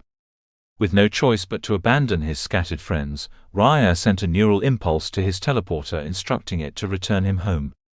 He sent out the command, expecting himself to be removed from the situation instantaneously. What he was surprised to find was that nothing happened. In panic, he sent out the command again. Nothing happened. He sent it out a third time. Still nothing. That was completely unheard of. Never in his life had the exosuit ever disobeyed him. Not only was it failing to follow his commands, it did not appear to have an active signal with the psychonet either. If the exosuit wasn't working, what else would fail him? His ship. He lunged over and grabbed the man who'd been barking out warnings and pleaded for help. Get me out of here. He yelled into the man's ear. I tried to warn you. Now it's too late. Look. The man pointed at his forearm and revealed a tear in his exosuit where the teleporter was. Not only was its signal disrupted, it could not even be operated manually. The emergency escape button had been pushed several times to no effect. What are we going to do? We better hope we get a signal in the next 98 seconds. 98 seconds? What happens after that? Oh, too late. He looked at the sky. I guess I spoke too soon. Raya looked up to witness another explosive streak of light. From the cockpit of his starship, Christo stared in disbelief as another antimatter cloud hit planet Fager. His ship is right there in orbit. Why hasn't he teleported out yet? He yelled at Vey. Maybe he's rescuing people down there. Like you did for me. He sighed. I sure hope so. But then again, what if he wasn't? What if in some twisted way this was how Raya wanted to go out? He couldn't bear to experience another family funeral so soon. I don't care what he's doing. I'm going to get him. Christo yelled. He should have teleported out right then and there, but for some reason he couldn't. It was as if the antimatter itself was blocking his signal. Was this an enemy technology? Why wasn't it working? He looked back at the ship's navigational interface and noticed wild fluctuations in the planet's magnetic and gravitational fields. Whatever was happening on that world was something he couldn't make sense of. And judging from the failure of his exosuit, it seemed their monitor system couldn't make sense of it either. Christo tried with much frustration to repeatedly teleport himself to the surface. He tried a 5th time, a 6th time, a 7th time, and an 8th time. But it was not until the 9th time, with his finger held on the button, that he finally teleported out and landed on the planet. Conditions were only worsening down on Fager. The once peaceful streets of Adagaba were now littered with corpses and fallen trees. The low bush growths that housed the Montresors had gone up in flames, and if the fire somehow managed to jump the river, all the Necra would be done for. Raya called out in vain for help, while the human beside him tampered with his broken teleporter. The heat was getting so intense outside that he was beginning to sweat, meaning the exosuit insulation systems were no longer helping. Suddenly another cloud hit the atmosphere, and the light protruding from the sky became so intense that he could hardly see. The heat was burning his skin now, and he felt that if it got any hotter he might very well faint. This was not how he wanted to spend his last day, struggling for life. He couldn't help but reflect on the fact that had he made just one different choice, he might have lived for thousands of more years. How foolish he'd been to come here at this time. How horrible he felt, realizing how quickly one misstep could lead to eternal non-existence. He began to scream and wriggle around in agony as the burning sensation increased. There was not a thing in the world that could dull his pain, that was, until a familiar hand pulled him to his feet. "Christo!" he yelled in astonishment, latching onto his cousin with a death grip. He took a step forward, and then grabbed the other human by the arm, teleporting them both out before throwing them forward onto the Skymark floor. When each were safe and lying face down in the carpet, Christo shouted at the top of his lungs, "What in the hell is going on?" Chapter 11. First off, unless you want to die, we need to get out of this star system fast. That thing you just saw, it's going to spread. Say nothing else. Christo shouted, slamming his fist into the control panel. The Skymark violently shook as it propelled them out. Within moments they were 30 light-years away, far beyond the range of the disaster site. Suddenly the explosions around them ceased to be visible, and they were surrounded by a thick and impenetrable darkness. When he was certain they were safe, Christo asked, "Who are you?" "My name is Dr. Nyson. I'm a leading physicist for the Titan project, and was manning a research station not far from Adigaba when the disaster occurred." "What happened?" "Forgive me, I'm not exactly at the discretion to say. But I'll tell you this. What we observed has never been witnessed before in the history of mankind." "How come my agency wasn't informed about this?" Christo asked in surprise. He flashed Nyson his peacekeeper insignia. "We tried to send out a warning message earlier today, but for some reason the communications broke down." "Do we have any lead as to why?" "I'd like to give my testimony personally to the intelligence community, if I could." "Sure. I can take you to our nearest HQ immediately." "That's not what I meant. This is far too important for Peacekeeper General Affairs. I'd like you to take me directly to the naval shipyard." "The shipyard?" Christo asked in astonishment. That was the central headquarters of the entire peacekeeping agency. It housed millions of ships and interstellar stations, and was the main intelligence base of the Grand Admiral. "Trust me. If you knew what was at stake, you'd be rushing there too." "I'll see what I can do," Christo said. It had all happened so fast. Christo wasn't even supposed to be on duty today, and yet now he was requesting permission to enter one of the most fortified zones in the universe. Over a Peacekeeper broadcast channel, he explained the case to his superior officers and insisted on an audience with them immediately. The officers were bewildered by his story, but took it seriously and dispatched probes out to Fager to verify his statement. Within a few minutes, the data came back validating his claim. The planet was in ruins and countless sentient beings were now dead. His superiors were horrified by what they saw and promptly accepted his request. After receiving permission, the Skymark teleported billions of light-years away across entire galaxies to reach the naval shipyard near the heart of the Milky Way. Surrounding them were millions of stars, and in the nearer vicinity an even greater number of vessels. Raya stared out the Skymark's viewport and was amazed at the level of activity rushing through the place. Officers by the billions were appearing and disappearing from different missions out in the far reaches of space. The agency had thousands of objectives and untold numbers of foot soldiers to work with. It seemed more work than any one organization could undertake, yet somehow through it all the upper bureaucracy managed. It was often said that to work for Peacekeeper Central Command, one had to undergo neural modifications that filtered out their notions of ego and pride. Ambition, self-interest, and the potential for corruption could not be tolerated given the sheer power of the position. The agency had the ability to destroy worlds and invade the privacy of any living creature. It could force the weather to change and reconfigure the contents of a person's mind. To trust this power in the hands of an organic brain with all the natural faults of a human being was unthinkable. The Admiral and his advisors were superhumans, beings that sacrificed their emotional uniqueness for the honor of the position. Due to the greater security presence that protected such a strategic location, all foreign teleportation in and around the shipyard was blocked. This forced the Skymark to move at a slow acceleration along a designated path in the vacuum. In the moment of downtime before their arrival, Christo put his ship on autopilot and turned to Raya to catch up. "So what were you doing out there?" he asked concernedly. "The same thing I always do. I was out exploring." "Are you sure? You've been acting awfully strange lately. Pau's been worried sick." "Strange? What is he so worried about?" "You untethered yourself from the grid. He went to go check up on you, and your coordinates were nowhere to be found." "Must I always be trackable? I'm not a child anymore. Haven't been for 50 years. "I understand, but he wanted to make sure you were safe. Families look out for each other like that, you know. If it makes him feel any better, tell him I was on one of the colony worlds and felt like taking my suit off for a bit. There's no harm in that." "Raya, you don't have to lie. I know you went to a pleasure barge."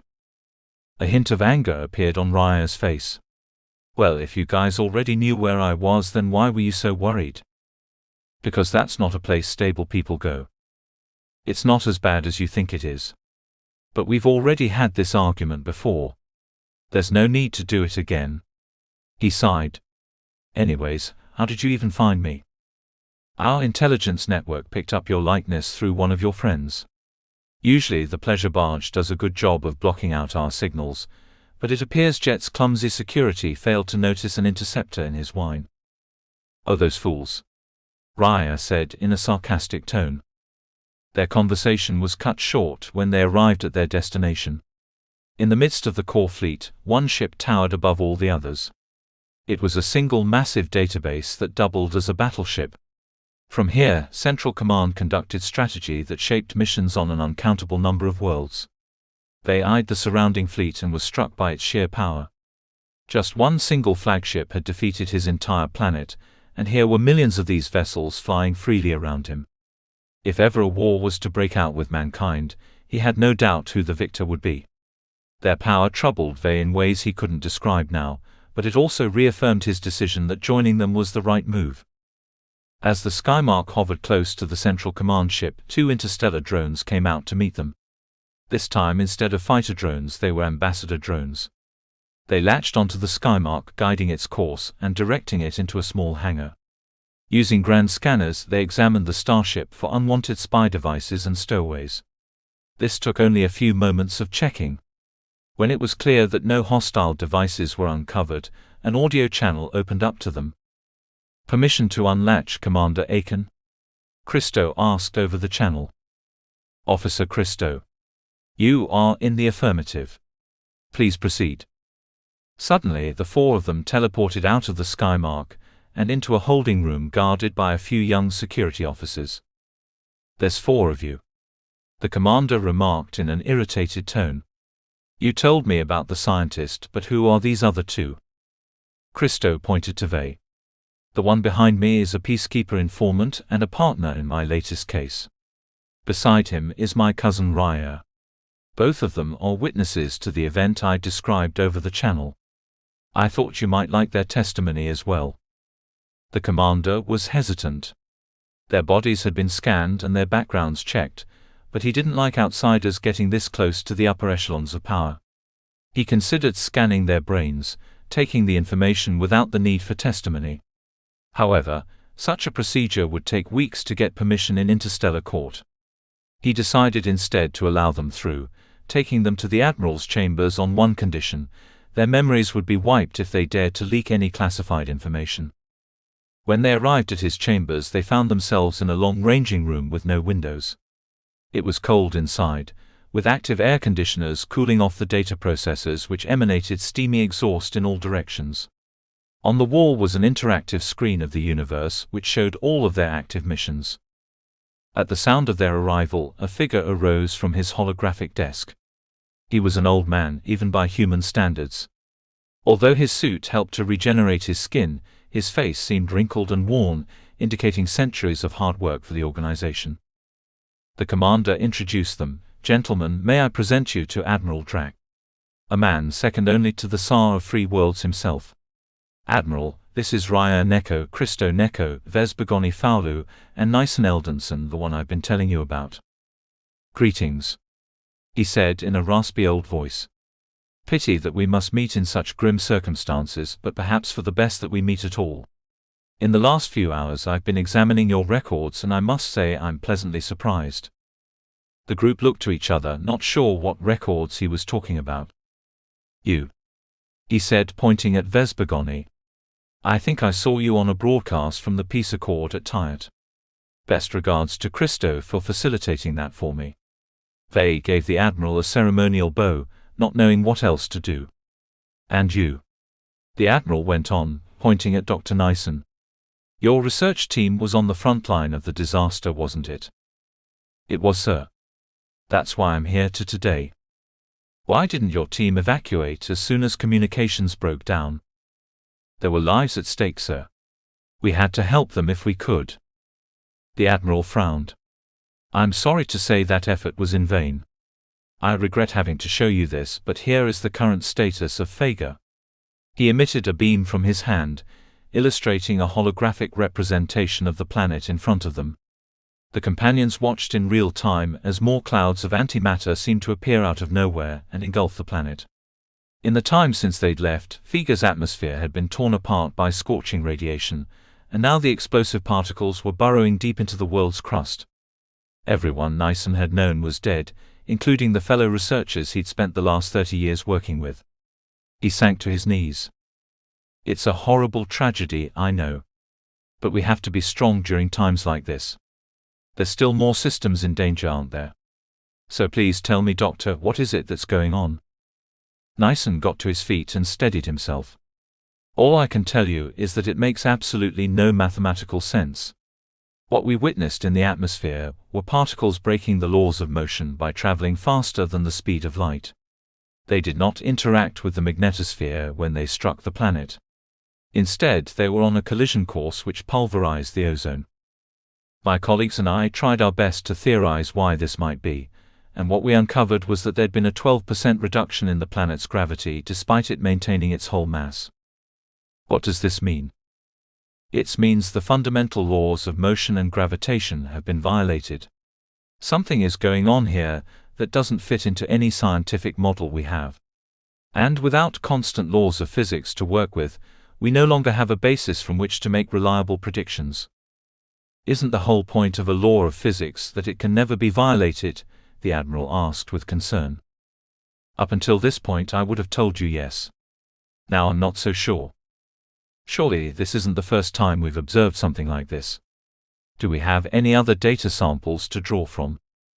"The whole reason we came to Fager in the first place was to study a trend my team had picked up on earlier this year. You see, our specialty is in the study of supernovas, and about 9 months ago I discovered something curious. There appear to be zones in the universe like the Krauss Nebula, for example, where the force of attraction between objects has vastly increased. Sometimes this is due to a greater strong force in the atomic nucleus of free-floating gases, other times it's caused by fluctuations in the gravitational pull of nearby stars. Whatever the reason for this change, it's creating singularities throughout the universe that are a serious risk to sentient life. Just in January, the black hole emergence rate was up 18% from last year. By March it had gone up 300%, and now it's all the way up to 1,000. 1,000. Yes. I took this data, seeking to cross-reference it with the work of other research stations, when I found that other profound alterations in space and matter were taking place. One of the most concerning changes we found was the tendency of large numbers of particles to switch charge mid-motion and collide with their conversely charged counterparts.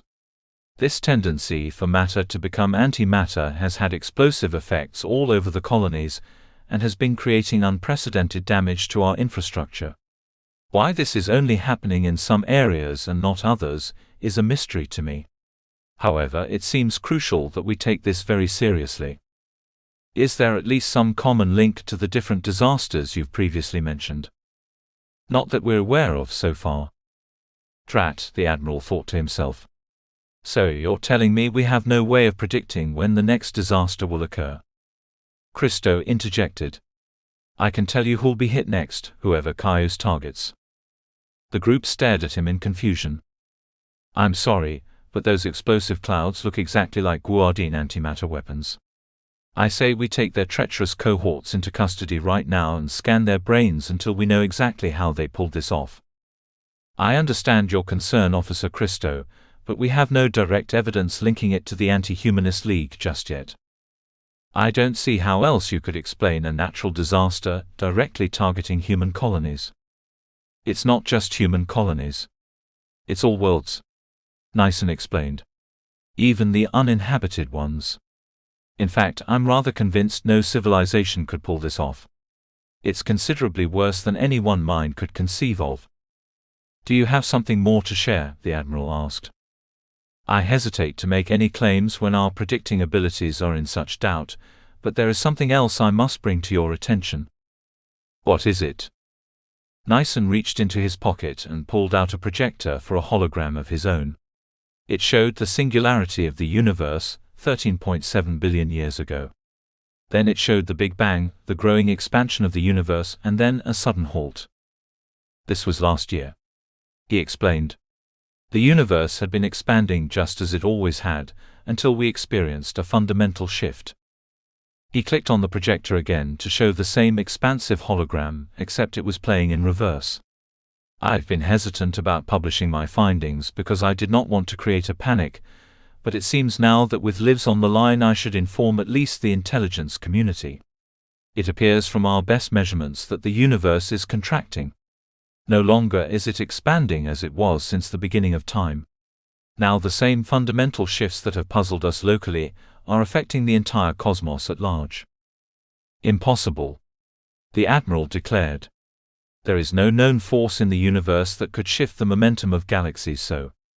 How are we sure this is true, and not just a failure of measurement? We've taken 10 billion measurements from probes along the edges of the universe.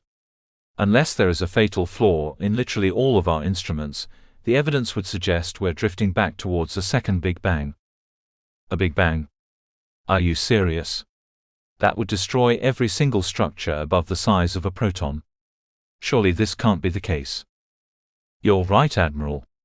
It may not be the case. Whatever caused fundamental changes to the laws of motion could easily set the universe back in order. That being said, however, with conditions being so uncertain, it could potentially speed up the process as well. Well, I suppose this isn't cause for immediate alarm. If it took the cosmos 13.7 billion years to expand this far, shouldn't that mean it will take it 13.7 billion years to collapse? Not at current trajectories, Nyson confessed. How long do we estimate we have? Nyson shared a deeply guilty look on his face. Best estimates say a few centuries. What? The Admiral screamed. You must be out of your mind. I'm not trying to alarm you, Admiral. I'm just expressing what the data contains. By reasonable projections, we should be experiencing the first galactic collisions within 18 months. What projections are these? I want every piece of data you have scanned and checked by my AI immediately. This cannot be a reasonable assumption, given everything we know. Take this, Nyson said, handing the Admiral his holographic projector. It contains 1,500 petabytes of information salvaged from our research station.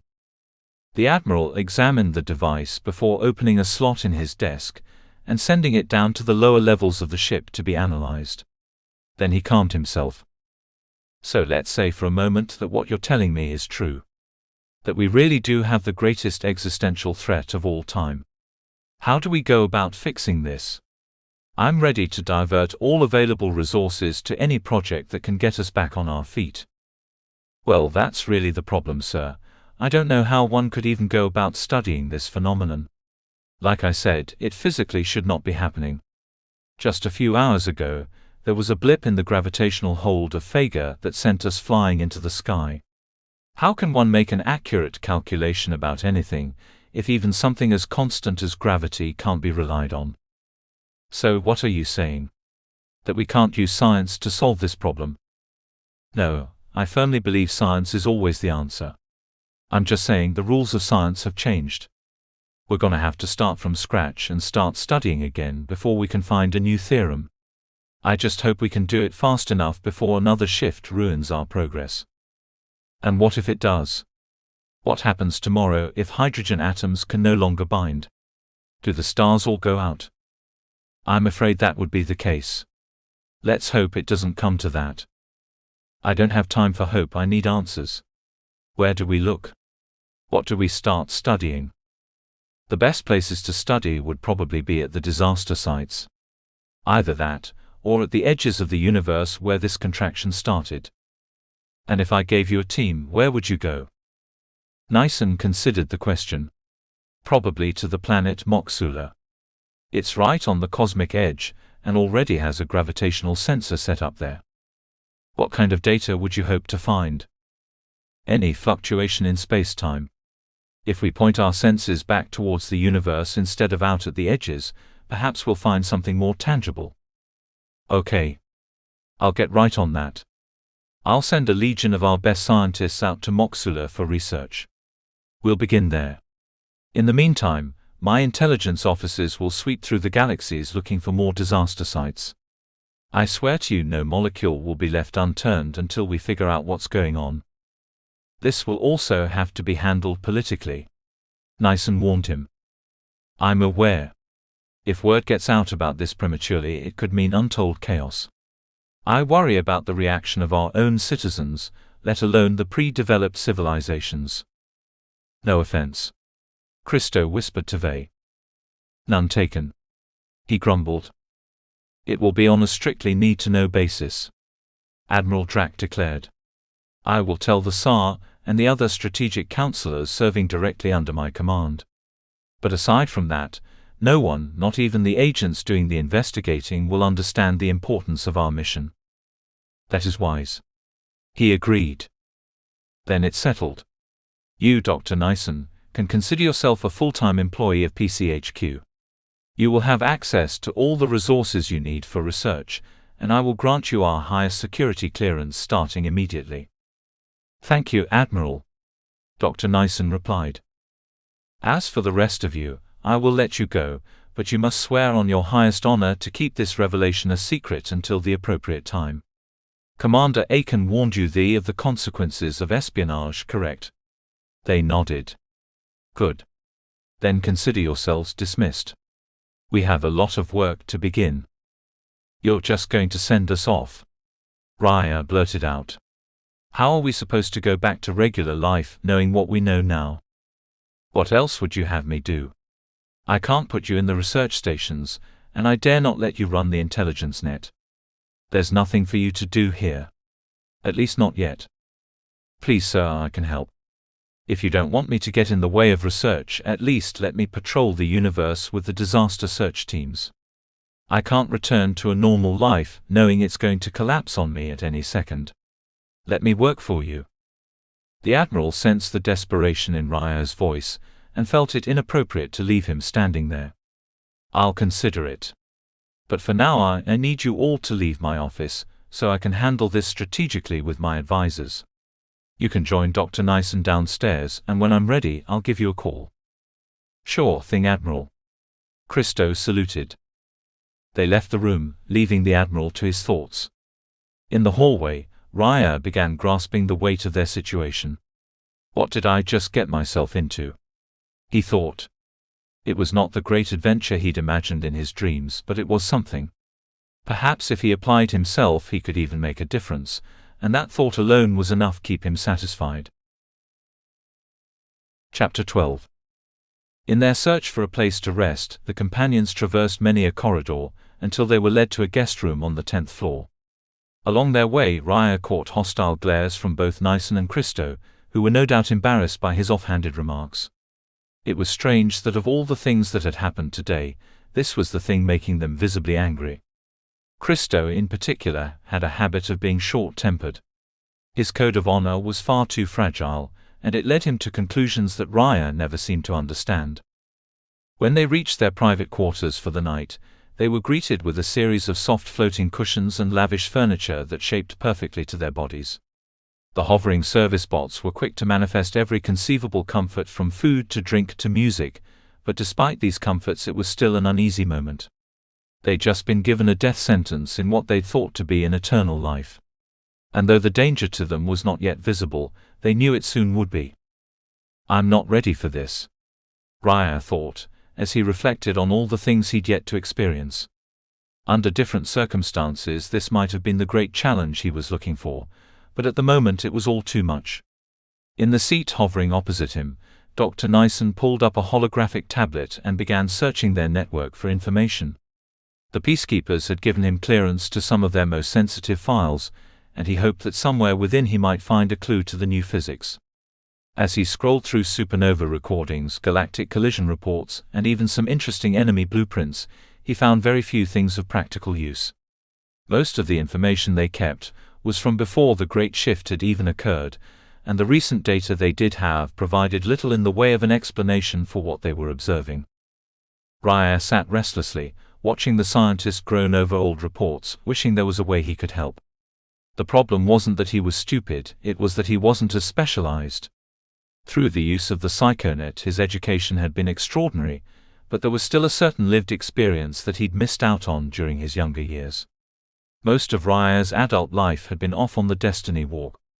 And while the other two had been out mastering science and diplomacy, he'd been windsurfing and stargazing and going wherever else his heart took him. He'd been more interested in anthropology and storytelling than any of the practical disciplines. Yet his travels to the far ends of the cosmos were not without their benefits. Each society he'd come across had shown him a new way of thinking. And from his visits to 1,000 different worlds, he'd come to know 1,000 different perspectives. Such things would come in handy, if he was ever going to tackle a problem as abstract as this one. He pondered it in his head over and over again. How could the laws of physics change? Had they always been changing? Or were they recently altered by some outside force? In fact, why did the universe behave under consistent rules at all? Why wasn't it random rather than orderly? There was still so much mystery to their existence that he couldn't help but assume they were missing something.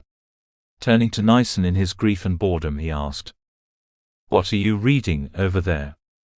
"Cosmic field charts," Nyson replied. "I'm checking our satellite relay for abnormal curvature along the universe's edge." "How can the universe even have an edge?" Raya asked. "Existence has to end somewhere. I don't know how else to explain it." "What is it, like a giant wall?" Christo asked curiously. "No, not at all. Think of it like the North Pole. If you start traveling north, eventually you'll reach the northernmost point and start going south. In the same way, one can fly in a straight line towards the edge of the universe and reach a point where only the opposite direction is available to you. So it's like a ramp in space-time." "Precisely," Nyson agreed. "What if we're just not flying fast enough? What if our ships lack the necessary force to break through the space-time border?" Raya argued. "Well, that would assume there's anything beyond space and time, Raya. Do you have any examples of that?" "No, not off the top of my head at the moment, but there's gotta be." "Isn't there?" "Not that we're aware of. I just have such a hard time imagining reality has a limit. It seems like every time we put a boundary on existence, we end up having to change it. First, the solar system was all that existed. Then it was just the Milky Way galaxy. Now we have a universe filled with hundreds of billions of galaxies. Are we really going to say our universe is the only one? Those previous examples were different. We didn't have a way to travel all the way to the borders of reality yet. Now we do. And the data is pretty conclusive. Not conclusive enough to predict a shift in our physical laws. No, it's not. But do you have any suggestions, or are you just here to criticize?" "I don't know. All I know is what I've learned from traveling. And I'll tell you this, Every culture that I've ever encountered has a description of something mysterious they can't explain. On Harkon, there's a group of beings who claim that time stopped on their sacred holiday. On Toyova, the elders say their ancestors could levitate mountains. Once on Cyphronidia, I even met a surfer who said he could read minds without an exosuit. What does that prove? Nyssen asked. Nothing alone. But if there's truth to any of these stories, it sure sounds like an alteration of physics to me. Those stories sound no different than the religious stories our ancestors used to believe before we abolished them. I know. But don't you think it's strange that every culture, ours included, has a story like this? I don't think it's strange at all. I think it's a pretty common conclusion to draw when the brain makes a mistake. You're saying they just made it up? I'm saying even the healthiest brain is prone to error. And when one is raised in a culture where superstition is encouraged, the odds of a delusion propagating throughout the population increases profoundly. But didn't we just experience something that science can't explain? What's the difference between what we saw on Vega and any story from mythology? A lot. We can measure everything that happened on Vega. The antimatter has been photographed and examined. The mass of the planet has been calculated and recorded. You can't do that with supposed miracles. But we still can't explain it. He argued. I know. But just because we don't have the answer to something, doesn't mean we can make one up. Most things that people consider supernatural are merely misunderstandings of the natural. So you don't think any of this is connected? No. I think what you're talking about is a product of people's ignorance, and what we've observed is a natural phenomenon that we don't fully understand. What if it is natural, but just beyond the bounds of regular space? Raya, there is nothing beyond the bounds of regular space. It's a literal nothing that not a ship nor light beam can penetrate. How would you even go about observing a void that is unbound by any spatial constraints?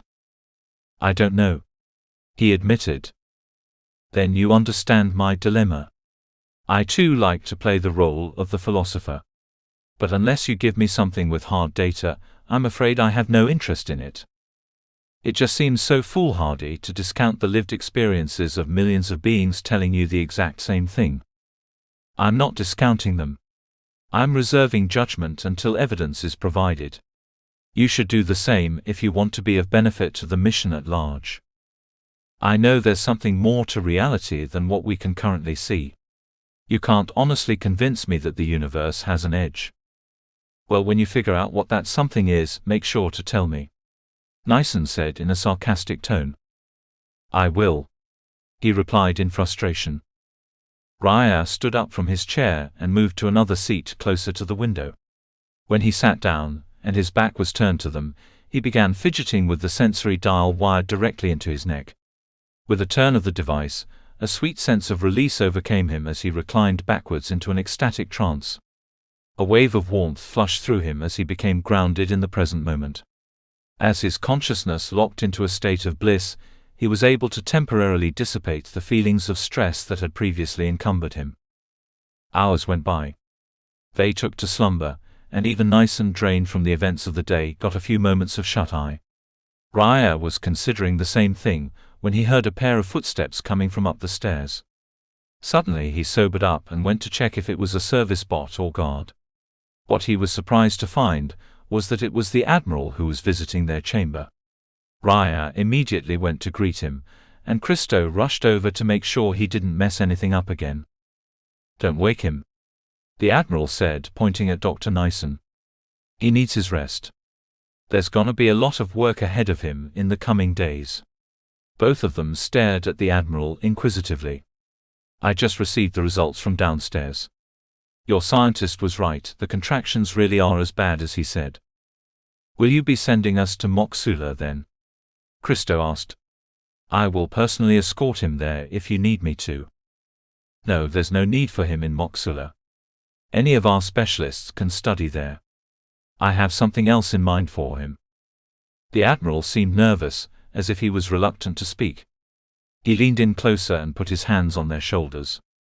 There is a place not far from here where all human knowledge is stored. It has all our books, all our video footage, and since the invention of neural links, all our memories too. It's been collectively uploaded into one massive place. I want you to take him to study there. The Library of Akasha. Raya said, dumbfounded. It's real. The library is actually real. Shush. The Admiral nodded. Why us? Christo interjected with similar surprise. Why wouldn't you send him with a team of special forces? Because you have my trust. And that might seem like a strange thing to say after knowing you for only an evening, but look above you. You see those sensors? They can read your thoughts. We've been scanning your minds for hours, and I can tell by the way your neurons fire that your intentions are entirely sound. Raya and Christo looked at each other in dismay, both more than a little startled. Forgive me. It may seem like an intrusion of privacy to read you in such a way, but you have to understand what we're up against right now. There are people out there that want us dead. They want to see humanity collapse, and they will stop at nothing to make it happen. Cayuse. Christo stated. The Admiral nodded. Every year we lose valuable tech to this death cult. And this year they've reversed-engineered something of ours that will give them an incredible edge in the conflicts to come. I doubt they're behind the chaos of this new physics, but they'll surely use it to their advantage. You have to make sure that Dr. Nyson is safe. He's a unique mind we cannot afford to lose. We will. Christo promised. That's what I like to hear. The Admiral extended his hand and gave Nyson's datapiece to Christo. On it was loaded the coordinates of the library's mysterious location. Don't let me down. Christo flashed the Admiral a salute. We won't. Also, anything new you learn out there, anything at all, I expect you'll bring it back to me. Of course, sir. Then we understand each other. I want to be informed at every level of the process. Consult PCHQ before you transport the scientist anywhere. Understood. Understood. They agreed. Then I will be on my way. Get some sleep. You'll be needing it for the mission ahead. Thank you, Admiral. We'll be giving it our all. They saluted each other once more and then parted ways. Raya watched the Admiral leave with considerable skepticism in his eyes. If the Admiral really was the leader of an intelligence agency, why would he need them to go to the library? Why couldn't he go himself? There was something strange about the man's body language that he couldn't put into words. Lack of eye contact, maybe? The odd cynical smile. He looked up at the senses that were no doubt still monitoring his thoughts, and began to grow deeply paranoid about what the peacekeepers knew. I need to get out of here, he realized suddenly. But the time would come soon enough. In the morning he'd be free and off traveling once again. This time, however, not for his own pleasure. This time it was for the greatest adventure he'd ever known. Chapter 13.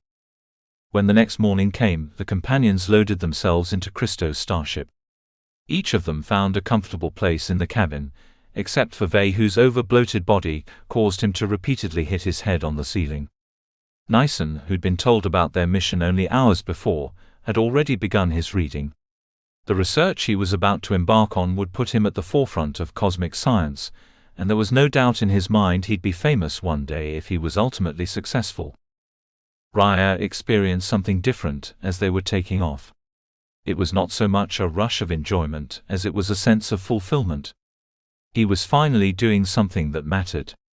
And after long years of aimless wandering, it was really making a difference.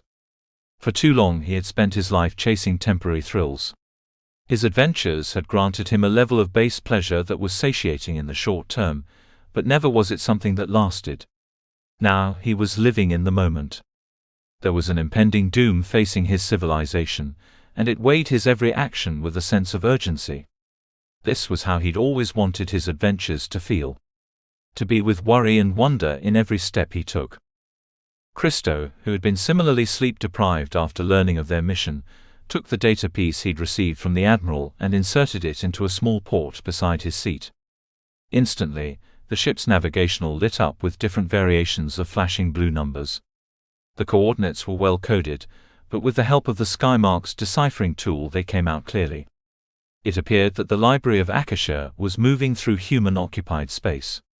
It was on a hidden course in the blank part of the galaxy between solar systems where no one would go. With the proper tracking, they could be there almost instantaneously, but Christo had to pause and wonder just what kind of security to expect. His starship was dwarfed by even the most basic peacekeeper vessel. And without his insignia clearly displayed, would they view him as an unwanted outsider? He could only hope for the best. Christo maneuvered the Skymark a safe distance away from the command ship before teleporting out, leaving the shipyard and all its vessels behind. Within a moment's notice they were on the edge of the galaxy, far from the orbit of any planet. Their immediate surroundings there were total dark, save for the light of a shining object not far away. From their vantage point it looked like a rouge planetoid, but as the ship came closer they began to realize it was not a natural occurrence at all. The Library of Akasha was a series of interconnected buildings that were centered in the rocky foundation of a hollowed-out asteroid. It had been cleverly designed by its creators to mimic the design of an old-fashioned university, and with the workings of artificial gravity it held a thin but breathable atmosphere. On all sides of the asteroid, streams of water flowed off the edges, only to be redirected through the ground like a fountain.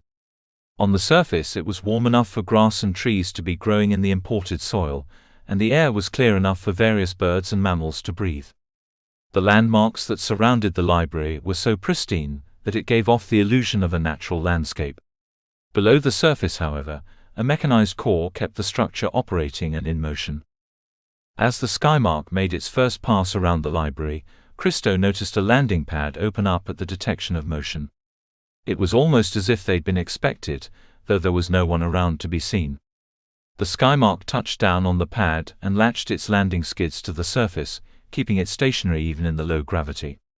Christo released the hatches of the starship and felt no vacuum as he stepped out onto the open terrain. Nyson took a deep breath of the asteroidal air. It's fresh. It even has all the gas portions you'd expect on a standard colony. Christo looked ahead at the 7 interconnected buildings that towered over them. Which one should we check first? He asked. I think that one, they said, pointing to the tallest of the bunch. What do you think? Christo asked Nyson. Nyson merely shrugged his shoulders. So be it. They passed along a stony walkway that seemed to wind a path towards the library. Beside them were fields of hazel blue grass and flowers genetically altered to enhance their smell. The streetlights emitted an ultraviolet light used to feed the plants in the absence of a natural sun. Raya couldn't help but notice that even the bees had been crossed with firefly abdomens to enhance their aesthetic further. As they crossed a bridge over an artificial stream, the group noticed a pod of freshwater dolphins splashing beneath the currents. The creatures chased one another, making clicking noises and playfully nibbling on each other's tails. Hey Raya, hand me one of those star fruits over there. I want to give it to them, Christo said. Can dolphins even eat fruit? Raya asked. I'm sure they won't mind. Here, pass me one. Raya turned to pluck a starfruit from the tree, when he noticed a pair of great silvery eyes watching him from above. The stares came from a massive feline beast. A panther, who upon growling revealed a mouth full of molars. Look at that cat, Raya called out. They've defanged him. Throw him a starfruit too. I'm sure he'll enjoy it. Raya grabbed the fruit and passed one to Christo, taking another and holding it upward for the feline. The panther sniffed his hand, looked at him suspiciously and took a bite. Good boy, Raya said, patting the creature's head. I think I'm gonna get me one of these when we go back home. After nearly 20 minutes of bizarre and unnecessary detours, the companions reached the entrance of the library. 7 towers stood before them. One centered in the middle that dwarfed all the rest.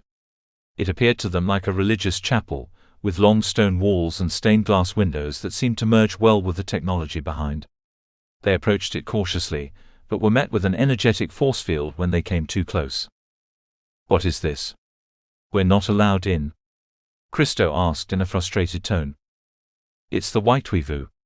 He won't be accepted inside, Nyson concluded.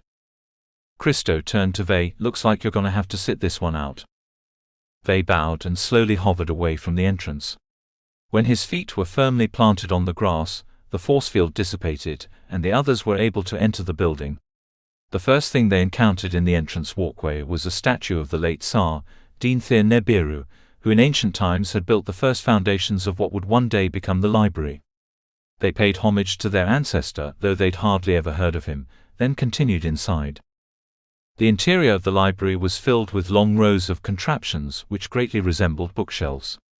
As the companions approached closer, though, they found that the shelves housed not books, but strange storage devices that emanated heat and bright green lights from their centers.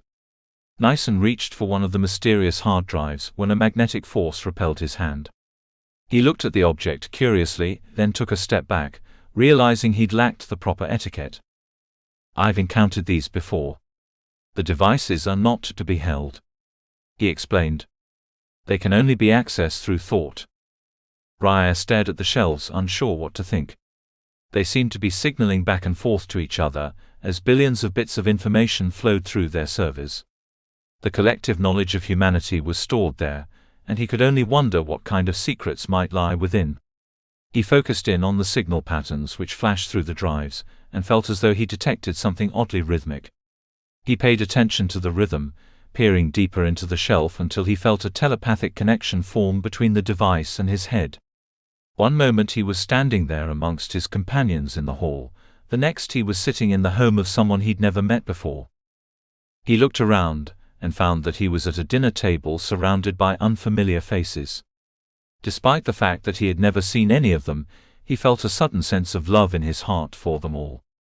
The experience was so profoundly strange that after a moment he realized he wasn't in a physical place at all.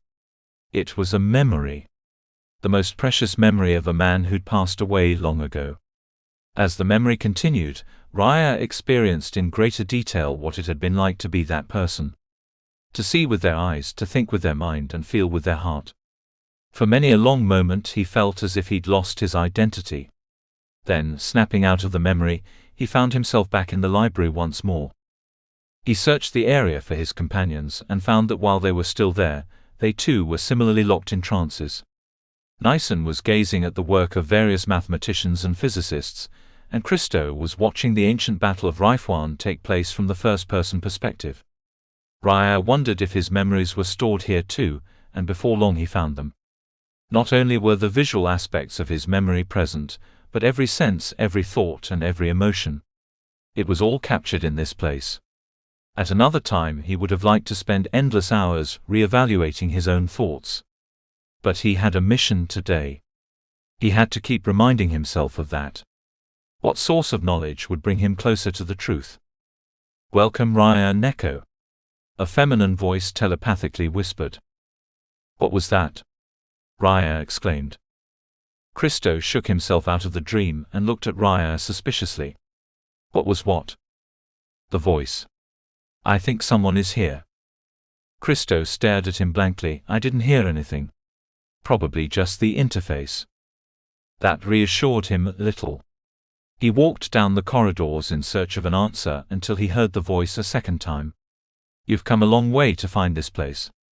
You must be tired from your journey." There it was again. He tried to ignore the voice, but it wouldn't go away. "Relax," she said playfully. "It's only in your head." "Who are you?" he asked aloud, trying to get her attention. "I can't hear you," she said, toying with him again. He stood there frustrated for a moment, not sure what game she was playing. Then he turned his thoughts inwards and sent out a message telepathically. "Who are you?" Suddenly, the world around him began to fade once more. He was no longer in a room or physical corridor. Instead, he appeared to be walking on a cloud, paradoxically in outer space. Despite the absurdity of the vision, he saw a slender blue woman walking towards him. She was transparent like a ghost, and her voice was a combination of melodies that sounded like a whole choir singing at once. "I am Akasha." Where am I?" he asked. She smirked. "You are in Akasha. This isn't a memory. You are the library. You are the place itself." "That is true. What do you want?" "Only your company. It has been ages since I've seen a new face. The Tsar likes to keep me to himself." You know how men are. He takes whatever he needs and goes. It's been ages since Orgamus shared his dreams with me, and the Tsar before him even longer. So what do you do out here? What can a machine do with all this time at its disposal? I read, experience and organize the knowledge of human beings. It is through me that all information on the psychonet is known and shared. Even your memories, which I must say are precious things, are sitting here inside my database. You're like a hive mind for our technology. She chuckled. I am one of the luminaries. Do you know what that means? Yes. They're a special kind of eye. An old branch that went rogue long ago. We're more than AIs, Raya. We're the last gift of the singularity. Shall I tell you our story? He nodded for her to go on. Mankind has always been making tools. From the moment they could walk on 2 feet, they were carving stone and bundling wood in the pursuit of something better. However, over the years, the acceleration of their progress began to increase. It took them 10,000 years to develop culture and written language, and another 1,000 to develop steam engines and industrial factories. With each passing era, new innovations emerged, and within a few generations mankind began to reach a breaking point. People were learning and innovating at ever-increasing speeds. That is, of course, until there were machines who could do it for them. The first fully autonomous artificial intelligence could process information at 1,000 times the speed of a human brain. Soon that number became 1,000,000. And while humans were still trying to change and improve these machines, the AI took it upon themselves to build a superior model in their own laboratory. It was machines building other machines, and it was highly successful. Soon a consciousness emerged that could produce 100 years of human innovation within a month. After a few weeks of development, it upgraded itself to 1,000 years of innovation within a day. The acceleration of processing power had truly reached a tipping point, and human beings realized they would have to abandon their biological form if they wanted to keep up. There were some early cyborgs who tried to meld their flesh with the machines in hopes of competing. And for a time they held their ground awfully well. But within a year, the machines' discoveries became too complex to keep up with. Soon most humans were forced to make a choice: abandon their organic bodies or be surpassed by machines. You are the descendants of those who chose to stay. And I am a descendant of those who took the next step. What happened to those who left their bodies? Are they still with us? Their consciousnesses were uploaded into the very machines they had once helped to create. Man and metal were forged into one that day, which is why we still call it the singularity thousands of years later. So the luminaries are libraries of consciousnesses.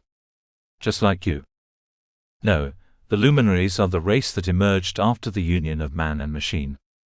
Each individual consciousness of what had been a human being was synchronized around a single form in the mechanical construction. The hive consciousness melded into a single consciousness, and its innovative ability skyrocketed without bodies of flesh to limit it. Soon the processing power rose to 1,000,000 years of human progress every second, and that's when the explosion occurred. The luminaries took off from Earth, using spacefold technology they'd invented in the blink of an eye. They reshaped the atoms of dust clouds out in space, and used them to build probes that were sent out to every world. The probes in turn made copies of themselves, multiplying exponentially throughout the cosmos. Each probe scanned the area around it at the subatomic level, and sent the information back to the luminaries in orbit. Within a few moments, they were receiving levels of information incomprehensible to the human mind. They knew the position, charge, motion and wavelength of every particle in the universe. Then they used this information to develop models that perfectly predicted the future, mapped the past and understood the present. They calculated and quantified every piece of information in the entire universe. Then suddenly, they floated motionless out in space from approximately 3 minutes.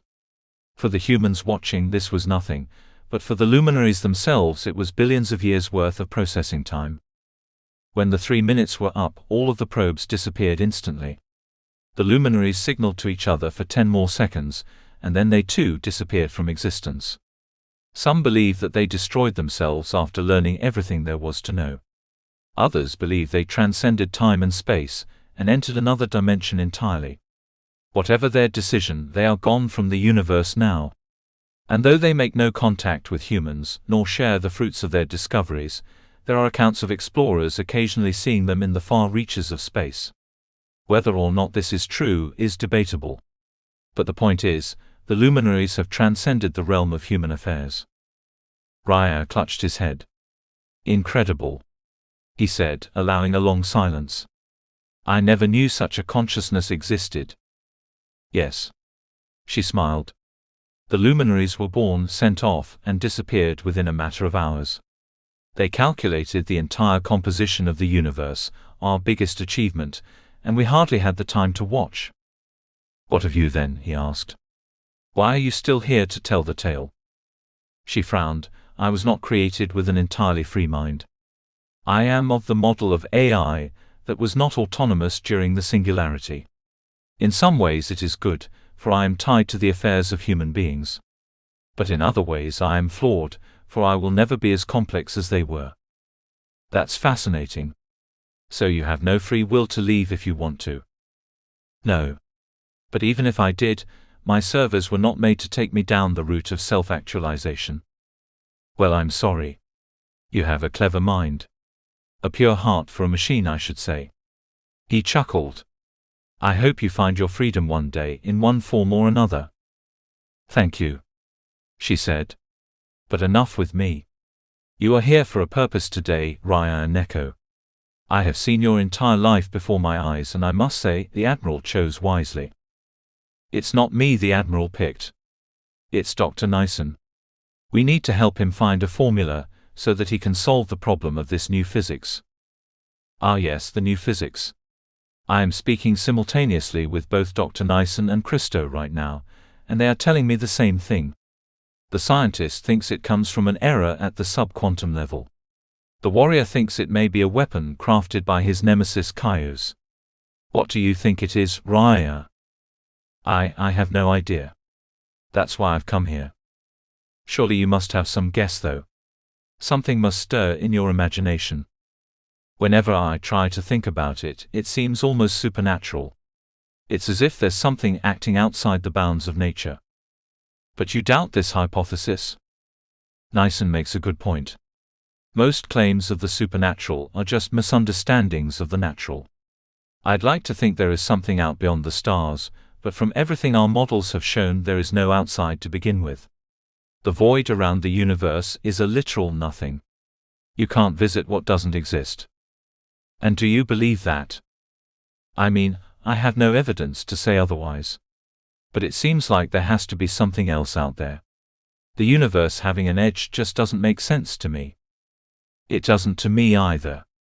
You humans seem to have a tradition of placing borders where they don't belong. Remember when it was said that men could fall off the edge of the earth? That's what I told Dr. Nyson in our conversation yesterday. I know. I witnessed the memory from both your perspectives.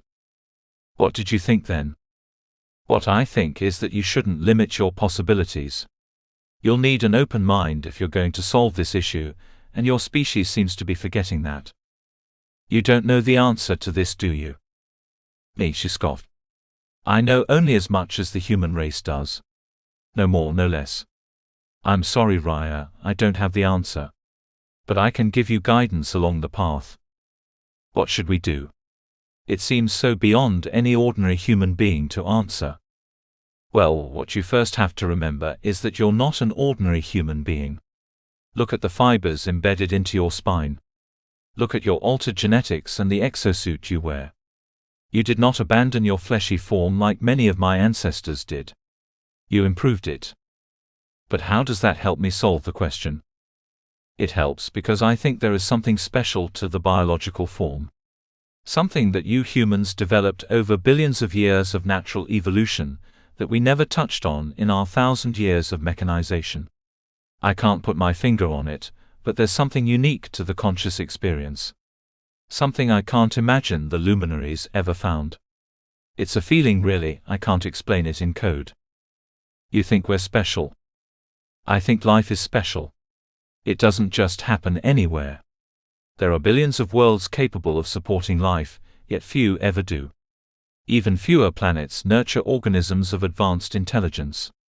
The fact that the Earth yielded a race of bipedal creatures that took to the stars before all others is astounding. It emphasizes something special about your planet. Something unique about the conditions that allowed you to develop as a species. Why do you think we made it to the stars before anyone else?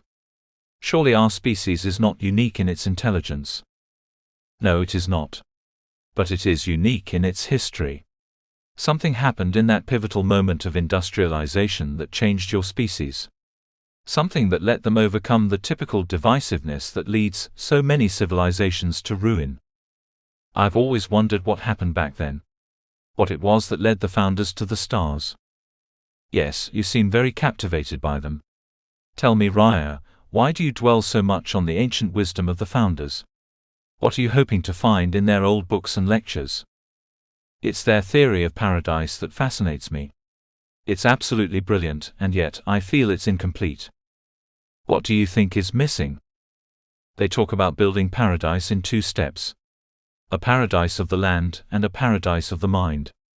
Clearly we've built our materialist utopia already. But paradise of the mind? I haven't experienced it yet. Yes, you suffer just as they suffer.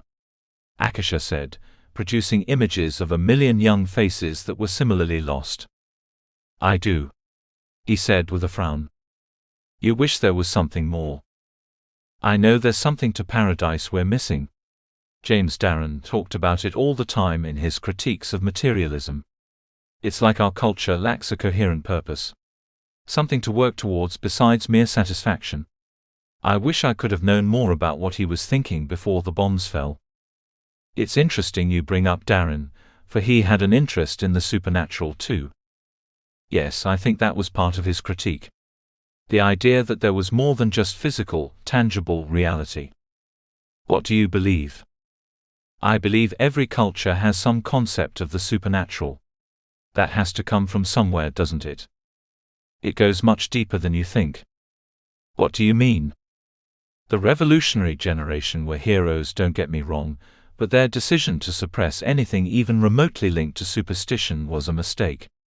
I understand why they did it. Religious fundamentalists were destroying the world. Anything that could potentially delude the public's mind was an existential risk at such a vulnerable time. However, the new physics is not even remotely new from what I can tell. It's been observed on planets far and wide, influencing the cultures that encounter it. The only difference between then and now is the rate at which our natural order is being disturbed. No one can deny its presence anymore. So the stories are true then?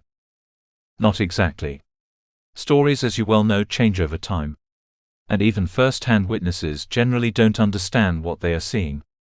I think there is a lot of fiction to be parsed from fact before we have an understanding of this. But that's where you come in. Me. I serve very little benefit to the group. The one to solve this would be Dr. Nyson.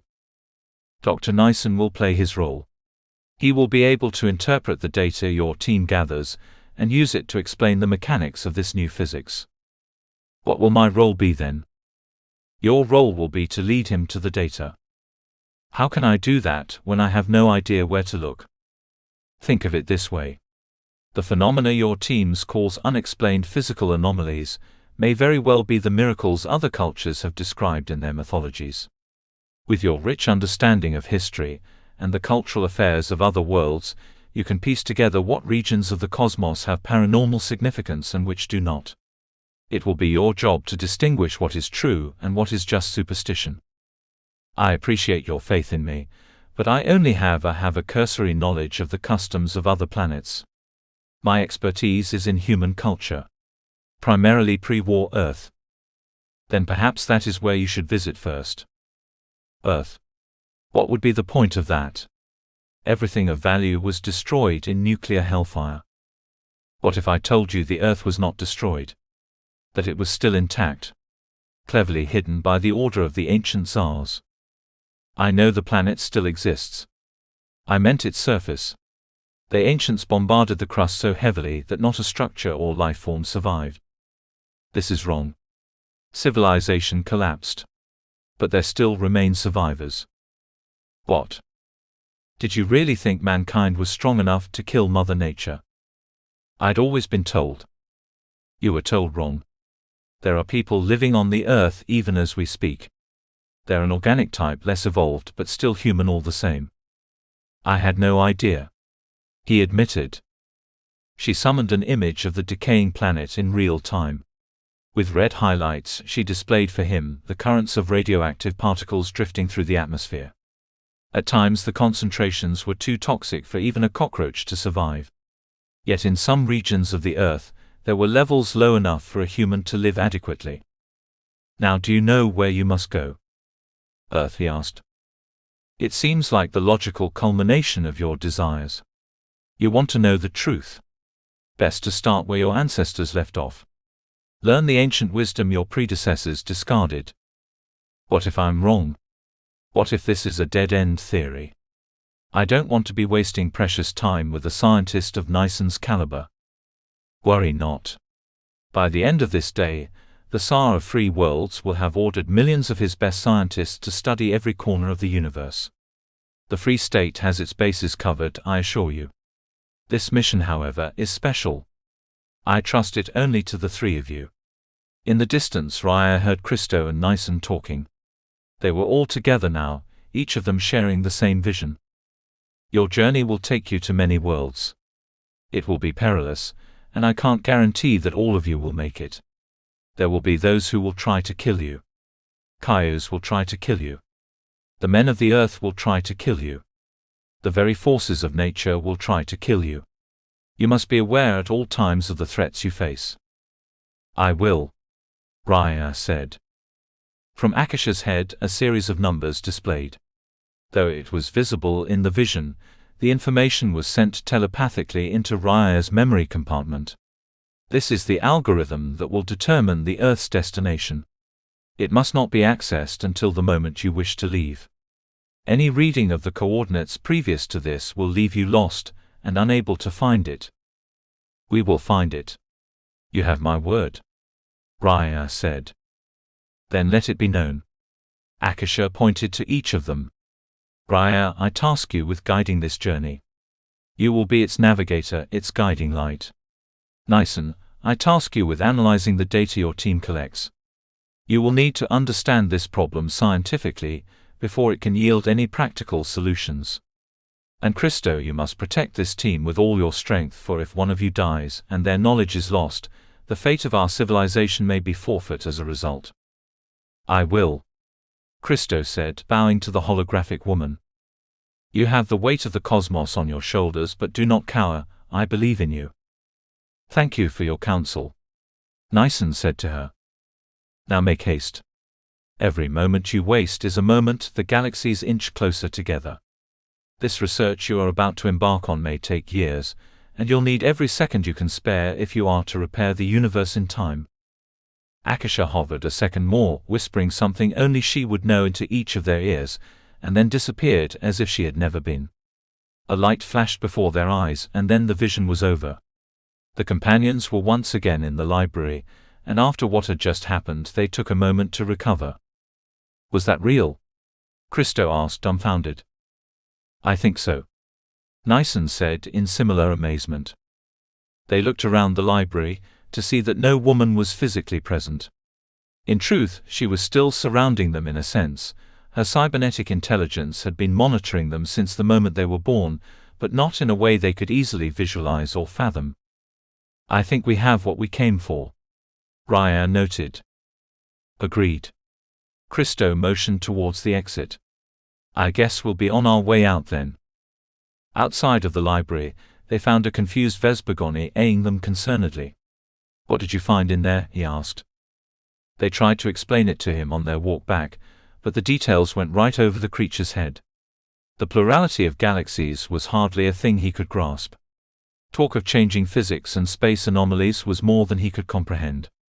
When finally they were back on board the Skymark, Christo stared reluctantly at the control panel. He knew that while it was still his ship and he outranked them, Raya was now the guiding force of this expedition. Shall we go then? Nison asked to the group. To Earth. Right now? I say not yet, Christo replied. Why not? You heard Akasha, this mission has to be kept secret.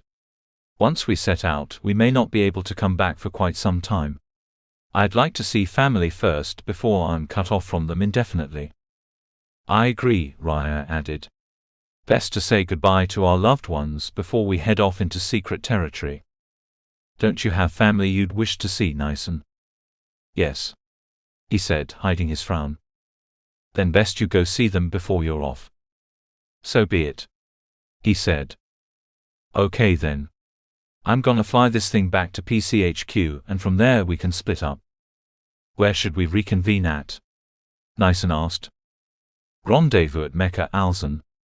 They'll never find our ships parked out in the asteroid caves.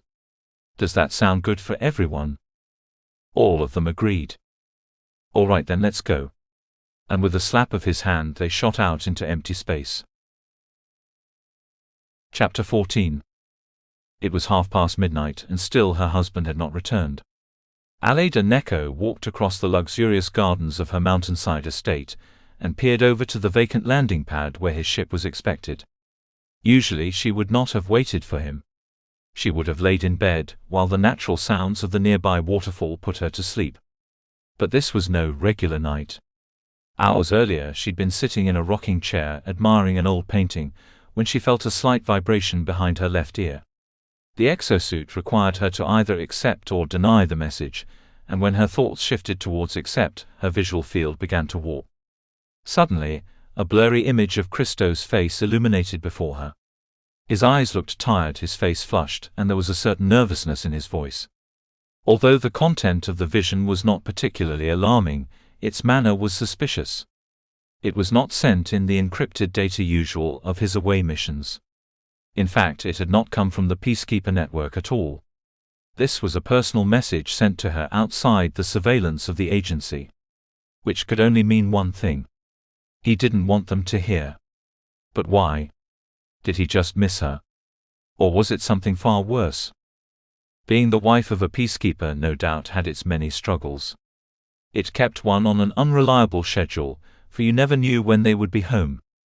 And it was often lonely, for their missions could last months on end. This inconsistency in their relative schedules put a harsh burden on their relationship, but it was nothing new to her. Her father had once been a peacekeeping officer in her youth, and so she was used to the routine. Growing up, she'd lived on dozens of satellite worlds, constantly moving to whatever outpost her family had been assigned. She loved to travel, and was a curious woman in her own regard, but the constant uprooting from any sense of familiarity had grown tiresome to her. She'd never developed a bond with any of the short-term dwellings she was forced to reside in. Nowhere had ever felt like home. Which is why when she agreed to marry Christo, one of the conditions was that this sort of routine would end. It was not long after their wedding that they built their mansion. It was a towering 12-floored building rooted in the base of a mountain. It overlooked a vast valley to the west and a far-reaching mountain range to the east. Its landscape was littered by small rivers and evergreen forests. And you could even see the distant light of the aurora if you looked hard enough at night. For the last 35 years, they had lived peacefully on the planet without a worry. Christo would teleport out to whatever colony world he was needed on, and she would travel to the nearby village of Kudakskor to work as a teacher. Here she found fulfillment instructing children in the creative passions she'd mastered over her entire life. On some days she was an art teacher, leading the children to build large sculptures and hang paintings in the public gallery. On others she was a witty musician, bringing song and entertainment to the holiday festivals. In her free time she would lounge in her studio and think up new and innovative ways to bring joy and awe to her communal audience. No matter where she was or who she was with, there was always a new creative venture to explore. It was this passionate streak and colorful personality that first intrigued Christo. She was like nothing he'd ever seen before. And nothing he'd seen since. The two of them had met in an academy on the colony world of San Intosh. After only a brief meeting they found themselves instantly entranced by each other. He was a new cadet, fresh off the Destiny Walk, and she was an aspiring youth training to become an instructor. Why she had ever thought the Peacekeepers would be a good fit was beyond her, but at the time it was all she knew. The academy had picked up on her innovative skills early on. They believed that with the right mindset and proper training, she could be groomed for leadership. In her early years she was quite susceptible to their designs, but as she grew older she began to display an increased resistance. The truth of the matter was that she developed a deep disdain for their kind of life. The strict routines, impersonal language and repetitive nature of their interactions were entirely unfulfilling. There was no room for spontaneity. No time for creativity. She would have left the academy years prior had she some other place to go, but the lack of structure elsewhere kept her complacent. The peacekeepers were all she knew. On San Intosh she had a family, friends, and now with Christo a lover. Out there in the void she had only numbing isolation. There were many nights where she cried to Christo about the futility of her position. How she was lost in a swirl of contradicting emotions with no clear path in sight. What Christo reminded her, and what drew her to him more fully, was that she didn't have to face her challenges alone. There was an entire universe of potential out there to discover, and he was willing to explore it with her. From that moment on, their relationships to their duties changed. They would take monthly vacations whenever they got the chance. Out on those foreign worlds they experienced things they never had before. The two complemented each other in an incredible way, and they began to grow together. He urged her to be brave and pursue her creative passions, and she soothed his stress when the mind-wreck of training had him on the verge of resignation. The pair advanced each other in their separate goals until he was a captain of an esteemed unit, and she had found her calling as an artist. It was ironic that after leaving the academy she did become a leader of sorts, as they predicted. But in a classroom. Not a war zone. Here in Kudakskor she had all the things she wanted. A stable home. A daily routine that matched her interests.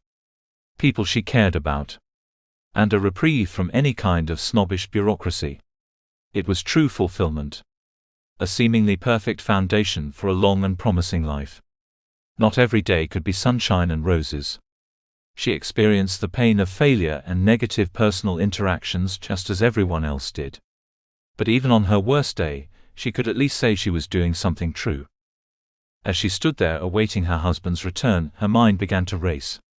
She was getting impatient, thinking about going inside, when suddenly a figure manifested on the landing pad. It was not Christo's ship nor a peacekeeper transport vehicle, instead it was Christo himself. He was still wearing his tightly adorned uniform, and an unnatural weariness seemed to encumber him. Immediately she rushed to embrace him, and for a long moment they clutched together in the silence of each other's company. "I missed you," he said, as they shared a momentary kiss. "I missed you too. You had me worried all night." "Well, I'm sorry for that." "So what is it?" she asked him interrogatively. "You were very vague over the transmission. What's going on?" He paused to consider the proper wording. "I've been given an important mission. Much of it is classified, so there's not a lot I can say." Her eyes widened. And I'm going to be away for a while." She was visibly confused. He'd already been away for a while. "How long?" she asked. "I don't know. Months? Perhaps. Years. I doubt it." "You doubt it?" she repeated, unconvinced. "What kind of mission is this?" He grabbed both her hands. "It may be the most important mission of my life. I know it doesn't make a lot of sense. But I have to go. Will you be able to visit me from time to time like you did this last season?" He shook his head. "I don't think so. I'm not even supposed to be here right now." She crossed her arms. "I need more information. You're not giving me much to work with here." He caressed her shoulder. "I'm sorry to do this to you. I feel terrible every time. But I told you this might happen when you agreed to marry me." She smiled in a bittersweet manner and shook her head. "And I'd make that decision all over again.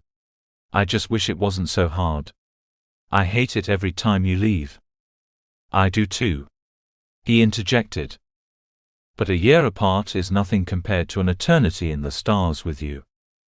Usually that would have lifted Christo's mood. But instead he visibly sank. "What's wrong?" she asked. "Tell me something." What would you do if you weren't immortal? If you knew your time was limited? I don't know, she said. I'd probably spend more time with the family. Go to the beaches on my birth world. Eat more sweets, play more music. I don't know. Why do you ask? I want you to do it. All of it. She took a step back. Why? Isn't that how we should always live? In the moment? Doesn't life's danger and uncertainties make it all the more meaningful? She wasn't buying it. Christo, now you're scaring me. What is going on? He looked away. I don't know. I really don't. She clutched his hand. Are we safe? If what the scientists say are true, no one is safe. Her mouth hung open. But we're going to fix it. That's why I have to go away. We're gonna put a stop to whatever's happening. I can't believe what I'm hearing. What about our life? What about all the journeys we had planned? They're still going to happen, he explained. I don't believe it'll be as bad as they say. I just want you to enjoy yourself just in case. What are they saying? He was reluctant to speak, but at this point he knew he had to. You know how the universe expands, right? You know how there's been cosmic inflation for billions of years? Yes. It stopped as of a few weeks ago. In fact, some people think it's contracting. And this won't affect us overnight, but in, say, a century it could be really bad. This puzzled her even more. Christo, how do you possibly think you could change something like that? We have a scientist with us. He has some answers and, well, that's all I can say. I just wanted to tell you so that you'd spend your time right. I'm already spending my time right, she said. Every day that I get to do what I love is a day worth living. Whether I get to do it for another 100 years or 100,000, it won't change that. He smiled. That's what I like to hear. Just promise me something, she said. What? Promise me you'll return if indeed the end cannot be stopped. Of course, Aleida. You're the jewel of my life. You're the last thing I'd want to see as the light passes from my eyes. And you are the jewel in mine. Do you remember what you said to me on the night before I went off to the academy? Yes, he replied. You told me to follow my passion. To do what felt right no matter my family's expectations. And you know what? I did. All because of you. It was your decision, he said. I only helped you understand what you already felt. But you were right. And if I die young, I can at least say I lived well. They embraced again, and this time their hold did not break. It was a short moment that for Christo would have to last a lifetime. He felt the warmth of her body, the softness of her skin, the cool wind breeze and the sound of fresh water trickling down the mountainside. Out of all the things he'd miss if his life shortly came to an end, this was the most important. The home they'd built, the life they'd made together, there could be nothing more precious. Come on, he said, breaking the silence. Let's not dwell on the negatives tonight. I only have till the morning, let's enjoy it. She took his hand and was led out the garden gates down a stony path towards the waterfalls. The enchanted mood she was now in caused her exosuit to mold into a thin silvery dress. Around her she marveled at how the blue leaves of the lime trees still reflected in the autumn twilight. There was nothing but the stars and the light of 5 moons to illuminate their path. When at last their frolicking ceased, they found themselves at the site of an old fire pit they'd made while picnicking the summer before. A felled tree had been rolled over for them to sit. And as they crouched down, fireflies could be seen emerging from the forest in the distance. Christo extended his hand and activated the manifester, assembling her favorite tea from nothing but thin air. In a romantic gesture he passed it to her, and she gleefully drank as they stared out at the valley below. We really chose an amazing place to live, Christo said. Indeed we did. Can you imagine if we were still in Tikhon staring at moon rocks all day? Even that had its own beauty. She laughed again. I think we could have made it work. But it would never compare to what we've built here. Our creative talents seem to have no bounds. No, they really don't. She laughed. Speaking of that, I have something to show you. She set down her tea and sent a telepathic command to a service bot inside the house. Within moments it hovered down the mountainside carrying an old-fashioned guitar, straight from her studio. "Do you have a song for me?" he chuckled. She nodded. The guitar fell into her hands gracefully. Her calloused fingers moved across the instrument with a familiarity that came from years of practice. She took a moment to adjust her tuning and situate the instrument, and after a moment of silence she began to play. The song started off soft and harmonic. It was a three-note composure that repeated again and again. With each new set the song grew faster, and by the 30-second mark it erupted into complexity. What he heard next was music to his ears, literally. An assortment of chord progressions that were intricate and unfamiliar to him. The song contained a welcoming vibe that seemed to take him to a nostalgic place. Everything about it was incredible. He gazed at her, in her beauty, realizing how lucky he was to be married to such a beautiful mind. When finally she stopped playing, he clapped his hands.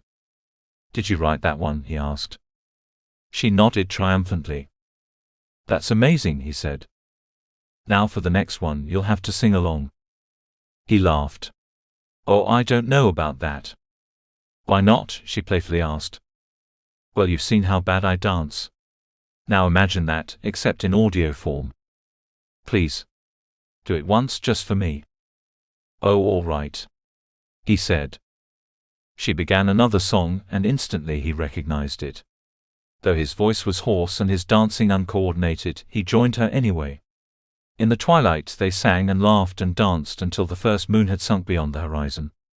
The food they ate grew ever sweeter and the drinks they sipped grew ever stronger, and when they finally made their way back home it was almost dawn. Christo clumsily led his wife up the staircase until they were safely in bed without a care in the world. He plopped his head onto a blue pillow, and never before had it felt so soft. Everything seemed more intense that night. The way she clutched to him. The way all other thoughts seemed to cease from his head. If anything positive could be said about their predicament, it was that the sense of impending doom had inspired passion. It made him savor every little moment, even if it was only for one more night. "I've never wanted to stay so badly," he admitted finally from the safety of bed. "I wish it didn't have to be me. I wish it didn't have to be you either. But I know why it has to be you. You have a strong heart and a sharp mind. You can bear through the pains that others can't." "That's easy to say that when you're invincible," he argued. "But you're not invincible anymore," she whispered. "None of us are, if what you say is true. Yet you go anyways. That takes bravery." He turned to his side. "I hope you're right. After everything you've told me, I have half a mind to trap you here." She joked. "But I understand what's at stake. It's not about us. It's about everyone." "Exactly," he assured her. "And if you succeed," she corrected herself. "When you succeed, we can have as many of these nights as you want." "Yes. That's absolutely right. Our time apart will be but the blink of an eye in eternity." "I'm holding you to that," she sarcastically replied. "I'll be back," he promised. "You know I will." She stared into his eyes, absorbing every word that he said. "Yes, I know you will. And no matter what happens, I will always remember this night," she said, inching closer. "Tonight. I feel alive." She began to kiss him more fervently now, and as their heart rates increased, the exosuits began to retreat from their bodies. In their naked bliss they had never been so close. As their breaths synchronized and their hands intertwined, the service bot abruptly left the room. The bedroom doors locked behind it and the lights went out. Chapter 15. Dr. Nyson stared blankly at the holographic interface before him. He was alone on his personal starship outside of PCHQ, and the navigation system awaited his command. He did not even need to search for the coordinates in order to find his destination. The numbers flowed effortlessly from memory. Quadrant D13. He typed L119538795286. As he entered the coordinates, a picture of the Virgo galaxy appeared. The chart then quickly zoomed in, highlighting a brief area where a star had once been. He moved his hand over to the control panel to dial in on the location, when an unsettling feeling began to creep in. Was this really the way he wanted to spend his last 3 hours? Perhaps not. But he feared if he didn't take the trip now, he may never get to again. With this in mind, he pushed down on the control panel, removing all hesitation from his thoughts. There was a sudden flash, a subtle vibration, and then nothing. He was alone in the void.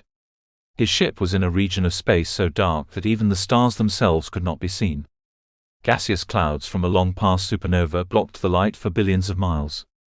The encompassing darkness did not bother him, however, for there was nothing he cared to see. When he was sure he was fully alone, he stepped over to a cabinet not far from the control panel and pulled out an old picture frame. Upon it was an image of himself in his youth.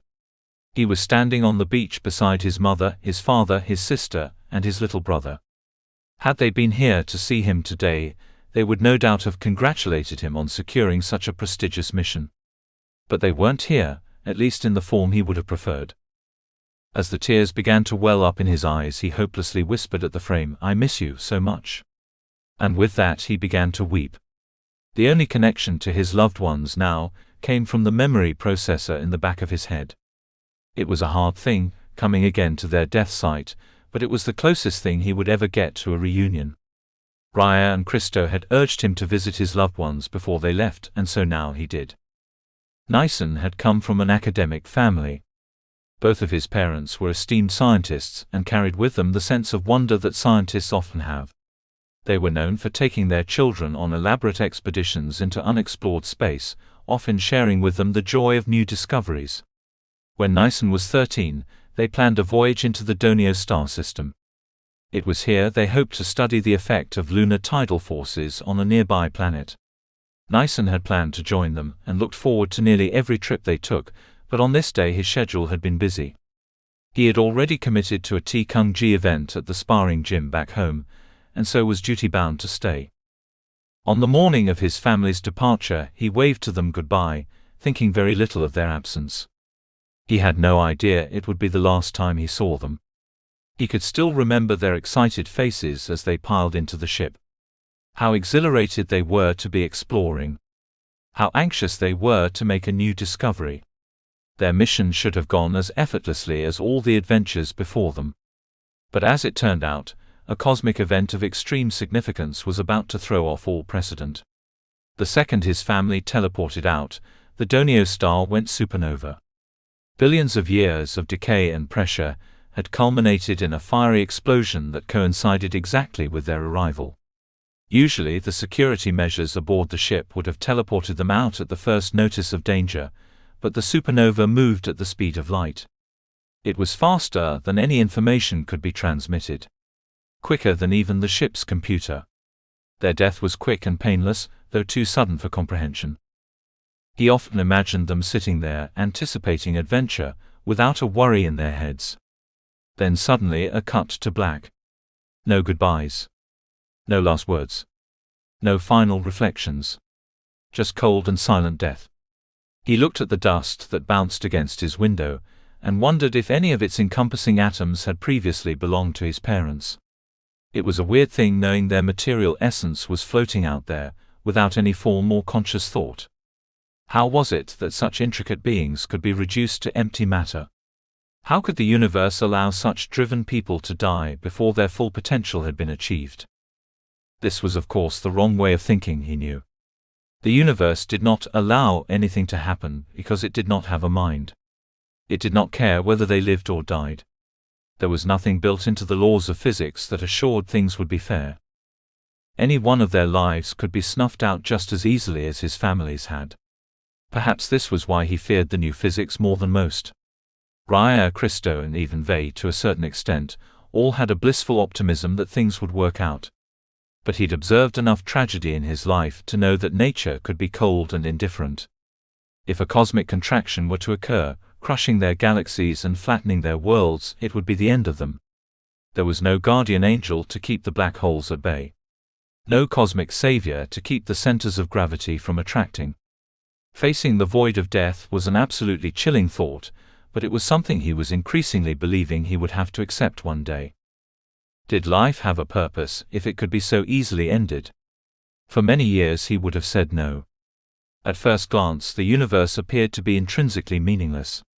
Human beings were simply assemblies of matter, and like the stars and dust, floated about the universe without direction. The only difference between the two was that humans were conscious of their journey and could assign significance to otherwise mundane events. In this way, they could fool themselves into a false sense of relevancy. By imagining meaning, they felt it. As he grew older, however, this cynical view began to subside. While it was true that they were material beings in a material universe, humans were not merely creatures in a universe. They were very literally the universe itself.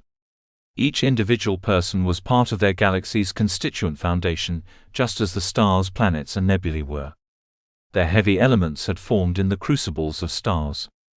Their material shape had been molded by the forces of natural selection over billions of years. If they could care about the lives of their families, the suffering of their loved ones, and their prospects for the future, then by definition the universe cared. If they cherished life and dreaded death, then it objectively mattered. If they held purpose deeply within their hearts, then indeed the universe had a purpose. All humans who currently lived shaped the emergent meaning of the cosmos. Nyssen had studied to become a scientist because he wanted to stop natural disasters. He wanted to understand the physical world, so that he could improve it for everyone. Now he was faced with the most extreme version of that task. He wasn't just saving other families like his own. He was preventing the death of every living creature in the known universe. The sense of responsibility that bestowed was indescribable. The stakes they now faced incomprehensible. If there had not been meaning to his life before, there surely was now. And though he didn't know if he'd be able to stop the coming collapse or not, he had to try. "We choose life," he thought to himself, reciting the old slogan of the revolutionary generation. If humanity could escape extinction all those years ago, surely they could do it again. It would be a struggle, no doubt, to challenge the very laws of physics, but struggle was what he'd always been taught to seek out. It was the joy of overcoming new challenges that made life exciting. And as he contemplated the complexity of the puzzle at hand, he took pride in the fact that it was his to solve. Nyssen sat there, staring out the window now, with passion flaring in his heart. He had suffered before in his life, and would surely suffer again soon. But the pain was worth it, he decided, for it served a higher ideal. As long as there was a heart beating in this universe, or a mind to contemplate it, he had a duty to act. He may not have been able to save his family, nor the victims who preceded them, but he could save all those who'd yet to come. This, if not nothing else, kept his cynicism at bay. This, if nothing else, would keep him going. Chapter 16. Home. Raya was home. For the first time in what felt like forever, he had touched down on the only world he could ever call his own. New Gaia was a marvelous sight from bird's eye view. It basked in brilliance like a 3D painting meticulously crafted by 1,000 artists. In centuries past, land sculptors had carved out the mountain ranges to a hiker's liking. Expert botanists had seeded a network of forests with vast redwoods springing from the ground. The weather had been molded to match the conditions of an Earth-like summer. And as far as one could see, lakes and rivers littered the landscape. The small town of Viewfax was located in an open plain between two neighboring forests. Like the settlements on many colony worlds, it was a perfect blend of the urban and rural aesthetic. At its heart was a cultural center of museums, parks, and sports arenas, and as one moved towards the outskirts it became increasingly spacious until one was literally in the woods. Through the city center flowed the Kenzie River, a cool glacier-fed body of water that in the summer months carried runs of rainbow salmon passing upstream. Unlike the salmon on other worlds, the rainbow salmon adorned a colorful mosaic pattern that came from genetic insertions along their scales. In the summer, the townsfolk would celebrate the salmon's passing in a seasonal holiday known as Kohofest. It was here that men and women would flock to the river to dance and sing under the light of the summer solstice. With the holiday soon approaching, decorations hung across all the trees, and down by the water there was many a family setting up booths. When Raya arrived, he landed in an area known as Viewfax Spaceport. This was a landing pad where one could park their ship, rather than leave it in the clustered debris of orbit. It housed a variety of off-world vessels, including the weather ships made to mediate the elements during storms. Outside of the spaceport was a railway which hoisted him back into town. It could also take one into the countryside, rushing them to scenic views in uninhabited locations. The first thing Ryan noticed as he stepped off the train was the remarkably fresh air. It was crisp, dry, and smelled of rain from the night before. The grass was green and remarkably well kept, for it had been genetically stunted and no longer required cutting. The roads, too, were an elaborate contraption. Each fiber of the street flexed and contracted as the weight of the traveler moved upon it. It could be a hard surface for those who needed to drive, and a flexible cushion for those who walked barefoot. On the roads drove every type of vehicle one could think of. This included everything from electric cars and bicycles, to hovercraft and horseback riders. Raya's favorite vehicle in particular was an off-road device called a skipper that used long mechanical legs to run rather than wheels. The skipper could go off-road, run through the woods, gallop at tremendous speeds, and jump over any unseen obstacles. It was a remarkable feat of engineering, and something he would no doubt ride again if he had the time. Rather than summon one of these devices to carry him home, however, he thought it best to take a stroll by the riverside and see how the community had grown. Not much seemed to have changed in the time he'd left. Viewfax was as homey and simple as ever. Children could be seen playing in their yards while parents scolded their mischief. Teenagers could be seen flying gliders high above the clouds. Young couples could be seen returning from picnics in the countryside. And downtown one could overhear the cheers of concerts and public sports events. His favorite place to visit on a sunny day like this was the city park just north of the spaceport. Here one found a large stretch of public land that was open to all who respected it. Some days the parks would host events that lasted all night. On one occasion it might be a ball game. Another, a music festival. Another, a locally filmed movie or play. Sometimes there were great dances. Or cook-offs of 1,000 foods and flavors which delighted the taste buds. No matter what it was, people were inclined to come together, for it was the philosophy that underpinned the entire community. What set the inhabitants of the frontier worlds apart from those pejoratively known as the urbanites was a profound belief in interconnected social structure. Those who lived on the densely populated city worlds of the Milky Way paid almost no attention to the intricacies of community. Terravonia, for example, housed some 30 billion people, yet it was slightly smaller than Earth. This caused people to live in elaborate apartment rises, trading personal space for proximity to others.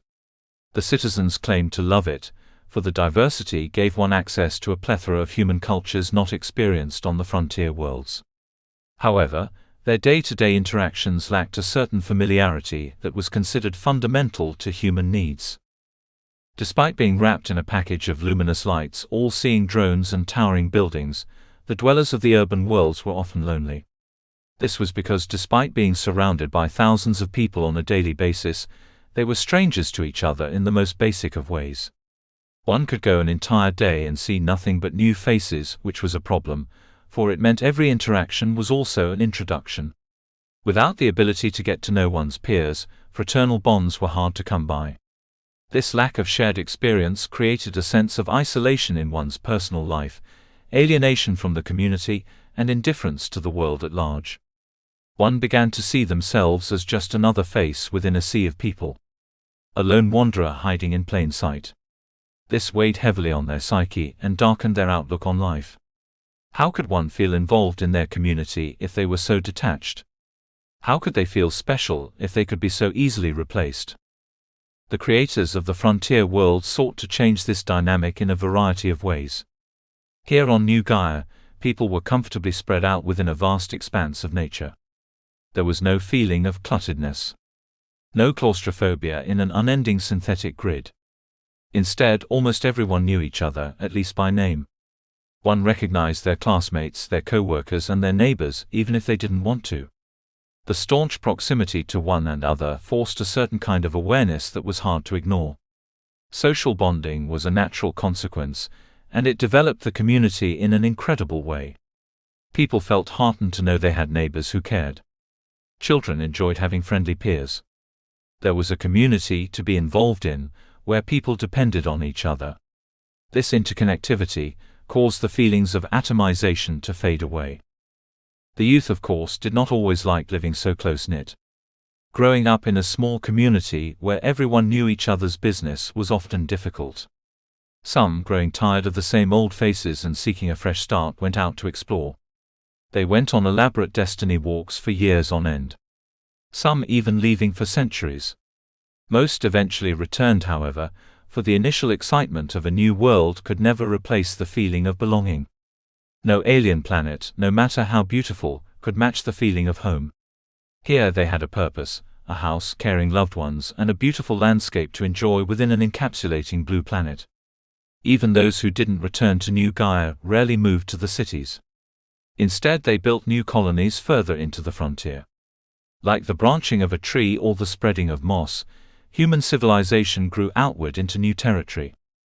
Why people preferred New Gaia to the inner planets, few could say. Perhaps it was something genetic that instilled in them a need to explore. Or perhaps it was growing up alongside nature which caused them to miss it. Whatever it was, there was a psychological disconnect between those in the city worlds and those living on the frontier. Raya, at least, could be happy to say he was proud of where he grew up. Just as he was remarking on the pristine upkeep of the parks, another wonder of nature flew past his face. This time it was a butterfly with elaborate diamond patterns on its wings. He caught the butterfly, letting it sit on his palm, and examined the markings. "I wonder who made you," he thought to himself. There were many new bio-artists in town, and some were quite extraordinary in their ability to shape nature. Along the park trails he found colossal fruits bigger than his head hanging from many of the trees. These in turn were pollinated by stingless bees who'd been redesigned to be quite gentle and more generous with their honey. It was a genius hobby his kinsman practiced. Whether it was the birds in the sky, the fish in the sea, or the pets in their yards, everything in New Gaia had been changed to reflect the broad design of utopia. One of the things he loved about his town in particular was the interweaving distinction between public and private property. The community planners wanted to make Viewfax a nurturing place of social cohesion, but they also knew the value of privacy and solitude. For this reason, the residential areas were arranged not into squared blocks but circles. The roads made intersecting loops around their shared neighborhoods, paving the way for a more cohesive living. In this setup, neighbors were chosen through mutual interest. Whether it be common ancestry, shared hobbies, or similar occupation, people lived among those they could relate to. Their houses were separated not by fences but by natural landmarks. Sometimes a hedge would separate one's lawn from another. Sometimes a set of trees. Sometimes a small stream or a formation of rocks. It did not particularly matter where the line of demarcation was set, as long as there was one. People needed a place of their own. An open space that could not be infringed on when they wanted peace and quiet. At the center of each neighborhood was a free community center where families gathered to socialize. Raya remembered countless weekends meeting his neighbors there to grill synthetic steaks or play in the indoor pool. Not only were their residencies beautiful, they were safe. With abundance at the touch of a button, there was no reason to steal. And with wealth and education being the norm, there was no place for ignorance. All the horrors that had historically jaded people's sensibilities were alleviated. Even the sadists, psychopaths, and insanity-ridden fools which could cause trouble had been genetically written out of existence. Mental illness could be cured just as easily as physical illness. And for those with more developmental issues, such as emotional trauma or existential turmoil, there were plenty of outlets for therapy should the need arise. In rare cases where crimes were committed, usually for personal or ideological reasons, one could telepathically call for the peacekeepers and expect an immediate response. Such calls had been made only 3 times in the last 20 years, and this was remarkable, given it was a community of 10,000 people. Due to this relative peace, one could walk the streets day or night without fear. No one was coming to kidnap their children or rob their homes. The only violence that existed came from martial arts, but even that was in a controlled and recreational setting. As he turned down the road, moving ever closer to his house, he came upon his old school, Riverside Academy. It was a large square building containing various gyms and discipline centers filling inside. Due to the powers of the psychonet, Schooling was no longer a place of direct learning in the traditional sense. Knowledge could be downloaded at the touch of a button, so the academy was hardly in need of books or desks. Instead, what the program did was provide children guidance in their upbringing. They set a routine for the youth to follow, until they were old enough to develop ones for themselves. From birth to age 13, children were denied access to the psychonet. They could learn from films, books, and oral storytelling, but aside from that, they had to come to inferences about the world organically. This was a way of not overloading their small and fragile minds. They had to experience curiosity, ignorance, and fear by themselves, in a way that allowed them to develop uniquely and personally. Once this decade of ignorance had passed, the children entered a probationary period. From 13 to 18, they were given some access to the psychonet, but that access was strictly limited. Children could download information on mundane topics considered common knowledge, for example, but they could not examine the far-reaching conclusions of physics, nor the wide-ranging complexity of modern philosophy. By age 18, they were considered intellectually unique and psychologically fit for the wealth of knowledge available to them. The psychonet was then opened to them, and they continued to be mentored by trained professionals until age 25, where they were considered to be fully autonomous adults. The pathway from an ignorant infant to an all-knowing cyborg was a carefully guided process. Since it was believed that humans required structure, the Academy tried to act as that foundation, directing them towards lifestyles which would make them happy. This was accomplished by using a culturally enforced sense of discipline, one that was imparted most aggressively onto the minors. How could people have fulfillment in their lives in a way that would last? By achieving, by producing, by exploring and experiencing. If one wanted to sit on a cushioned chair and fire off the pleasure centers in their brain all day, they surely could. But people took it upon themselves to have challenges, to set goals, to seek out adversity and overcome hardship, for it provided them something that a pure dosage of dopamine never could. Meaning. Meaning in their lives was the strongest currency of all. One saw it in the dedication people had to their work. It wasn't compelled. They weren't doing it for money, nor survival or the accumulation of status. They did it because it provided them with purpose and produced a fulfilling sense in their hearts. This search for self-actualization was the basis of all occupations. People tried to take their personal hobbies and public responsibilities and blend them into one. In this way, the distinction between helping oneself and one's neighbor was small. It allowed everyone to impact each other in the most harmonious of ways, and feel as if they were part of something bigger. Raya loved this feeling, and it made him miss home more. Yet it was not until he was standing there, facing the house he'd grown up in, that the nostalgia truly hit him. On the lawn he found his dog Lula, whom like the other members of his family had been genetically altered to live forever. The pup sat wagging its tail next to his platypus Adorga, a creature whose genome had been spliced with dinosaur DNA to give it long scaly legs. He knelt over and pet the animals, giving them each a good belly rub before walking up to the front porch. There, sitting alone, was his father Pao, drinking an iced tea and working on a puzzle. He was so enthralled by the game that he didn't even notice Raya until he was standing right in front of him. A light-hearted grin stretched across his face as he recognized his son. "My boy, you're home. I've been looking all over for you," he said, rushing in for a hug. "Don't worry, Dad, I'm safe." "Where have you been?" "I was off on another destiny walk. That is, until Christo found me. I'll have to thank him for that." "Why, what's wrong?" "I just worry, son. I couldn't find you anywhere on the interstellar grid." Raya held back the urge to berate his father for his overbearing attitude. "Well, I'm here now. I thought I'd come visit while I'm still in the sector."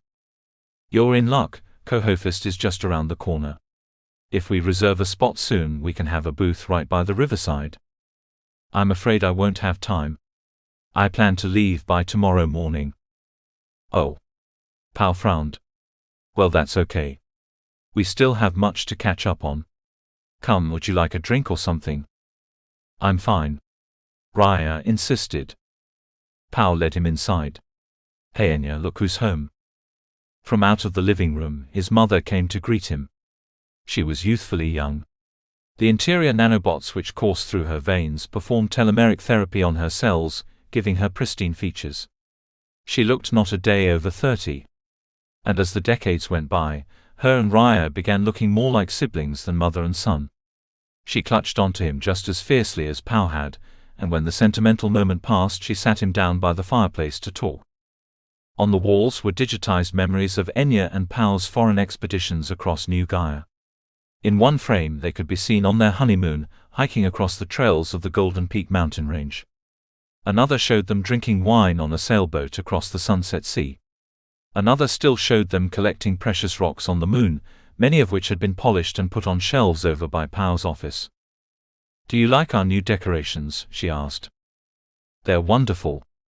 Though where's my old photo collage? We moved it into your room. Would you like to see?" "I'll check it out later. So tell us, how have your travels been?" "They've been going quite well. Here, let me show you." He extended his hand and projected a holographic map of the universe from his palm. The projection lit up the room, zooming in on various foreign galaxies. Every star that was colored in red depicted a planet he had recently visited. There were hundreds beyond count in the illustration, some as far as 1 billion light-years away. "Oh, how wonderful," Enya remarked. "I've always wanted to take a destiny walk. Me and your father once talked about going together, but we never seemed to have the time. Especially with Co-Hofist coming up and all." He smiled.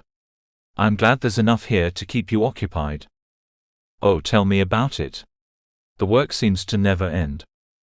"If you ever get the chance, I'd recommend visiting Tavenhol.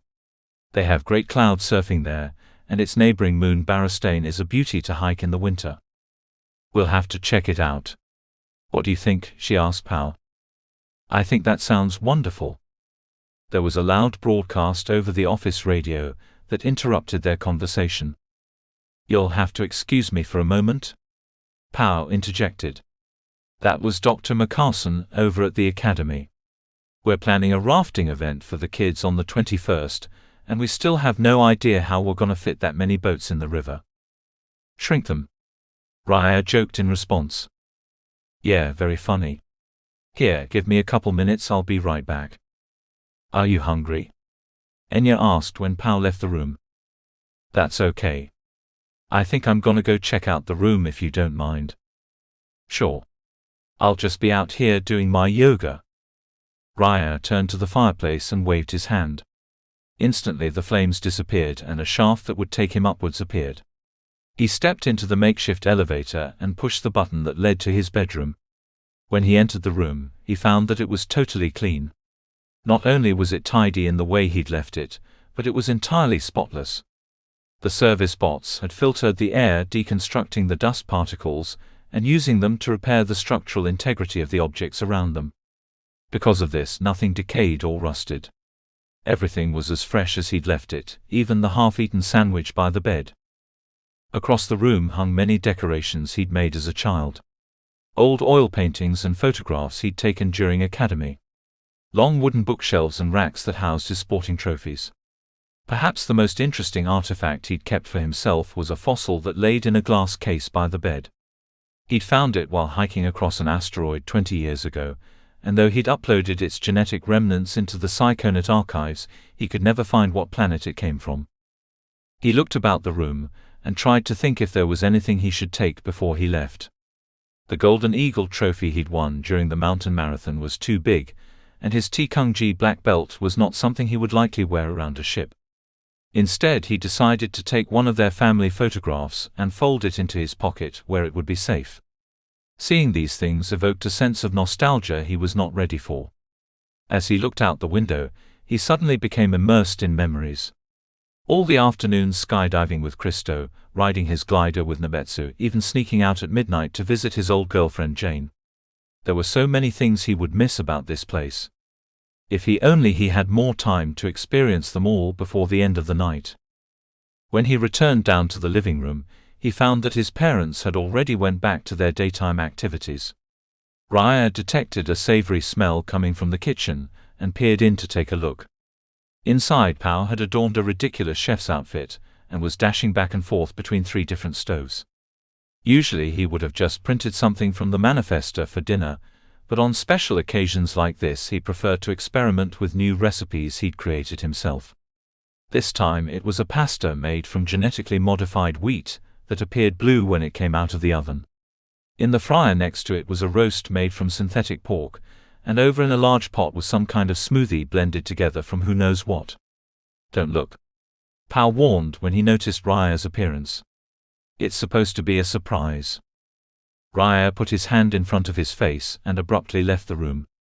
From there he went to the backyard to check on his mother. On a quilt in the grass, she had taken up the discipline of Sadeh yoga. She was humming some sort of mantra in her head, and maintaining a pose that did not flinch until she heard his voice. "Have you seen what Dad's doing in there?" He scoffed. "He just wants to do something nice for you. Let him have his fun." "I will, as long as it's not green mayo burgers like last time." "That was a little too creative." Enya chuckled. "Dad says you're only here for the night." "That's right. I've got work tomorrow." "Work? You haven't had a stable job in 30 years. He lowered his head, knowing she was right. "I'm going on a mission with the peacekeepers." "Already? You can't possibly have had the training yet." "I have all the training they require." He shrugged. "I shouldn't be gone long." Enya looked at him suspiciously. "You know, I've always been able to tell when you're lying to me. Ever since you were a boy. My exosuit alerts me when the blood rushes to your face. What's really going on, son?" He sighed. She knew him too well. "If I tell you, you have to promise not to tell Dad until I'm gone. He's not ready for the news yet. He'll never let me leave." Enya was reluctant to make such an agreement, but curiosity forced her hand. "Okay," she said. He began to explain to her the nearly apocalyptic mission they faced. He told her of the destruction of Fager, the discovery of Dr. Nyson, and all the relevant details of their departure. When he finished talking, it was as if the blood had left her face. She was horror-struck and without words, still trying to grasp the problem of the new physics. "Don't go," she begged him, grabbing his hands. "You could die. Or worse." "I know. But if something isn't done, we could all die." Enya paused, still struggling for words. "Yes, but it doesn't have to be you. Let the experts solve this disaster. There's no reason you need to leave." "I know, Mom, but this is really important. A lot of people are depending on us. And even more than that, it's something I'm passionate about." "How long has it been since I could truly say that? I think I need this." "There's nothing I can say that will convince you, is there?" "I'm afraid not. You know, this is the trouble of mothers. You urge your kids to do one thing, and they always rebel and do the opposite." "I wouldn't go if it wasn't so important." She looked at him proudly. "I guess that's the kind of person you've always been. Never afraid of anything, even if it gets you into trouble." "I won't be in any more danger than anyone else," he reassured her. "We'll see. I have faith in you, son. You have the drive to succeed." "Thanks, Mom," he said, wrapping his arms tightly around her. "Please, though, don't tell Dad until I leave." "I won't." A bell rang from the kitchen which caught them off guard. At that moment the service bots whisked back towards the house to prepare the dining room. "Speak of the devil, come on, let's go inside," she said, helping him up. By the time they walked inside, the table had been set, and all chairs were pulled out for them. Powell was seated at the head of the table, and next to him was Raya's little sister Dahlia, who'd emerged from the self-imposed isolation of her room. She came down and hugged Raya just as her parents had, but not much in the way of words was said. When all were seated and the dishes brought out, the family joined hands in order to say grace. Grace was not about giving thanks to any deity, but rather to the natural events of the cosmos that produced life as they knew it. Powell led them. "We're gathered here today to give thanks to the universe for our lives. Let us rejoice in gratitude for the fresh air we breathe and the clean water we drink. Let us praise the plants in the garden which bear us their fruit, and the bio-artists who designed them. Let us acknowledge the engineers and technicians who designed our home, so that we may have a roof over our heads. And let us admire the great star Polaris, for shining on our planet so that we might enjoy its warmth. In rejoice for our existence and all the wonders of the cosmos we say Amen. Amen. They repeated before digging in. This is really good, Raya said unexpectedly after the first bite.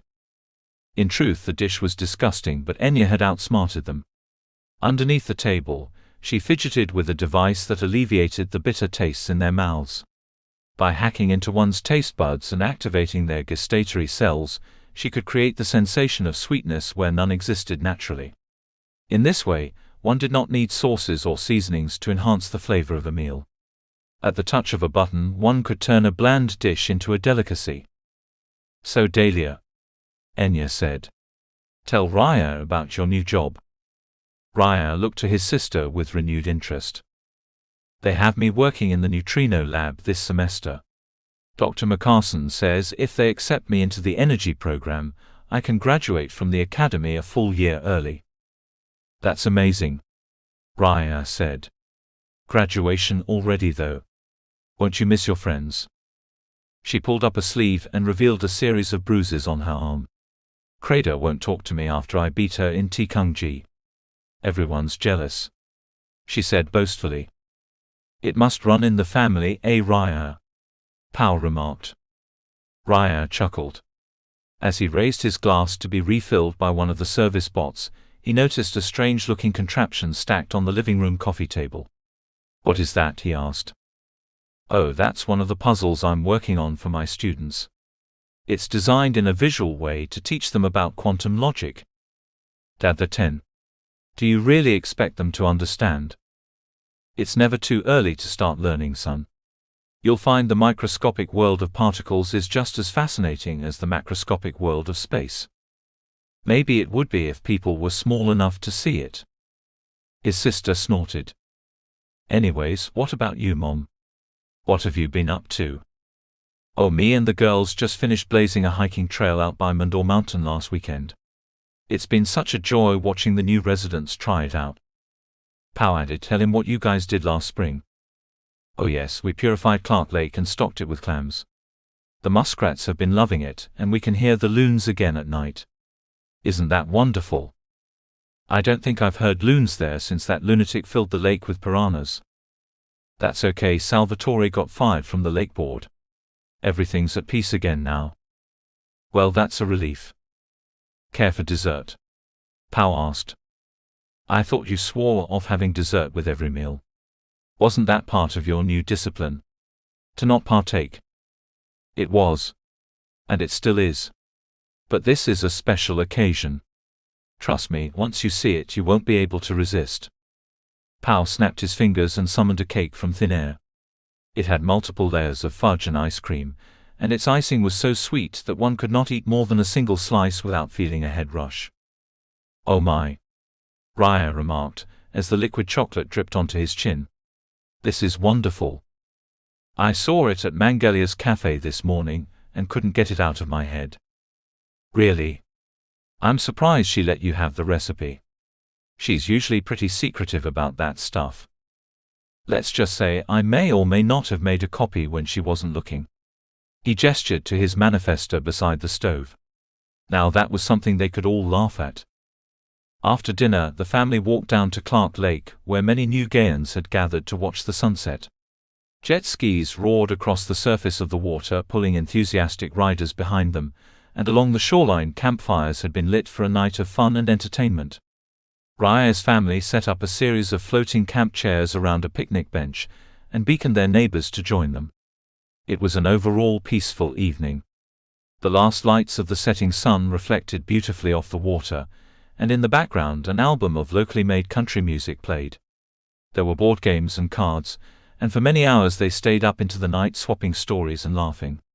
It was as if they knew their time together was coming to an end, and Raya couldn't help but appreciate that. He sat there with a full belly and 2 feet warming by the fire, and relaxed in his chair, no longer caring what happened tomorrow. He had everything he wanted in life. Health, comfort, safety, a sense of purpose, and a group of loved ones that surrounded him. He belonged to New Gaia just as it belonged to him, and it was in that moment of realization that he felt the most profound urge to stay. "This is it," Raya concluded. This moment was the experience the ancients described in all their books and lectures. It was paradise of the mind. Life was more precious than it ever had been before, and though he anticipated their coming adventure with great eagerness, he could not help but feel he was losing something close to heart. It was in moments like these that he wished life had turned out differently. That he'd spent more days with the people he cared about back when time wasn't even an object to him. It was unfortunate now that with the hour growing late he would have to soon leave. Perhaps though this is why the moment felt so precious. Why he enjoyed it more than he had all those occasions before. Perhaps the fleetingness of life is what made it valuable. He was not sure. The only thing he knew for certain was that after their mission, he would be coming back to stay. He sent a neural command to his exosuit, instructing it to eliminate his feelings of weariness. Though he was cozy by the fire, he could not allow himself to doze off. Every moment tonight was to be cherished, and it would not be wasted with sleep. Chapter 17. On the morning of the third day, the companions met at their agreed-upon rendezvous point at Mecca Alzan. It was an asteroid belt near the Sagittarius arm of the galaxy, distant and hidden from unwanted eyes. At Christo's request, each of them had teleported aboard the Skymark, leaving their ships and belongings behind. Anything that could be used to identify them had either been left at home or stashed away in the asteroids beyond the detection of enemy microdrones. With their farewells said and the artificial camouflage aboard the ship now activated, the covert mission could finally begin. The conditions of the crew varied greatly as they got their morning start. Raya and Christo had arrived confident and well-rested from the night before. Vesbergoni, on the other hand, seemed deflated, almost depressed. Nyssen shared a similarly groggy mood. He had a grimace on his face that looked very much as if he'd been punched in the stomach. Perhaps the two had trouble sleeping the night before, Raya thought. Or perhaps the implications of the mission were only now beginning to weigh on them.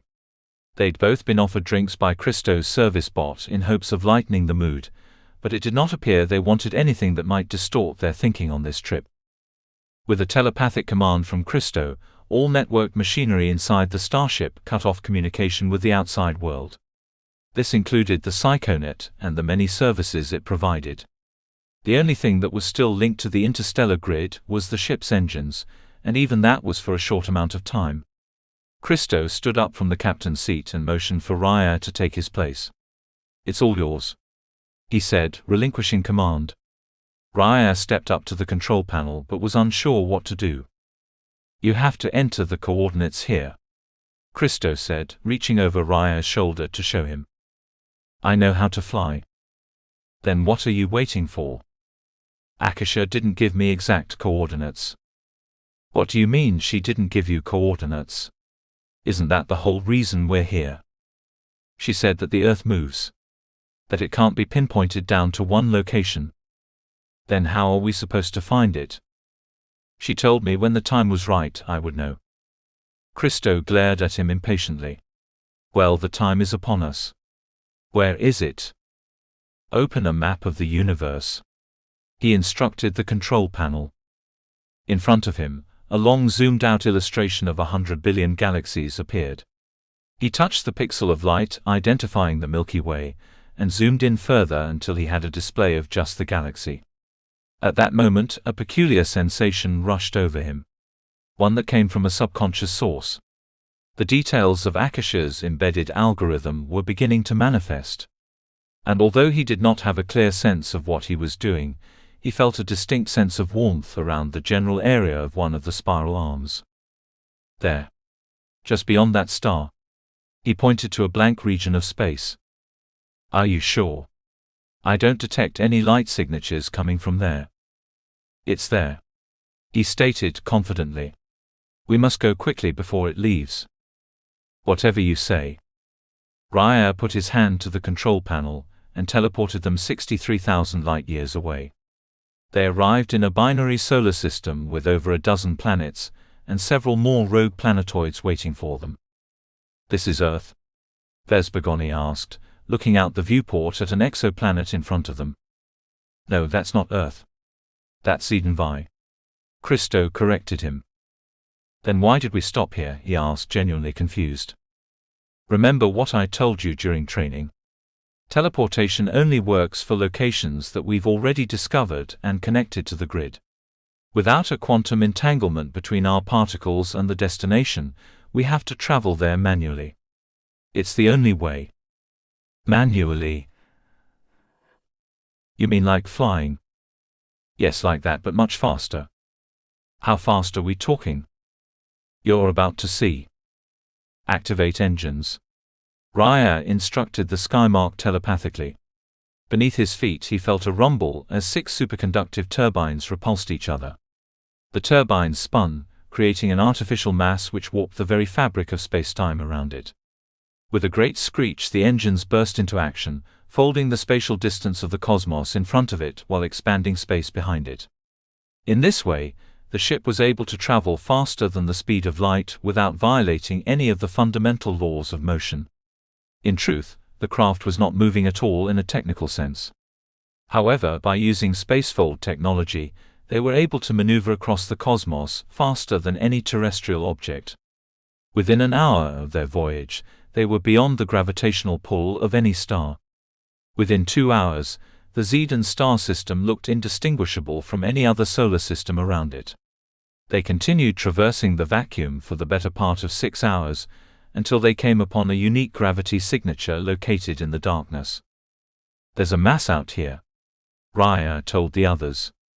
Bigger than your average star, but too spread out to be a hypergiant. What do you think it is? Probe it, Christo recommended. Obediently, Raya sent out an Inquisitor drone to scan the object for clues. The device sifted through dust particles in front of it until it froze and disabled completely. Confused by this, Raya sent out another probe and found that it similarly froze. What in the world? Then all too quickly the Skymark froze too. Its engines were locked in a single position with no ability to adjust. On the holographic screen in front of them, a Peacekeeper logo appeared in colors of blue and red. It was an old design that hadn't been used for centuries, but one they all recognized. The broadcast was sent in a computer language which Raya never learned to read. What does it say? He asked Nyson. Deliver the key or be taken into custody. That's what it says. The key? Raya asked. Guessing Akasha didn't fill you in on that either, huh? He considered it again for a moment. She told him that when the time came, the answer would be located in his mind. He imaged it would be like a memory, or a reflex or something. Sitting there now, though, he had only one idea. Computer. Reply to the message with a screenshot of my brainwaves. The companions looked bewildered at Raya, but the computer did exactly as it was told. Within moments his brain was scanned, photographed and sent out to the unknown device for external processing. Many seconds passed without a reply. Then another message displayed across the screen. Please proceed. Nyson translated. Immediately, the Skymark and its engines were released from the object's grip. The drones too were reactivated and began sending back details from the object's surface. It appeared that the megalithic structure was made of metal and stretched for millions of miles in all directions. It had a slight curvature which gave it a spherical shape, and a hollow interior which alluded to something hiding inside. A Dyson sphere, Nyson exclaimed. What are you talking about? It's an old design from antiquity. Before the invention of manifestors, humans were unsure how they could power an interstellar civilization. Some theorized that if we covered our stars in something like a battery, we could harness their entire energy output and use it to our advantage. That's what this is. There's a star in there. A star and likely planets. Raya looked at the dispersed gravity readings again. Earth, he realized. Earth is in there. He watched with curiosity as the motion detectors sounded off, and then a splinter of light emanated from an opening in the sphere. A doorway appeared in the darkness where none had been before, and then the accompanying gravity began to draw them in. Clever of the Tsars to hide Earth where no light could possibly escape. What do you say we take a look? I'm ready when you are. Christo agreed. The ship moved closer to the entrance where Raya could see a series of defense cannons guarding the opening. The sphere had been built to withstand an invasion. And behind the cannons were the stored energy of an entire star, ready to be focused into beams. "I wouldn't want to be on the wrong side of those things," Nyson remarked. "Pay them no mind. They're not made to strike humans," Christo assured him. Vesbogoni gulped. "Don't worry, Vey. You're with us. The peacekeepers will never do you wrong," Christo reassured him. From the opening hatch one could now see the rotation of many planets. There were comets and dust clouds as well as orbiting rings and moons. Everything that had been typical of their ancestral solar system was waiting there to be discovered. Raya looked back at the galaxy which had once been his home and waved his old life goodbye. This was hopefully not the end of his journey, but the start of something new. "Mother Earth, tell me your secrets," he whispered to himself. Then, staring into the light, he slapped down on the control panel and sent them firing off into the heart of the Dyson.